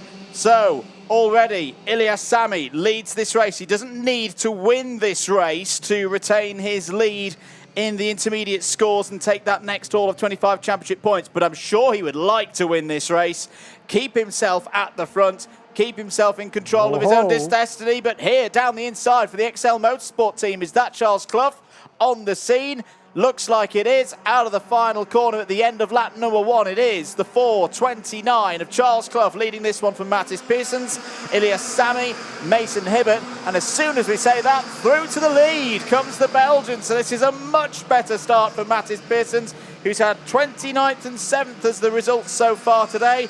Ilyas Sami, though, immediately on the counter, back down the inside, retakes the lead through turn number 5, and unfortunately for Pearsons, now drops all the way down to what was 5th place, now 6th place, as finally we see Alfie Davidson now on the scene. Here's another attack, this time Mason Hibbert down the inside to retake the lead for Fusion. This is good stuff from the Minis, and at the moment this result would be good, of course, for Mason Hibbert, move himself up the order a bit, potentially onto the front row for the final tomorrow. For Ilyas Sami, though, still fully in control of his destiny, would have a 26-point lead in the intermediate scores overnight. Yeah, as long as he keeps it indeed between the racing lines, he should be good to get himself on pole position. It remains to be seen. Lap number 3 out of 7. Mason Hibbert, Ilyas Sami, Charles Clough at some point opening the door on the lap before. Going from P1 to P4 in the space of just 1 corner. He felt maybe that it was a bit too short in terms of maximum top speed in order to protect his position, but very smartly just was able to make his way past back to P3 in front of Davidson. Asalama, Pearsons, Mattis is dropping another place down to P6 at the moment for the pole sitter. Change for 4th with Alfie Davidson getting in front of Basalama. Just happened in the turn number 9, just that double right hand on the other side of the circuit. Down to 12, number 13, the second longest one of the longest straights. The longest it is 180 meters, 160 for the start-finish straight. And the battle of the fusions happening right now with Chester Forks went from the front row of the grid. They were fighting in the middle of the pack, making his way up to front. Mattis Pissens in P5. As the top three still glued together, entering lap number 5. On board here, so to speak, with Mattis Pissens, Passalama, Sorley, Chester Forks just in front of them. Keep an eye as well on the battle for that P1 finish. Mason Hibbert responding to the pressure from his two young rivals behind with the fastest lap. He has no one in front, but certainly a lot of pressure behind. With Elias Sami, Charklov. Remains to be seen, as you mentioned, Andrew. He doesn't need Elias Sami to go for that final move. Second place would be enough for him to secure that overall lead and pole position for the superheat tomorrow on Saturday. But would he be able to resist from that temptation? Let's not forget that Charklov is putting the pressure as well from third place. So it might be a way for him to protect himself much more. Remains to be seen. Lap number 5 entering now. Yeah, really good work here from both Hibbert and Sami. It's one of the things that's really impressed me about Elias Sami's racing so far this year. He's a really good character off circuit. But the way he's thinking these races through, he is already thinking like a championship contender, which is full testament to the DK Academy and the work that they've done with Elias to turn him into this kind of driver so quickly. A little bit further back in the field, there's the Action Racing number 452 of Olli Turley trying to move up through the order, right in the mix of everything. You've got Harry Chapman in there as well in the bright yellow and black liveried cart. Bodie Batch also with the blue and yellow helmet. But this job right here, Elias is thinking, oh dear, as out of the race. Is that Porsche de Tomaso? Yes, it is. So unfortunately, the French driver out of this race. Don't worry about drivers not making it through to the finals tomorrow. They will all get a spot on the grid for the big race on Saturday afternoon. But Elias right now, he's looking at the situation. He knows he doesn't need to necessarily win this race. He's got the advantage in the points. His teammate's a little bit further back. This is really shrewd driving. Similarly for Mason Hibbert, the rest of them are all so mixed up in terms of they've all had either 2 okay races or a really good one and a not good one. So for Hibbert, it's just a case of like, well, just win the race. Just get those points on the board. Don't worry about everybody else. Just do what you can do. And Elias Sami working with that side of things really well right now to keep it nice and calm at the front of the field. There are your scores in the bottom right-hand corner. And again, Sami will just nudge along. Doesn't need to go on the attack for Mason Hibbert, his first place. This is really good stuff. Charles Clough is doing everything that he can to hold, but inevitably is going to slip back into the clutches of Alfie Davidson and Chester Forks here. I always find this so impressive with these young drivers. And they are young drivers, but they race with a maturity well beyond their years. Yeah, maturity on display here as driving skills as well, very much so. Between Mason Hibbert and Elias Sami, as you mentioned, instead of going for that last move. And talking about moves, while it's happening left, right and center into the middle of the pack, while we leave Mason Hibbert and Elias Sami to make their way back to the checkered flag and conclude this last qualifying heat. Well, still very much reaching further back for the last battles within the top 10 between Davidson, Forks, Pissens. Oh, and as I said, that run inside he goes! Could we see a change suddenly into the last sector, the last lap? Yes, indeed, down the inside of the hotel hairpin. Elias Sami couldn't resist but to go for the move and a slight defensive driving onto the line. But the checkered flag is waving, not for Mason Hibbert, but for Elias Sami. Second place was enough. He knew about this before the start of the race. Very smartly stayed behind Mason for most of the 7 laps, but the last one, the last breaking point into the hotel hairpin, the gap was there. And if you no longer go for a gap, you're no longer a racing driver. A certain Arten Senna once put it, and that's exactly what Elias Sami did to pick up his second win out of 3 races, added to a second place, which makes him the overall leader at the end of those 3 qualifying heats for the mini class. 144 points, the almost maximum for Elias Sami. The points awarded when it comes to the championship and the pole position for the superheat of tomorrow. Well, Elias Sami for just 88,000 of a second on the line. From Mason Hibbert, Charlie Clough, third place from Alfie Davidson. Fourth place, Chester Fawkes from Mattis Piessens. So Paul Sitter, we did better than the race before, but unfortunately not quite able to translate his pole into result just yet. He will have 2 more occasions tomorrow to do that.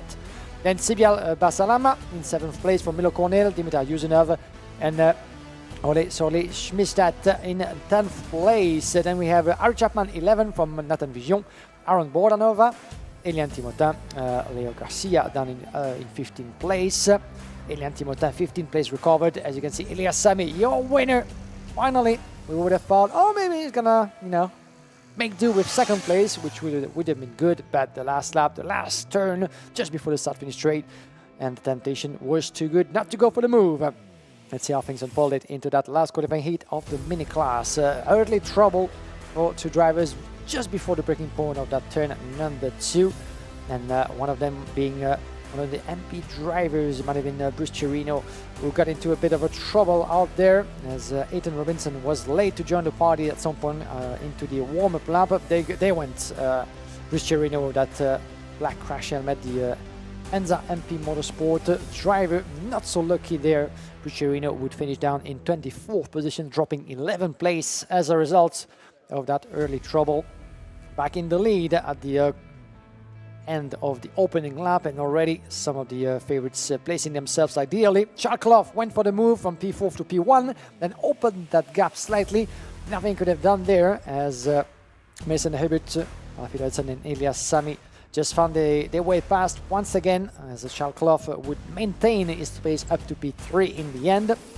Alfie, there was the move. Elias Sami around the inside as soon as he got back into the leading group, just went for the move on the inside of that the hairpin in turn number 5, leaving the rest of his opponents battling along, as the 447 of Alfie Davidson would make his way past for 4th place, as Mason Hibbert and still Charles Clough very much in the mix, letting some of the drivers like Sibyal Basalama getting ever closer to join him in the battle for the top positions. But 2 trains would start to form on lap number 3, and there was the move, one of many that we've seen into the hotel hairpin, as one of the DK drivers, Chester Fawkes, so fit to go around the inside line, taking another position. 436 as well, doing his bit. Mattis Piessens trying to recover a little bit after dropping a couple of positions in the early stages. It would finish only P6, I say only, since he was starting from pole position. Trouble for the 440 of Valentino Poscio di Tommaso from PB Kart. And the last piece of drama into that last qualifying heat on the inside of the hotel hairpin in the last lap. Well, thank you, and see you tomorrow for Elias Sami, just crossing the line less than 1/10 of a meter in front of Mason Hibbert. A bit of defensive drive in there to protect his position, and just to make sure that photo finish would not take him away the win, but well-deserved performance from Elias Sami. Let's see what some of the drivers have to say down in Parc Fermé with you, Andrew. Thank you very much, Guillaume, here with our race winner and pole sitter for tomorrow's Superheat, Elias Sami. Elias, great performance from you so far this week. Yeah, it's been very great. How's the preparations gone? It's a very different circuit, this, to Zuera, but clearly, the performance is still there. Are you enjoying it? Yeah, I'm enjoying it. It's not really much a difference, actually. Fair enough. You're the driver who's kept the head today. Everybody else has kind of been having problems. They've been having incidents off the road. How are you feeling as, just race winner from that one and also for pole position tomorrow? Happy, and I think it's going to go easy for the final. So, yeah, same thing as the Rera. Talk me through the last couple of laps there, because you were holding with Mason. Was it always the plan to go for the move? My mechanic told me not go for the move, push him, because we didn't want to have a battle in Denmark, come like top 5 or anything like that. So I said to myself, last corner I'm going to overtake and then get it. Yeah, so I've done it. Interesting insight there. Thoughts ahead of tomorrow? How do you think tomorrow's going to go? Very good. Very good indeed. Elias, thank you for your time. We'll see you on the front of the grid tomorrow. Elias Sami there, your race winner in X30 Mini.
Welcome back, ladies and gentlemen, live from the Cartodromo International of Franciacorta in the northern of Italy, not far from the beautiful cities of Milano and Bergamo. The conditions are still absolutely fantastic here. A bit of sun, slightly cloudy, very much dry as we get ourselves ready for the last 4 races already of today's schedule. Coming up, the junior category will head into its last rotation. 2 races in juniors, 2 races in seniors, with that young man, Lorenz de Kock, that will be starting from pole position for the race coming up, B versus D, the last race of the day for those 2 groups. And for Lorenz de Kock, an ambition to maybe pick up his first win of the weekend. He had the 12th place finish and a second in his race just before lunch break. Joris Verkek from the Netherlands, the only driver this weekend representing Team Koene Racing. Not so much the weekend he would have expected so far, with a P14 and a 19 finish. Not the easiest of races so far, but still plenty of potential to display for Joris Verkerk. It's not always easy when you find yourself on your own, pretty much, with no teammates in the tent and on track to rely on in terms of data, in terms of working together, in terms of, you know, giving you a little bit of a help down onto the track. But fair play to Koene and to Joris for the challenge. Theo Polican will be starting from 3rd on the grid. He's our current point leader so far this weekend in the junior class, with 2 wins to his name. The first one he inherited after a penalty, and the other one that he went to take on his own, pretty much. So 2 wins to his name, maybe a third that would do him good for the points for a championship and the pole position. But Freddie Wood might have other ideas in mind. He wants to pick up that win, a 13th and a 6th place finish so far. Again, there's space for improvement there for Freddie Wood and Fusion Motorsport, as some of the mechanics from the Victoria Lane karting team watching along. Some of them on ladders, some of them on the fences, you know, whatever you can find to have the best view on the racing show down onto the track. Another name to keep an eye on is starting from further back, Ludwig Grankist at the wheel of that Enza kart machine. Always interesting, Andrew, to see new brands, new chassis coming to the fore in international karting. And Enza Kart is one of them for the past 2 seasons. They've been part of the global karting scheme and pushing so much forward with MP Motorsport. Oh, absolutely. The MP Motorsport team and Henza have been doing really, really good things. I think we're going to hear more and more about that kart at the front of fields over the next year or so. And interestingly, not just in the mini categories. Normally when you get a new brand or a new kind of force coming through, it's they either go for the mini or the full-size kart, whereas Henza seem to have got some really good performance across both main platforms, as you were, from a technical viewpoint. There are your drivers in the pre-grid ready for this last race. No one's going home tonight. All drivers will go through to the superheats, of course. It's tomorrow afternoon where we will lose 4 of them to get down to the final of 36 drivers for the round 2 finale in X30 Junior. Lorenz de Kock and Joris Verkerk, as there's a little bit of a delay there for the number 55 Theo Polican. Away now. Let's take you through the full grid though. Let's get that bit of business done for the B and D groups in X30 Junior. This is how they line up for this heat. Lorenz de Kock starts on pole position with Joris Verkerk alongside on the front row. Theo Polican will be able to retake that position 3rd on the grid. He's unbeaten so far in the heats. Freddie Wood is completing that 2nd row. Ludwig Gronquist, 5th and 3rd so far. Useful results for the Swedish driver, who's joined by Santiago Barros on row 3. Alejandro Campos and Nolan Michaud go from row 4. Sukmani Kira could do with a good result here. She starts on row 5 alongside Miko Sturvers. On row number 6, we have Nivola Morales and Johnson Stewart, Arthur Van der Skelden and John Foley Jr. Row number 7. Row number 8, Tony Cacciaferro and Charles Ural. Row number 9, Ayrton Lamarche and Hugo Bernat. Karl Lundberg and Mason Kwong on row number 10. As a total of 20 drivers are taking it through the track right now. 8 laps to go through for the juniors. We'll have one more of the same class A versus C just after this to establish the overall classification.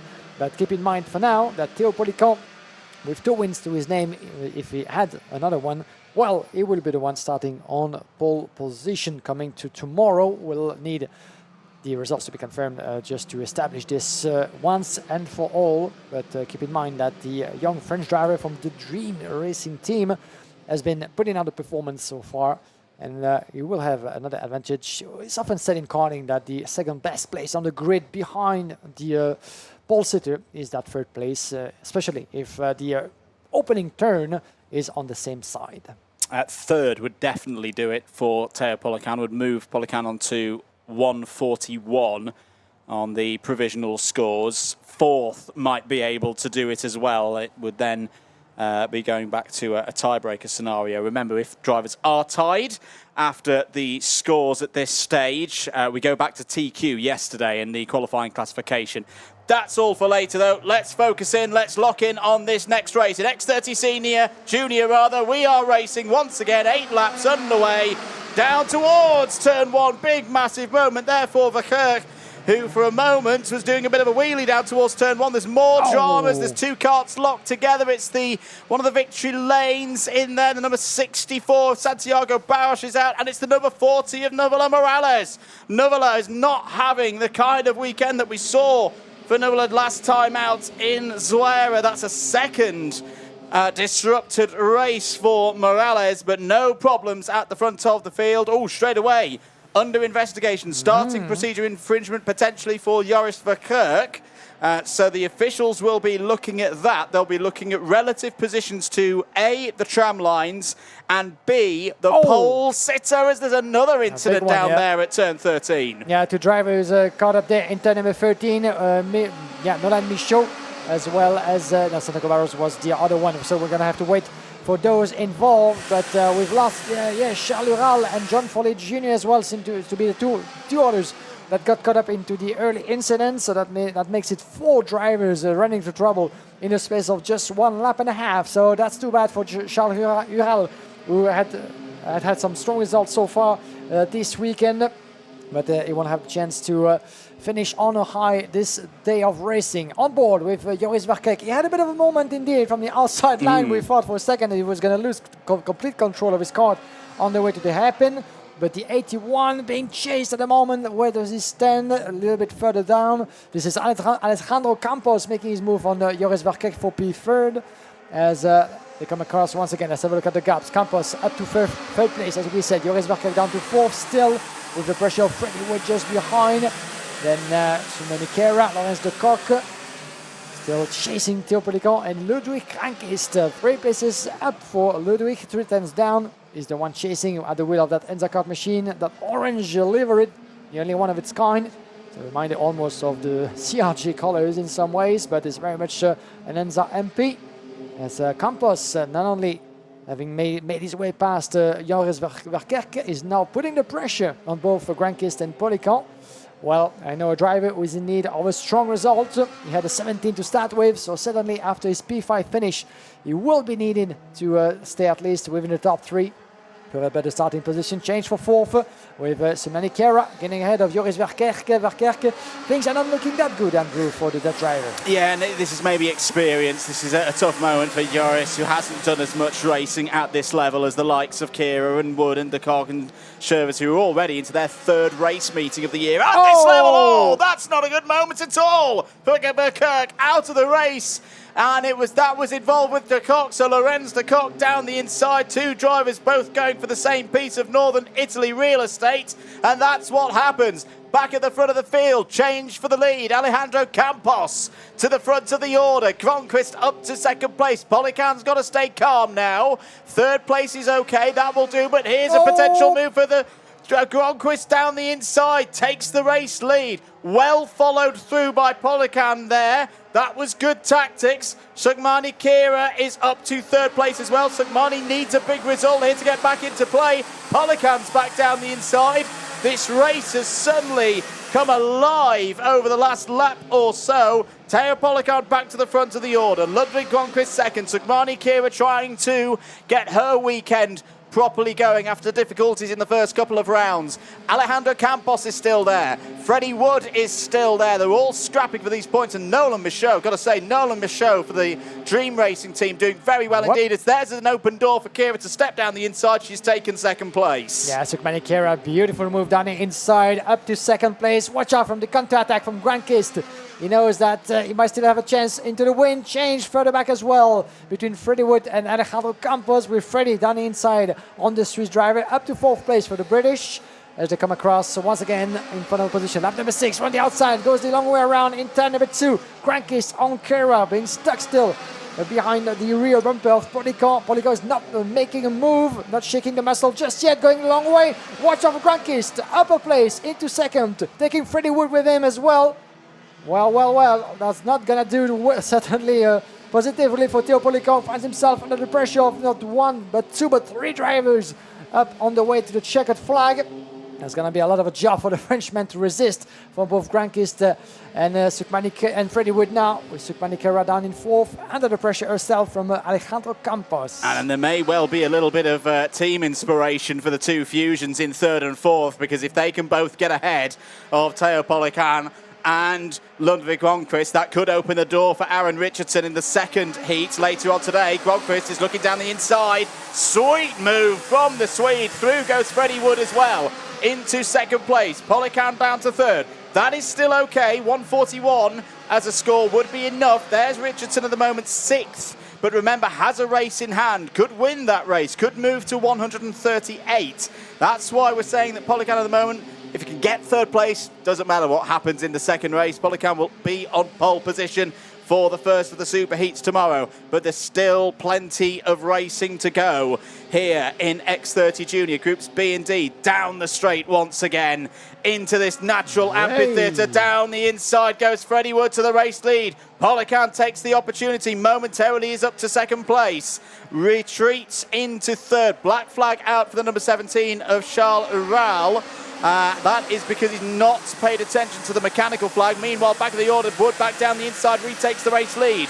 Polycan still there in 2nd. Gronqvist 3rd. Gronqvist looking down the inside. Sukmani Kira looking to pick up the pieces as well as all. Freddie Wood's had a tardy run off of 5 and has lost the race lead. Theo Polycan wants to take this one 3 from 3. Had a great start to the day, has got momentum, but here comes Gronqvist. That may be the key moment. They've let Polycan get away. Kira's there in 3rd. Wood 4th. Into play once again for some big points is Alejandro Campos.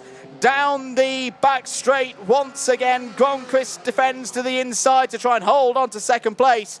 Theo Polycan is going to be perfect through qualifying heats day. 3 from 3 for the French driver. Dream Racing on top. They're on pole position for the super heat tomorrow. A fantastic performance from the driver of kart number 55. Theo Polycan's season is well and truly underway here in Franciacorta. The driver who was in the top 10 consistently in Zuera, but was just a little bit back from the fight for a podium. That is going to be a very different story tomorrow for those super heats in the morning and then the final in the afternoon. A win in the end by 0.9 of a second. Looked comfortable in the end after those 8 laps. For those of us here at the circuit, we know it was anything but. There is your provisional results from that first race in round number 3. Polycan from Gronqvist, Kira, Wood, Campos. That's your top 5. Nolan Michaud, great drive. This is a driver who's not raced much at this level before.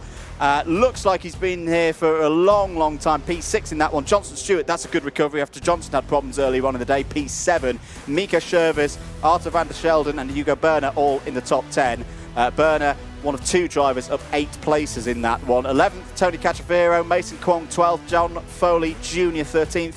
Joris Verkerk did get back on circuit, is under investigation, I think I noted, for that moment earlier on. P14 for the Dutch driver. Carl Lundberg, Ayrton Lamarche and Nuvela Morales, the 17 finishers, or last of the 17 finishers. 3 retirements out there. Charles Rao, Lorenzo Koch and Santiago Barros. But job done for Theo Polycan here today. This is how it went in that last heat for Groups B and D. This was the race start. Verkerk nearly Verkerk Airlines there into turn number 2, but was able to return to terra firma and hold in 4th place. There is how we lost from the main racing action. Santiago Barros and Nuvola Morales. Morales would rejoin, but finish down in 17th place. Here's another angle of that moment. And how much might have actually come from behind Morales, the initiation of that that event. Here, through into the race lead, went Teo Polican. Remember, Teo Polican had actually a little problem getting off the pre-grid at first, so what a turnaround that was. There was the scene of Morales and Barros trying to get their carts apart. That's how we lost Charles Ural from the main part of the racing action. Charles Ural would continue with damage, would be shown the mechanical flag and then the black flag. Good race from Sugmani Kira. She needed that to get back on form and repeat some of the feats that we saw last time. This was the De Kock and Verkerk incident. De Kock out at that point at the halfway stage.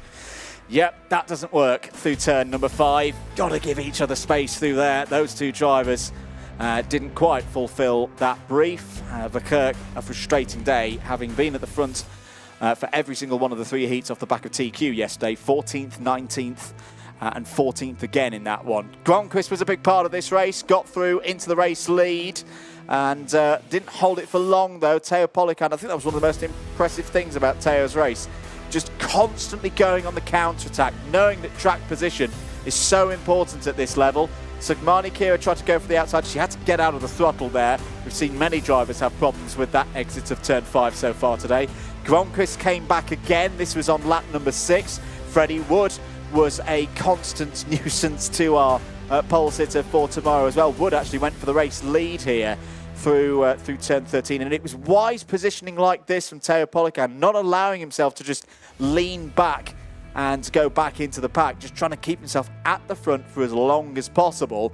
This was a great attempt round the outside of Ludwig Gronquist. It's one of the great things about this Franciacorta circuit. It rewards the brave. This was an even better run out of turn 5 to go back into the race lead ahead of Freddie Wood. And then the rest of them started fighting over second place. At this point, Polican had the race won. Could just cruise this one home to take a 3rd win out of 3 here today. 150 intermediate points will transfer into tomorrow's races. Remember, all the points from today carry on into the Super Heats. Let's have some thoughts from Teo Polican, who's speaking with Guillaume Alvarez. Thanks very much, Andrew. Here down with Teo indeed. Teo Polican, 3 races, 3 wins, full confidence. What better day at the office than today at Franciacorta? How do you feel? My feeling is good. I am very confident for the final and the Spirit. I am very happy for the to win to race, and thanks my team and my mechanic and my engine for the great results, certainly. It's certainly fair to say that you and the package of Dream Racing have been pretty much untouchable so far. Maximum points for a championship, maximum confidence for tomorrow, but there's Super Heat and the final. Yeah. What do you think you can achieve tomorrow, based on what you have experienced so far with the drivers behind you and fighting closely? I have a good feeling for tomorrow, for the Super 8 and the final, and I am ready for the fight for the final, for the win in the final. That's the least we can expect from you tomorrow, indeed. Based on what you've had in terms of track time here, the layout of Franciacorta, very fast flowing, very, with a lot of overtaking opportunities. Is there any spots that you have seen where you're like, okay, maybe this corner, I didn't think that many drivers would try to overtake there, but maybe it's more dangerous, or another corner, maybe not so much so? What have you changed in the way you perceive this layout? Là, j'ai pas trop compris. It's all right. It was maybe slightly complicated. It's all right. It's all right. Thank you very much for taking the time, Theo. We'll talk back about strategies with my colleague Andrew back in the box. But well done to you. That was a great day at the office, and we cannot wait to see you tomorrow. What you can achieve left with Dream Racing. Thank you very much, Theo Polican, your leader in points today after the qualifying heats, and pole sitter when it comes to the Super Heat tomorrow. Let's see what they can do with Dream Racing. We will indeed tomorrow for the first of the Super Heats. There are two Super Heats tomorrow, of course, so we still don't know who's going to be on pole position for that one. Right now, at the moment, Ludwig Ronquist has got second in the points on 121, but very much could be a case that someone in this next race in X30 Junior, the last heat for Groups A and C, that it could be one of these drivers who overhaul the Swedes' score and takes pole position for the second of the Super Heats tomorrow morning. Best positioned at the moment to do that is Aaron Richardson, last year's runner-up in the X30 Junior British Championship. Stands on 88 points at the moment, so there's a good bit of space to run into there. There is Aurelio Longitano on the left-hand side of your screen. Very good weekend so far from Aurelio Longitano. Looking really, really quick across the course of the day, yesterday, and then so far today a second and a seventh. Colby Patterson in the foreground of your shot there. Mixed day so far. I had a very quick chat to Colby during the lunch break. He had problems in the second heat. The front fairing actually got caught behind one of his wheels for a little bit, which obviously slowed him down. There is your pole sitter for this one, Longitano, Spirit Karting. Have looked very good so far this week in the build-up to this second round for the IAME Euro Series. But so have Dream Racing. Could this be the story that we talk about across the course of junior and senior for the rest of the weekend? Those two teams going toe-to-toe. Well, for Colby Patterson, he will hope that that's not the case, because he doesn't drive for either of those teams. He drives for Excel Motorsport, 3rd and 16th so far in the results for the young Briton, who was solidly in the points the last time the IAME Euro Series raced here at Franciacorta. That was 2 years ago, when Colby was one of our X30 Mini drivers. I've got to say, what was a very, very strong X30 Mini field 2 years ago. Go look at some of the names in that top 10, and then have a think about where they're racing now. That was a very high-quality race that this young man was part of as well 2 years ago. George Clark starts this one from 3rd on the grid, and has been very, very quick. Has had a bit of I don't want to use the word disrupted. He changed teams very early on in the season, which was probably not the plan initially back on the 1st of January 2026. But George has recovered really well. Is going to be a factor in this race. Here's another George for you. George House, last year's X30 Mini champion in the IAME Euro Series. The speed has been there. The luck hasn't always been with him so far this season. And it's always a big step from the minis to the juniors. George House actually made it a little bit earlier than others. What's a bit of a growing trend now, particularly in the high levels of national karting and international karting, that we always talk about all the technical changes, bigger engine, bigger car, different tyres, bigger tyres, all of that. You see a lot of drivers, once they've kind of won what they want to win in the minis, they get over to the juniors, and that has served George House very, very well so far. Guillaume rejoins me in the box. How fresh is it feeling out there? It's feeling very, very good. Very, very, chill. Just a tiny bit, not too much wind. So, yeah, ideal conditions. Not too hot, Coming from, yourself from the UK, myself from Belgium. We're not the kind of people who would spend too much time in the sun. Very hot conditions. Even though we like a bit of sun, I myself, prefer, more like chill out day like today, with dry and sunshine, but not too much, just for us to enjoy ourselves and not, giving too much sweat out there, especially in the box where we are lucky to have a bit of fan and a bit of fresh air as well to keep us alive throughout the course of the day. There's a joke in there about a Belgian and a Yorkshireman walking to a bar. Anyway, let's take you through the grid then for Groups A and C. The last time we will see them in action today and before the Superheats. Aurelio Longitano starts in pole position. Colby Patterson alongside on the front row. George Clark, George House, and it's an all-George British row 2 Ivan Gonzalez and Aaron Richardson go from row 3. We'll definitely talk about them across the course of this race. Teo Pelfren and Zoltan Korny go from 4. It's Max Endicott and Jarlath Sayer on row 5. Jacob Bachelor's raced well so far today. Starts this one from row 6. He's joined by Lewis Boots. On row number 7, we have Mattis Mouche and Andy Stewart, Nilas Malik and Sophie Campbell on row number 8, Stanislas Jarko and Sam Zalik on row number 9, Orion Meta and George Kinlan on row number 10. And they are all here, 20 drivers now, 8 laps to go through the last race of the junior category, 2 more coming after that for the seniors. And, you know, as I described, you know, a bit of wind, not too much, a very chill out day here on the beautiful Cartodromo de Franciacorta. But Aurelio Longhitano, 2nd and 7th place to his name so far.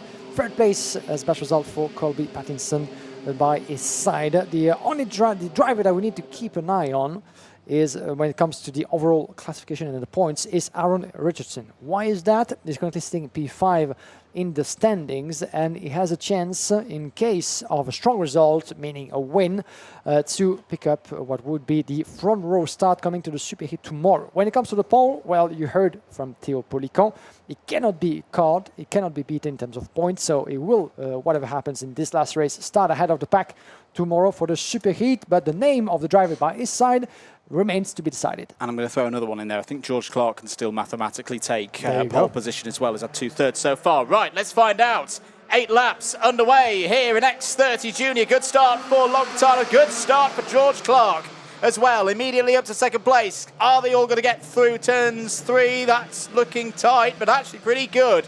Good stuff from the X30 juniors. A lot of them shifting to drivers left to defend on the inside through turn 5. Couple running wide. One of the RSDs is off. A BMR is also taking to a little bit of a rallycross route out through turn number 6. But apart from that, we're looking pretty good here in X30 Junior. And again, like we saw in one of the earlier heats, Aurelio Longhitano has shot off the front here, has got probably about a second in his advantage as well. Now, he was caught the last time we saw this, so this does not mean that he's got the race won. Big move down the inside there by Max Endicott. That's the kind of move that took him to the IWF X30 Junior title at Valencia last year. There's another driver in the background taking an alternative route through turn 14. I think that might have been Nilas Malik. Yeah, Nilas Malik's had problems. Andy Stewart's had problems as well. Mattis Mouche was the RSD karting pilot that we saw off the road out of turn number 6. Oh, it's all getting a little bit close there in the middle as Jacob Bachelor's trying to find his way through in the number 75 for BMR. Gets a position past Max Endicott. Ivan Gonzalez, championship leaders in the mix there as well in the number 61, the bright red and white Birol Art Machine from the Monlau Motorsport team.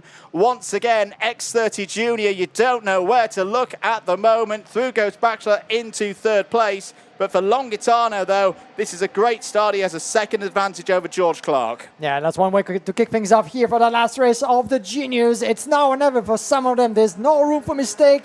And certainly performance is taking no backseat whatsoever, because after that, well, it all comes down to the final phase. Longhitano, 7/10 of a second from George Clark, with Bachelor down in 3rd under the pressure of Elo Gonzalez just further back to 61, looking over the shoulder. And it's quite busy further back as well behind him with Endicott, Pattinson, Boots, Pelfreny, who dropped the position down to 8 from Zoran Kwani in front of Aaron Richardson. Yeah, not so much so the scenario we had been expecting. Richardson down, all the way down to P10. And if you look at the classification as for now, you can see it now. Well, Longhitano finds himself 2nd overall on the front row of the grid on equal points with George Clark. If it stays like it is, so George is a man on a mission, considering the trouble that Richardson just ran into. We still have a couple of laps to decide about the overall classification, but now let's see how things will evolve from that point on. 7/10 still, the gap remains unchanged between Longhitano and Clark, lapping respectively 51.5 in the same 10th of a second. Slight advantage though for George Clark, who has a bit of fresh air just in front of him, as while in the meantime the battle is still raging between pretty much 10 drivers in the same picture. Yeah, so Zoltan Korny and Lewis Boots going wheel to wheel. I've been impressed with Boots so far today for the Victory Lane karting team. Up 4 places so far in this race is the Belgian. That's a driver I'm looking forward to seeing start a little bit higher up the grid tomorrow for the Super Heats. Could well feature highly in the final. That's a good piece of driving from Aaron Richardson, just using that gap that had worked its way out to overtake one of the XL Motorsport drivers there. There's still a chance here for Richardson to take pole position for the second superheat tomorrow, but he's got to make progress. He's got to get up the order here over the line. That's the first half of this race done.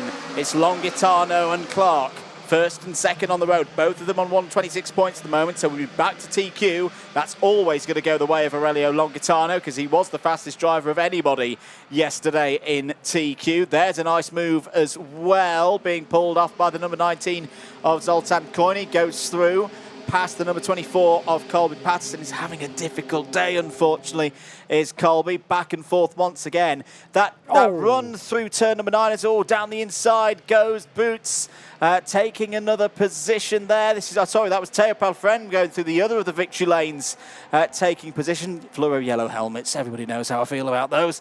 Down the inside, Zoltan Koini retakes 2 positions there. That was a great move from Zoltan Koini. So this is all around 6th place. Koini, Boots, Patterson, Pelfren and Richardson still at the back of this group. Richardson could still take pole here, I reckon, if he can get past these drivers, but he's not got long to do it, as there's another move down the inside. Number 78, Boots takes position. Patterson gets good drive out of turn 5. It's going to be on the outside now as they enter the midfield. That's brave stuff from Patterson to hold on to 7th place. One of the RSDs is in trouble again. Is that Matti Smucha for the second time in this race having problems through turn 5? And the checker flag is getting near now. This is the penultimate lap. As lap number 6, my apologies. As 2 rounds after that left. And solid explanations. Look at how many they are right now into the last turn. As they come across the 2 leaders, Longitano, Clark, Bachelor, Endicott, Elio Gonzalez, and the second train, Lewis Boots, Pattinson, Ryan Koini as well, number 19. As Theo Pelfreni is dropped a little bit. Let's have a look back at what happened there. And a contact into 10, number 5. Oh, a big one that was in the early stages with the number 82 of Matti Smuch. That's where the RSD driver got caught up into that incident that would cost him the race. He's still with us down in 18.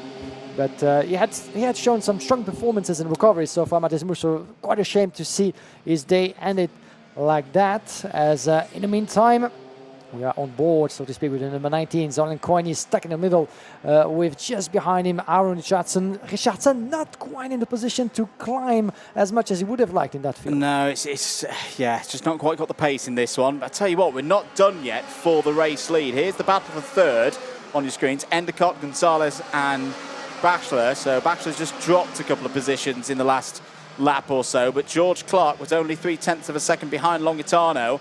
Heading on to the last lap. Endicott doing a good job here. Here are your race leaders. This is for pole position in the second superheat in X30 Junior tomorrow. George Clark, is he about to time this one absolutely perfectly to have a go at Aurelio Longitano into the penultimate corner? He needs a good exit out of 12. He needs a big slipstream as well if he's going to get within striking distance of the number 18. He's thrown it down the inside. Longitano holds it around the outside. That's good racing between those two. But it's going to be Aurelio Longitano takes this heat and is on pole for tomorrow. Fantastic result for Aurelio Longitano, who would not crush under the pressure from George Clark. And that's a pole position for the second superheat tomorrow of the junior class. We had Theo Polican already picking up the overall lead and the pole position for the superheat A, since the juniors and the seniors will have 2 of those races tomorrow, while the mini will have 1. And for Longitano, starting from pole position throughout the course of his qualifying heats, and now he finds himself on pole for the second superheat. George Clark, thanks to that second place finish, well, is currently sitting 3rd overall, which means that the groups being split, he will get to start on the front row of the first superheat alongside Theo Polican. Longitano, Clark, Endicott, that's for your top 3 from Jacob Peschle. Then we have Eman Gonzalez down in 5th place for Lewis Boots, Theo Pelfreni, Colby Pattinson, Aaron Richardson, and Nilas Malik climbing up to P10. George House dropping down to P11 from Zoltan Koini, Orion Meta, Sophie Campbell, Charles Seyer, Stanislas Jarko, Sam Dalik, and 3 drivers didn't make it to the checkered flag, unfortunately. Mattis Mush, Andy Stewart, and George Kinlan. Quite a shame for those 3.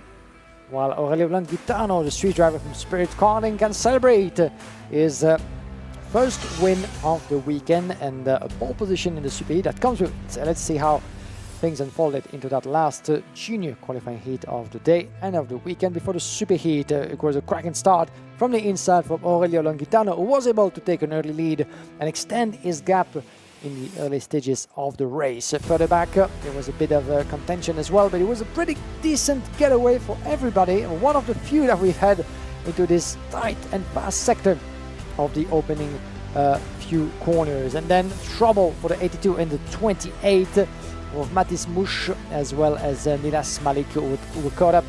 First incident for Mathis Mouche that would be caught up once again later in the race, finishing his hopes of better results. And then the early stages, as we said, very well fought by some of the contenders down in the field. The 75 making his way past the Jacob Bachelor. There was a battle for P3 at this point, considering that both Longhitano and George Clark would pull away from the rest of the pack not to be caught again. And they would all come down to the battle between pretty much 10 drivers in the same picture. The likes of Andecott Bachelor, Eloy Gonzalez, Lewis Boats, Theo Pelfrene, Colby Pattinson, and you name them. Now, the 19 making his way past as well, trying to do his bit. Zoltan Konya at some point had some strong intentions into this race before unfortunately dropping momentum and crossing the line down in P12. At this level, with so many gaps being as tight as ever, well, the only mistake you could make could put you very much in jeopardy and results into you falling down the order quite quickly. So around the inside went the 24 of Colby Pattinson, on his way to finish P8, and then the second incident, unfortunately, for Mathis Mouche. 2 incidents in the course of one race. That's maybe a little bit too much to ask to finish a day, and this will be time for Mathis Mouche to, after the strong results that he had shown, to recover and recharge the batteries for tomorrow. In the meantime, those two were nowhere to be seen. Longhitano would finish just 0.3 of a second from George Clark, so good job handling the pressure throughout the course of those 8 last laps for Longhitano, securing second overall and the pole position for the second Super Heat. Let's hear what he has to say with you, Andrew, down in Parc Fermé. Thank you very much, Guillaume. Yes, indeed, here with Aurelio Longhitano. Aurelio, you've done it. You've got pole position for a Super Heat tomorrow. How pleased are you? Yeah, I'm really happy, and yeah, we'll see tomorrow. It's been a tough day. The second race was a bit difficult for you. What's the biggest thing that you've learnt today? Closing the door. Closing the door, those racing moments. Talking of close moments, tell me about that last lap. George Clark, he was catching. He went for that move on the penultimate corner. Were you scared? Yeah, when I was seeing his card, I was scared, but I just did my line and yeah. Absolutely, you raced with a calm head to take the win. Super Heats tomorrow and then the finals. How confident are you of being on the podium tomorrow? I'm really confident. Good stuff. Well, Aurelio, we'll catch you tomorrow. Thank you very much for your time. That's it done for X30 Junior. X30 Seniors coming up after this.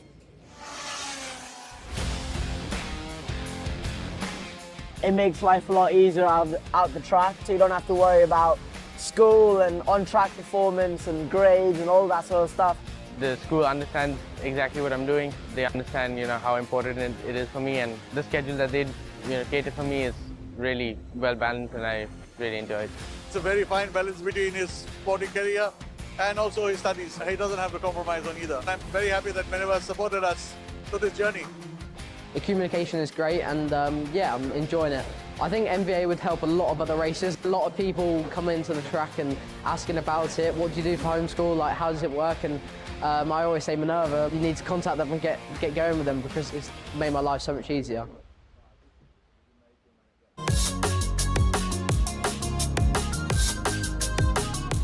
Now I'm going to try the Playseat Formula Instinct F1 edition.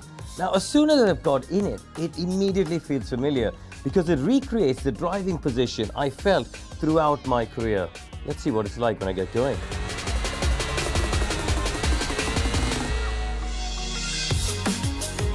The X Adapt frame is really handy because you're able to really customize every part of the seat structure for your own body. You can adjust the angle of the steering and of course move the seat forward and backwards to get it exactly where you want for a long night of sim racing. Just coming through the final corner. Yep, get the DRS open. The Moduform pads that I've got in my lower back are really good actually, which is ideal when you want to get on the brakes, especially for the slower corners. The steering wheel is super rigid on the frame, which is great because when you're going through these fast corners, changing one direction to the other, that's exactly what you want. You don't want the thing moving around. There's a decent lap, let's keep going.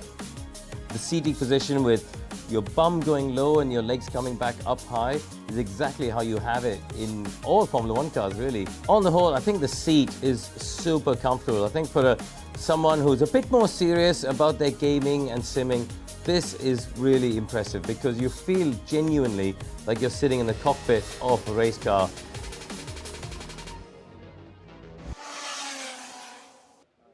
Welcome back, everybody, to Franciacorta, IAME Euro Series 2026, round number 2, getting into the final round of heats for X30 Senior. It's been quite a day, Guillaume.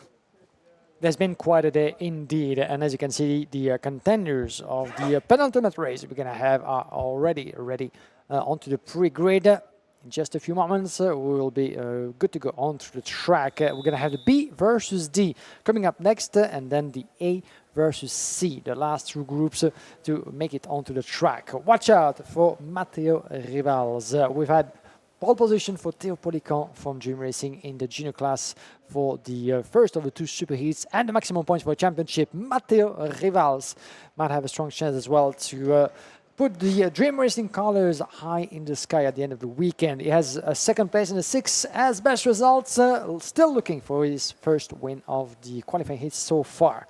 But Javier Brosca will be one to watch. A client, certainly a third and a fourth so far for the Spanish driver from MDC Racing with those beautiful flashy yellow colors on the right side of your picture, left side of the track, coming to turn number 1. No switch of lines this time around, as Aaron Garcia, his teammate from MDC Racing, will be just behind our pole sitter Matteo Rivals. 1 win to his name, Aaron Garcia. And what a driver. Last year's a champion of the IAME Euro Series in the senior class. 4th so far in the current standings before this event. 1 win to his name, 8th place to get us started. And you can see that we're not the only one making the engines whir around the track, on and off. A bit of work going on in the surroundings of the Franciacorta region. As engine roaring in the fields and on track as well for the last 2 times. A good way to watch the racing. If a good vantage point from up there. There is Julian Sovillo on your screens, 2nd and 6th so far today. This one's wide open in terms of who's going to be taking those pole positions for the super heats tomorrow. You've got 3 of your heat winners so far today on this grid as well. You've mentioned Aaron Garcia. You've got Dan Alaman and Eloy Gonzalez in that midst as well. I do think we've got some information, haven't we? There is one driver that's not going to be taking the start of this race, Guillaume. Yes, indeed. And quite sadly, Michael Möller, the sympathetic driver from Switzerland, was supposed to be standing on place number 11 on that track. But unfortunately, if you were not with us earlier, he had a big incident in his previous qualifying heat. He was on his feet, but in a bit of discomfort. We at this point, don't have any more information regarding his condition, but it has been certainly deemed serious enough for him not to compete in this last race. Hopefully, if he still get a chance to be qualified, we might see him tomorrow on track, but it's not sure yet. So this information is to be confirmed. But if it's not for tomorrow, well, hopefully for the next round of the IAME Euro Series for Michael Möller, as we wish him the best of recoveries from that big shunt earlier. Yeah, it's a real shame for the 2017 X30 Junior champion of Switzerland. That wait to try and replicate some of those results in 2021 when he last majorly raced in this championship. Going to have to wait for a little bit longer. Not waiting any longer, though, are our drivers in Groups B and D. This is an 11-lap heat. This is the last one of the day for all of these pilots. Let's take you through the running order of what will now be 34 drivers in this heat. Matteo Rivals starts on pole position, 6th and 2nd so far today. Could he take the win here? He's got Javier Barrasca outside of row number 1, 3rd and 4th so far for the Spaniard. Aaron Garcia, 8th and 1st. Starts on the inside of row number 2. He's got Julian Savillo for company. Danny Caronini and Dan Alaman go from row number 3. They will resume their battle from Zuera. Hugh Piquion and Eloy Gonzalez go from row 4. It's Simeon Catola, who started the last race very quickly. Starts on the inside of row number 5. He's joined by Morgan Moore. No Michael Muller on row 6, so it's just Alex Machado on his own. P12 for that one. Elvis Krasauskas and Aurelio Agustinelli go from row 7. Neil Russell and Julian Bertolini on 8. Toby Gale and Roxanne Lantinga, they both start on row 9. Row number 10, Sebas Amins and Emil Bratton. Emmanuel Eudakis and Ruben Moya by his side. On row 11, row number 12, Oliver Meek and Max Yule. Row number 13, Gabriel Stilt and Christian Fuente Plaza, followed by Ali Dax, Kian Gauchi. Row number 15, Adam Elbassioni and Romain Sales. Then we have on row number 16, Chadvi Shetty, Luke Taylor, Sjoerd de Vries, Maurice Verkruis and Noel Sandberg on row number 18. And pretty much a full grid minus Michael Muller. But for now, a couple of drivers as well to keep an eye on through the course of that field, including those who didn't have the best of luck so far, including Sebastian Means, 19th, and Roxanne Antinga, 18th on that grid. Roxanne suffered a 5-second penalty and a disqualification, I'm afraid, in her previous race. So the MP Motorsport driver still has one chance to finish this hard day of racing on a much better note. Remains to be seen from where she will be starting in tomorrow's qualifying heat, as the classification will be confirmed on the IAME Euro Series website by the end of today's races. Points situation going into this one: Lloyd 85, Gonzalez 82, Garcia and Utron 80. And then a flurry of drivers in the 70s. We're going to go around again. Yep. The second half of the field are barely round turn 14, so an understandable decision there from race director Martin Bean. The drivers will do another formation lap. But yeah, just looking at those scores again, 7 points covering everyone in the top 8. Just to remind you, it's 50 intermediate points if you win one of these races, 44 if you get second, 41 if you get third. So we're talking any of these 8 with a race win could quite conceivably, race through and get one of those 2 pole positions for tomorrow, because it is so tight at the top of the table. Yeah, between the Freddie Lloyd, our current leader, and Julian Sorvillo in P8, we only have 7 points. So yeah, it gives you a pretty clear view about how tight things are currently. We've still 2 races to go before the conclusion of today's schedule. It's all open for the two pole positions at hand. For tomorrow, the superheat, and keep in mind that only the leader of the classification will get to go home tonight with the points for the championship, with another chunk of points up for grab for the superheat and the final tomorrow. So, second time of asking, let's see if Matteo Rivals will be able to keep everybody down in one same big group. Into the tram lines they go then. Lights are red, lights are out. We're racing an X30 senior once again. Good start for Rivals, good start for Garcia as well. Caronini trying to wrap around the outside is already up to P3. They're all off of turn number 3 and cascading already down to 5. It's a good start for the Frenchman. It's a good start for Dream Racing. Once again, out of 6. Good clean start. That's much better from the X30 seniors as they head through sector number 2. Good start as well for Hugh Piquion. So really, those on the anti-pole side of the grid, those on driver's left, did not get a good start at all. It's all of those who were directly behind Rivals going into turn 1 who've benefited. Barrasca with a little gesture there. He's going to dive down the inside of Piquion there to take 4th place. Simeon Catola is once again starting strongly, already up into the top 6. It's Rivals, Garcia, Caronini, Barrasca, Piquion, Catola, Krasauskas, Russell, Alaman and more. Your top 10 at the end of lap 1. But still a very close field, and a sniff on the inside as well, but it's not coming through just yet. Aaron Garcia, as we run on board with Matteo Rivals, our leader at the end of that lap number 1. Almost glued to the rear bumper goes Aaron Garcia under the pressure of Danny Caronini. That's going to give us one heck of a racing battle to conclude the run of heats for those 2 groups. Still 3 tenths down for Caronini, Bosca, Catola. No one dares to move a muscle just yet into the last of the hairpin, penultimate corner. Into the start-finish straight once again. 2 trains of drivers. Watch out on the way to turn number 1. There goes Ron Garcia pressuring. Look at Caronini, going the long way around on Broscoa, but it's Broscoa actually who put himself up to 3rd place. Now then Caronini not quite able to shake things up as for now. But interesting different racing lines. You can see the top 3 glued together onto the inside. Danny Caronini, slow balls. I thought for a second that Danny would have a problem, but he's just he rose his hand as goes by the rule book. But what's happening now? Let's have a look. Sebastian Mins has stopped somewhere out there. So he's... Oh, yes, just coming... Oh, that's a big hit. Oh, no, do not like to see that coming out of turn 12. That is a very, very high-speed corner. One of the MPs has been in trouble as well. Oh, it's Roxanne Lantinga. Roxanne has had an absolutely torrid 24 hours. I really hope this isn't the... I don't even know how to describe it. She was so quick yesterday in free practice. And since timed qualifying, nothing has gone right for her. We're under slow procedure, as we say. Toby Gale, I think, was the other. We saw 2 karts going off to driver's left, just coming out of turn 12. Sebastian Mins has stopped going around the circuit, as has Toby Gale.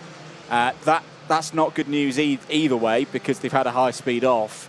But also for Mins, who had problems in the first heat. We've been talking about it all day, haven't we? How normally with the 5 races, you can afford to have 2 races that haven't gone your way as long as you get the other 3 in your superheat right. With only the superheat to go tomorrow, I fear that may be just too much for Sebastian Mins to do tomorrow. But of greater concern right now is the condition of the 2 drivers. I can see Sebastian Mins' kart just being attended to by a marshal, and Sebastian Mins is walking up the bank unaided. He's got one of the race officials with him and is walking unaided to... There's an ambulance, there's a medical crew just perched on the top of the hill between turns 10 and 12. That is very good to see. We're obviously not showing you these pictures, but for those wanting to know that Sebastian is okay, I can assure you and see him just taking a moment to compose himself, because that will not have been a nice off at all. That's one of the highest speed corners in European karting. I've never seen it. I've been here quite a few times over the years, Guillaume. I can't remember ever seeing a kart go off in that part of the circuit before, but that's not to say that it can't happen.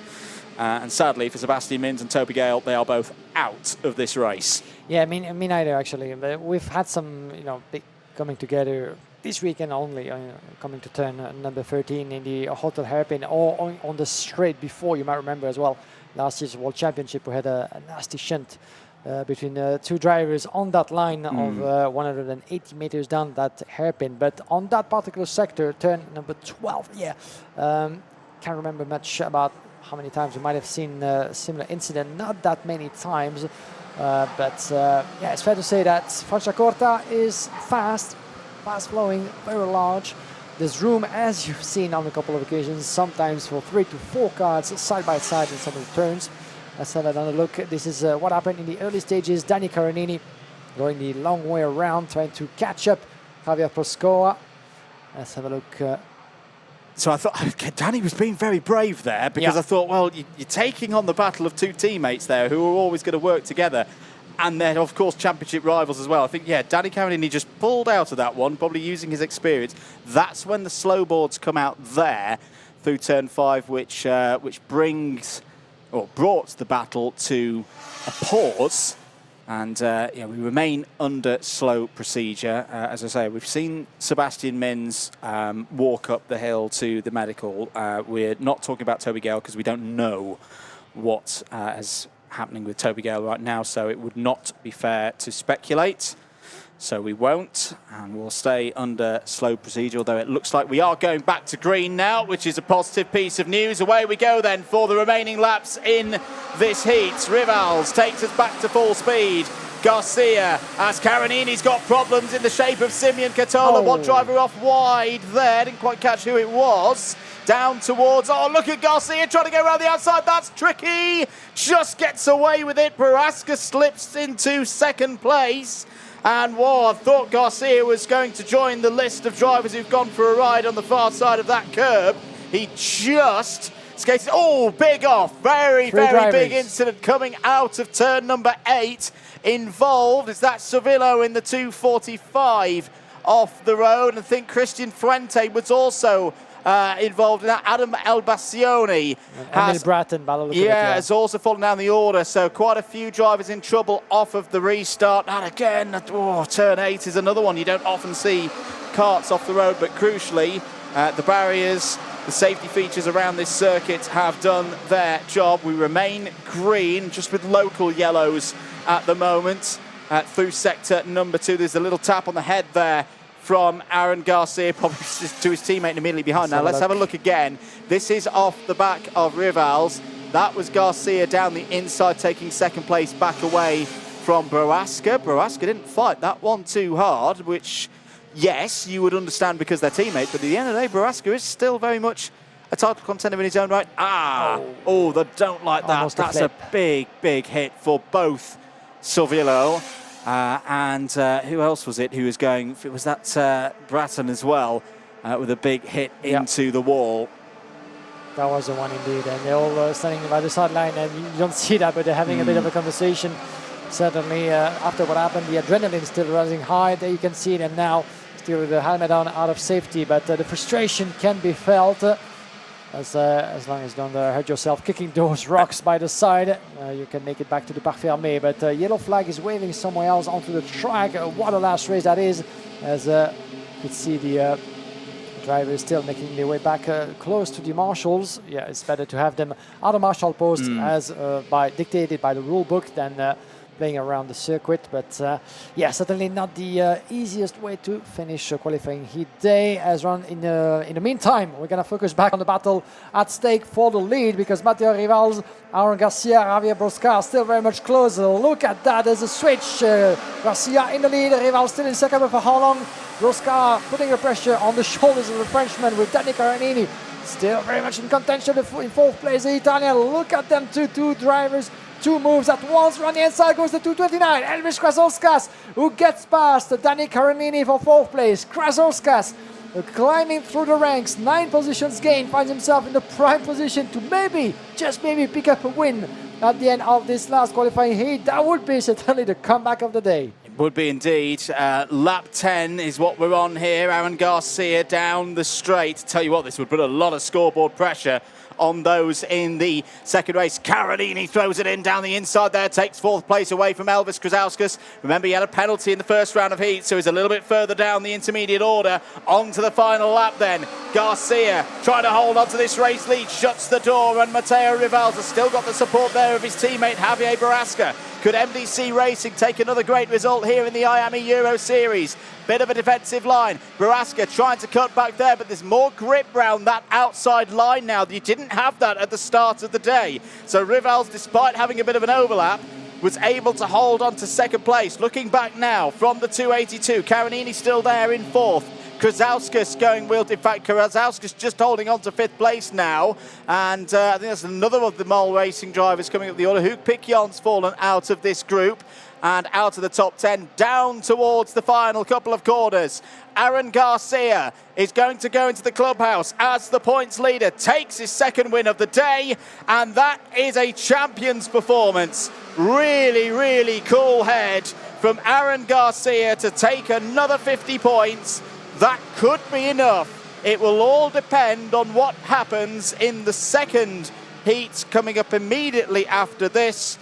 But it very well could be Aaron Garcia starting P1 in one of the super heats tomorrow.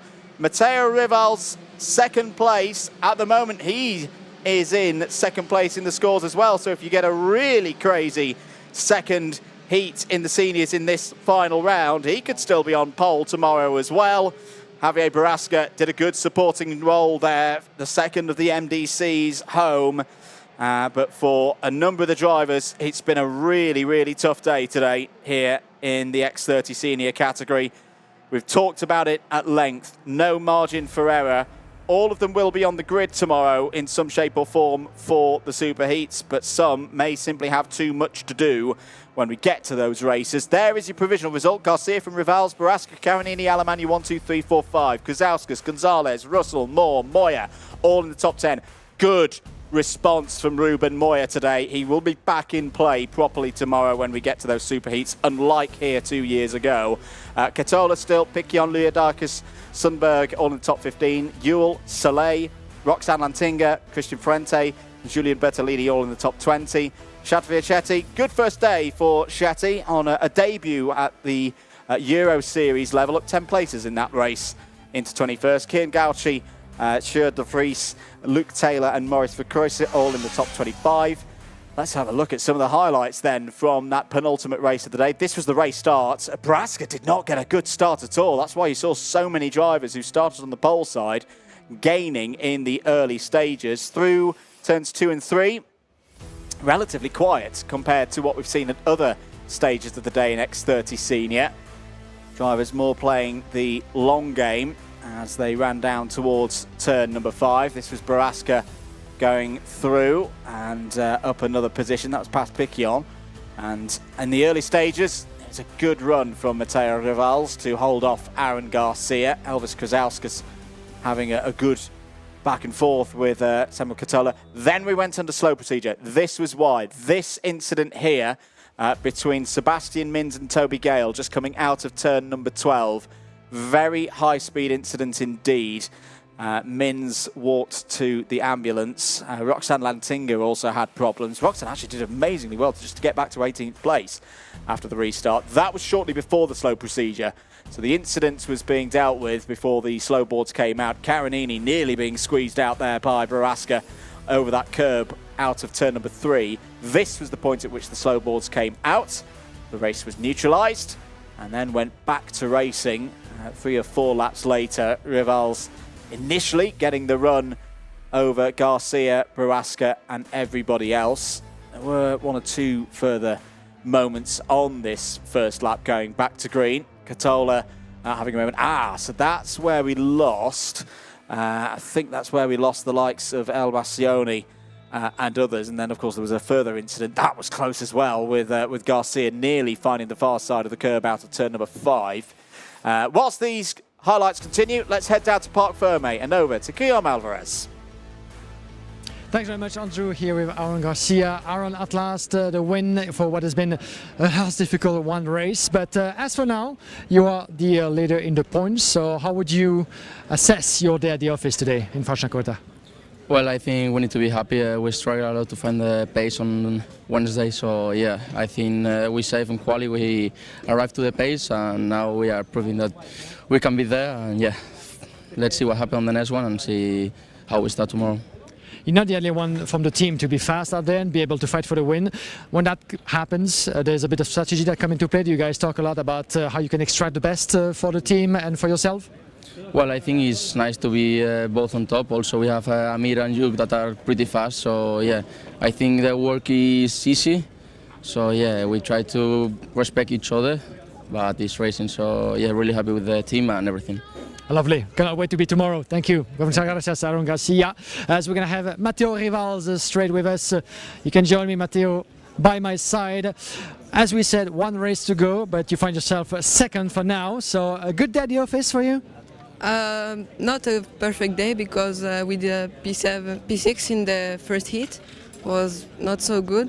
After we did two times in a row P2. I'm happy, but we can do better. You can always do better, that's for sure. The racing has been intense. What do you think you can improve more for tomorrow? Where can you make a difference? I can improve in final because I'm very fast in new tires. So I'm ready for tomorrow and let's go. Talking about those tires, even though you're going to have fresh rubber at least that you want to keep for the final, but you have one more race before. How are we looking now with in terms of tire management? It's not like Duera, we don't use the tires, so I think we preserve for the final. All right, thank you very much. Merci beaucoup. Best of luck to you for tomorrow. As we have one more race to go, Andrew, back over to you. Thank you very much, Guillaume. We do indeed have one more race to go here for qualifying heat stay for round 2 of the IAME Euro Series 2026 here at Franciacorta. It is, of course, X30 Senior, and it is groups A and C heading out onto track in a short few moments' time.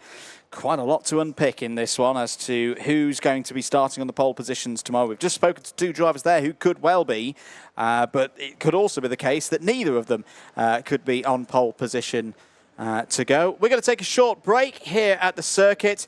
A short commercial break. More X30 Senior up after this.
Welcome back, everybody, to Franciacorta. 11-lap heat about to take place.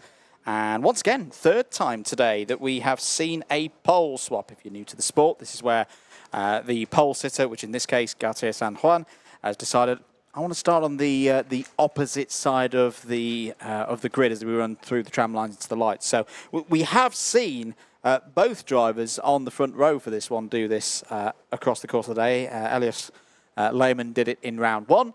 Garcia San Juan did it in round 2 and has now done it again in round number 3. And so far, it's worked pretty well when these 2 drivers have played this strategy. It's always been Javier Barrasca who's been dealing with starting P2, but on the different side of the grid to what you normally would. So at first, it was a bit of a head scratcher, but of course, it's that thing of you swap over, but you still have that advantage. Your front fairing still crosses the line first, and you can get quite a nice sweep around the outside. Yeah, we've seen this happening, even though on one occasion that was on a thin edge that the pole sitter was able to keep the advantage. Gautier San Juan has been applying the same strategy for each of its starts so far. The overall later on qualifying in a pole sitter, well, that's what you can do as part of the rule book of the IAME Euro Series, and Elias Lehmann finds himself now on the inside. Let's see if for the last time, well, Gautier will be able to maximize that advantage, even though in terms of proper results, a 10th and a 23rd position in his previous qualifying heats. It's fair to say that there's still some room for improvement when it comes to the Swiss driver from Spirit Karting. As you can see now, still a lot of people watching along for what will be the race number 15, the last one of the day here as part of the qualifying heat phase for round 2. We have a beautiful schedule ahead of us tomorrow as well. Don't forget, for the super heats and the finals, 5 races in the morning and 3 final for the afternoon to crown the winner of round 2. Halfway through the championship at this point, Andrew, this is where the hierarchy, the first hierarchy in each of the classes will start to draw a little bit, even though Wackersdorf and Genk are coming up in June and then August to round things up for this year's series. Will still bring us a lot of emotions, and a lot of things can still change. Absolutely. Things can change as well in these qualifying heat points. That short commercial break just gave us a little opportunity to do some maths in the box. So Aaron Garcia, we know, well, provisionally, because of course the results are still provisional, signal and all of that, is on 130. So he can only be beaten by one driver on this grid, and it's Freddie Lloyd. Freddie Lloyd currently has 85 points, so Fred could go a good way past that. He might not go past that. That's what we're going to find out across the course of the next 15 minutes or so. The good news for Aaron, though, is that because it's only one driver on this grid that can beat his score, he has got a superheat pole of some description. It's just that question of whether it will be superheat A or B. Either way, I think Aaron would have taken that if you'd offered it him 48 hours ago, when, as he was saying to you, Guillaume, Wednesday was not a good day. They've turned that around really well. They've done what champions do. They managed to turn a bad situation into a positive, so that is really, really well done. There's other scenarios as well. There's still a potential, actually, for Clement Lutron to even take a pole if some drama happens across the course of these 11 laps. Let's take you through the grid, though, and tell you how the 36 drivers line up for this last race of the day. In X30 Senior, it's Gautier San Juan and Elias Lehmann on the front row. It's an all-Spirit karting front row. They have swapped those, so San Juan will start from driver's left-hand side as they run down towards turn 1. Freddie Lloyd and Luna Claret, they're on row number 2 for this race. It's Clement Lutron and Jörg on row 3. Mark Granado and Sam van der Heyden go from 4. Amir Sabarov and Alex Martinez have both had good speed today. They start on row 5. Maro Vatrist and Andy Rattel go from 6. Max Lacroix has had a tough day. Starts on the inside of row 7 for this last one on Friday. Emilia Carey joins P14 on the grid. Bertram Saxa and Theo Lestrange go from 8 to the end of the first half of the grid. It's Matteo Mellis starting 17th with Dylan Patel alongside on row 9. On row 10, Matthias van de Karkov as well as Emilia Berndt. We have Igor Ivachenkov as well as Albert Lombard on row number 11. Row number 12, Nicolas Reno and Stig de Habermaker. Otto Paikanen, Adrian Canal, row number 13.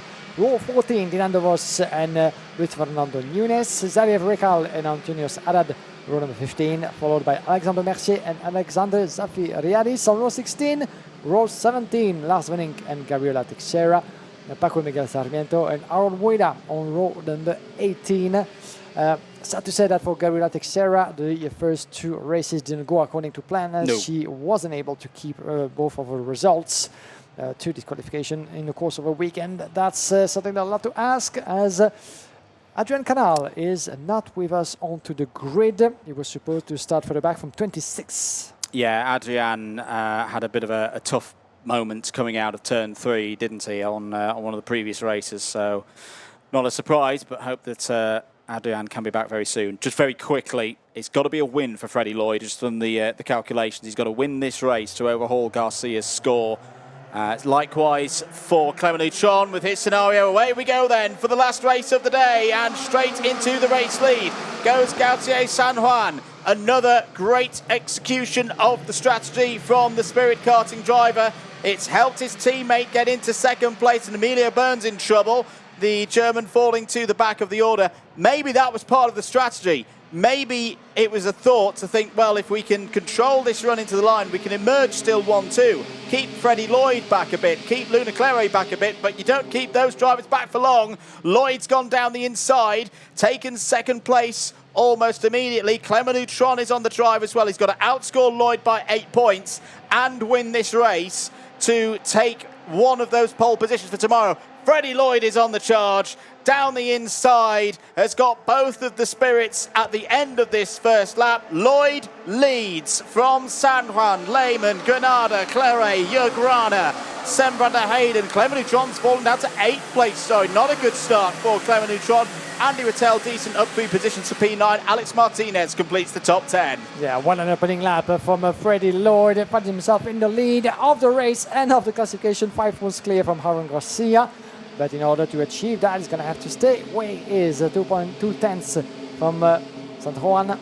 Yes, Lehmann down in third. Still the gap being slightly extended in the early stages of that final qualifying heat of the senior class. We had a bit of a trouble by the look of it for Mark Granada, who is waving a little bit on the entry to that particular corner. Turn number 13 on the opening lap. Now on to, and we have one of the VDKs, Albert Lombard from Spirit karting VDK, unfortunately having to step down And Gabriel Canal is missing as well. Dylan De Vos dropped a lot of positions as well. This was Dylan De Vos.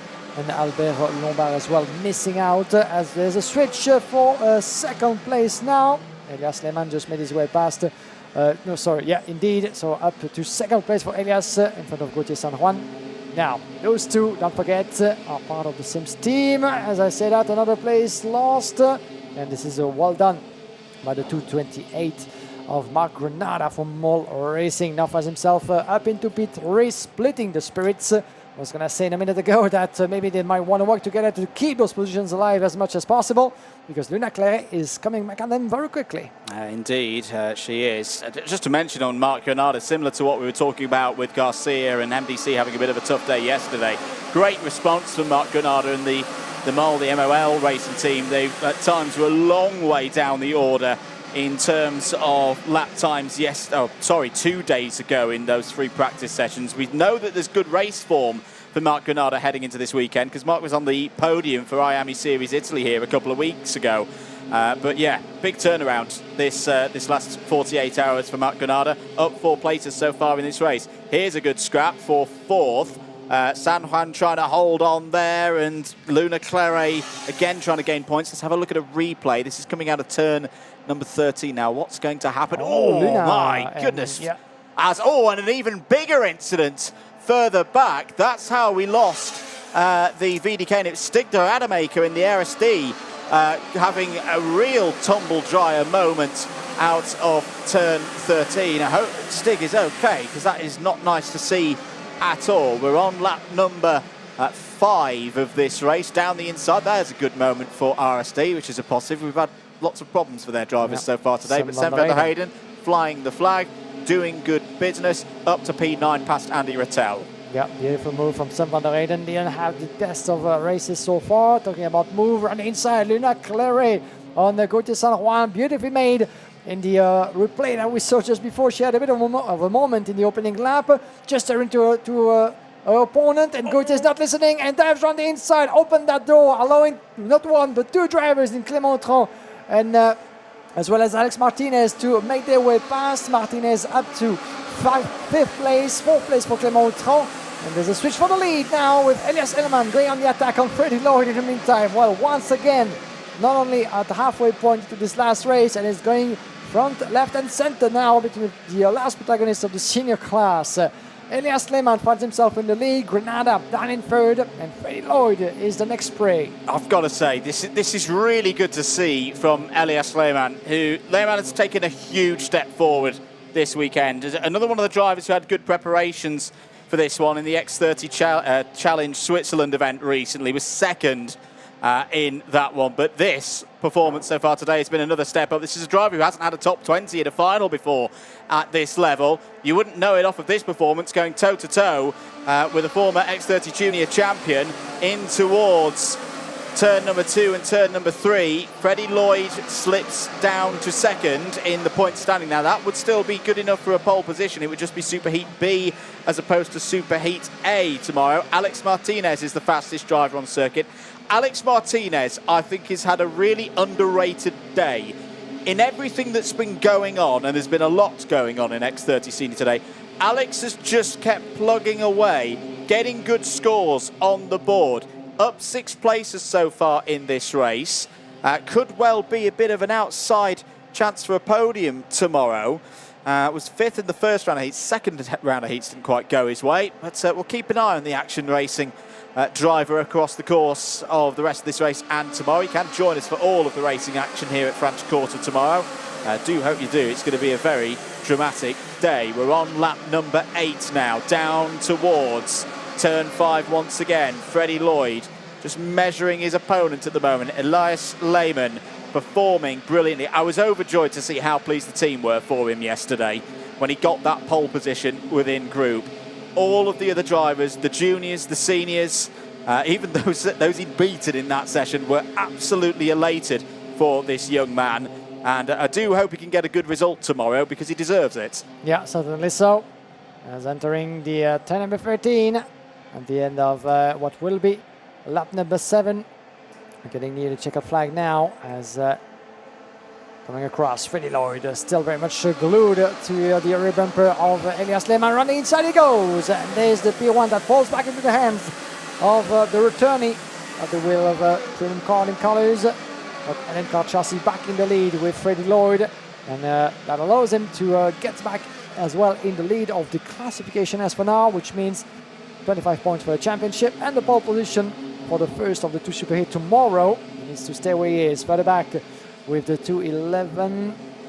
This is the 280, my apologies, further back with one of the Fusions drivers battling along with the 223. Yeah, this is much further down with Dylan Patel, Auto Paikonen, Ivachenko and Alexandre Mercier battling in the middle of the pack. On the inside goes Granada on Le Mans. That was the battle for second place potentially. One of the VDKs for the back. Van der Kerkhove still a little bit further back. Van der Kerkhove down in 12th place, climbing 7 positions. Rana in front of Sam van der Eyden in the meantime for P9. This is the penultimate lap already of the day, ladies and gents. Freddie Lloyd just 1 tiny tenth in front of Elias Lehmann. Still, everything is open to play for there. The two leaders being chased further down by Marc Granada. Alex Martinez now chasing Granada as well. This is a battle for 4th place with Clément Autran and Luna Claret just behind. She just put the fastest lap into that last qualifying heat. She might have a chance to go past Clément Autran. And that could be an opportunity down to the Hotel Hairpin right now. Oh, good move this from Martinez so far. Oh, that's getting a little bit close. Nearly 4 wide off of turn 13. But through goes Martinez. On to the final lap goes Freddie Lloyd. Made the move to premium karting about 12 months ago. Of course, a lot of his racing career, he's raced with Fusion. Fusion then started their relationship with Kart Republic as their chassis provider. Freddie very much, oh, that's a good move from Moustron, takes 3rd place away from Martinez. But Freddie wanted to be back on an OTK product. That's why he made the move to premium karting. He wanted to be on something from that family of products, and he's just got better and better since he's made that move. And if he can take this one, he'll be on pole for tomorrow's first superheat. He'll take the maximum championship points as well. The winner from Wackersdorf last year is back in the IAME Euro Series. Freddie Lloyd finishes Friday on top, P1. Takes that one from Elias Lehmann by 1/4 of a second. Freddie Lloyd is back in the IAME Euro Series, and he means business. Yeah, fantastic result indeed. Freddie, no one certainly expected him to fight at the forefront up to the very end, but they did so brilliantly, taking almost the maximum points in the end for the premium karting driver. Back at his best, taking the overall lead, the points for the championship at the pole position for the first of the superheats, with Aaron Weda picking up 23rd places, 23 places gain for Aaron from the very last place on the grid up until P13. So well done to the MP Motorsport drivers. We've had so many great recovery efforts throughout the day in all classes combined. Freddie Lloyd, your last winner of the senior class, the last winner of the day, joining the likes in the senior class of Elan Gonzalez, Aaron Garcia, Clément Autran and Dan Aleman as heat winners so far. Elias Aleman second, Clément Autran picking up his second best result of the weekend in front of Alex Martinez, Marc Granada, Luna Claret, as well as Gauthier San Juan. 7th place finish for pole sitter from Bertram Satch.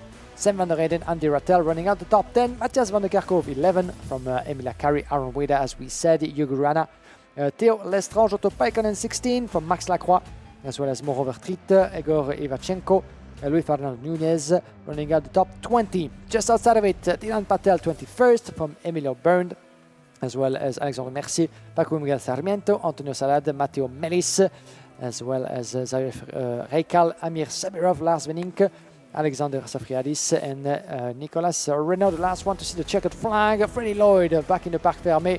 He can be proud of himself, proud of the effort that he pulled here in Franciacorta. He is our senior leader at the end of the qualifying heats. We'll see him in a minute.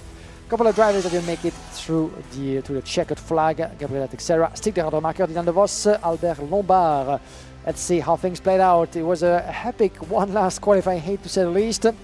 A couple of drama here and there affecting some of the drivers. Adrian Canal wasn't taking part into this last race. Good getaway, but for one driver who had to go cross-country a little bit on the outside of turn number 4. Changes already happening plenty into that opening lap with Mark Granada making his bit on the inside. Freddie Lloyd was quick on the attack, picking up that P1 as soon as the opening lap completed. And taking Elias Lehmann with him. There was a big coming together, as you can see now, on the outside of the Hotel Hairpin, involving one of the LSDs, Stig de Rademacher, being sent into a heavy spin there with one of the VDKs, Dinan de Vos, as we do hope that both of the drivers are okay after this big coming together.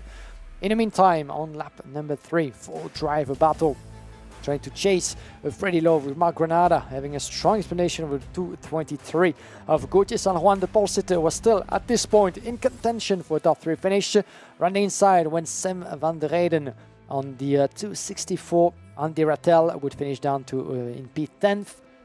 Una Claret going for the move as well on Gauthier San Juan, as Luna would be fighting up until a P6 finish. The door was a little bit too open, I'm afraid. She was forced to run wide, and little she could have done there. We're going to keep a good eye on the highlights, and for the last time today before tomorrow, let's get down to the Parc Fermé with you, Andrew, for the last interview of today.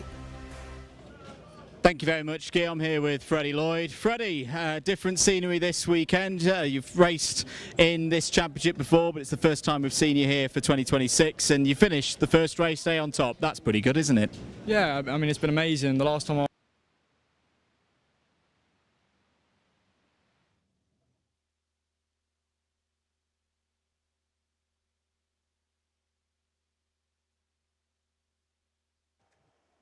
I will go back to the highlights and maybe down to the Parc Fermé just after. But now, final lap, as Freddie Lloyd was absolutely doing his best to hold on to that first place. And in the end, Elias Lehmann couldn't pick up with the British driver. Now, this will, ladies and gentlemen, finish today's schedule at Franciacorta. What a day it has been here on the beautiful northern part of Italy. We've had 15 races in mini, junior and senior. Now, the classification is set, the grids for the superheat are set as well. We have our leaders, the points are being awarded, but there's a lot more at stake tomorrow. Here's what to expect for the superheat. Starting at 9:55 local time. 10 laps for the mini, 2 superheat for the juniors, 11 laps each, 14 laps for the seniors twice. And then in the afternoon, starting on track at 12:40, we will have a bit of presentation and interview time with the drivers as well before that. So make sure to tune in. The finals with the best 36 in each of the 3 classes, mini, junior and senior. And that will be followed half an hour after the finish of the last final by the podium ceremony that will be streamed live on the YouTube channel of the IAME Euro Series. You don't want to miss that. In the meantime, well, this has been day number 2 here of racing for round 2 of this year's IAME Euro Series. What a day it has been. It's been hectic. It's been fantastic. But now the final phase is ahead of us. So we'll see you tomorrow on Saturday in Italy. Make sure to tune in starting at 9:50 local time for plenty of action here at Franciacorta. We'll see you tomorrow. Bye-bye.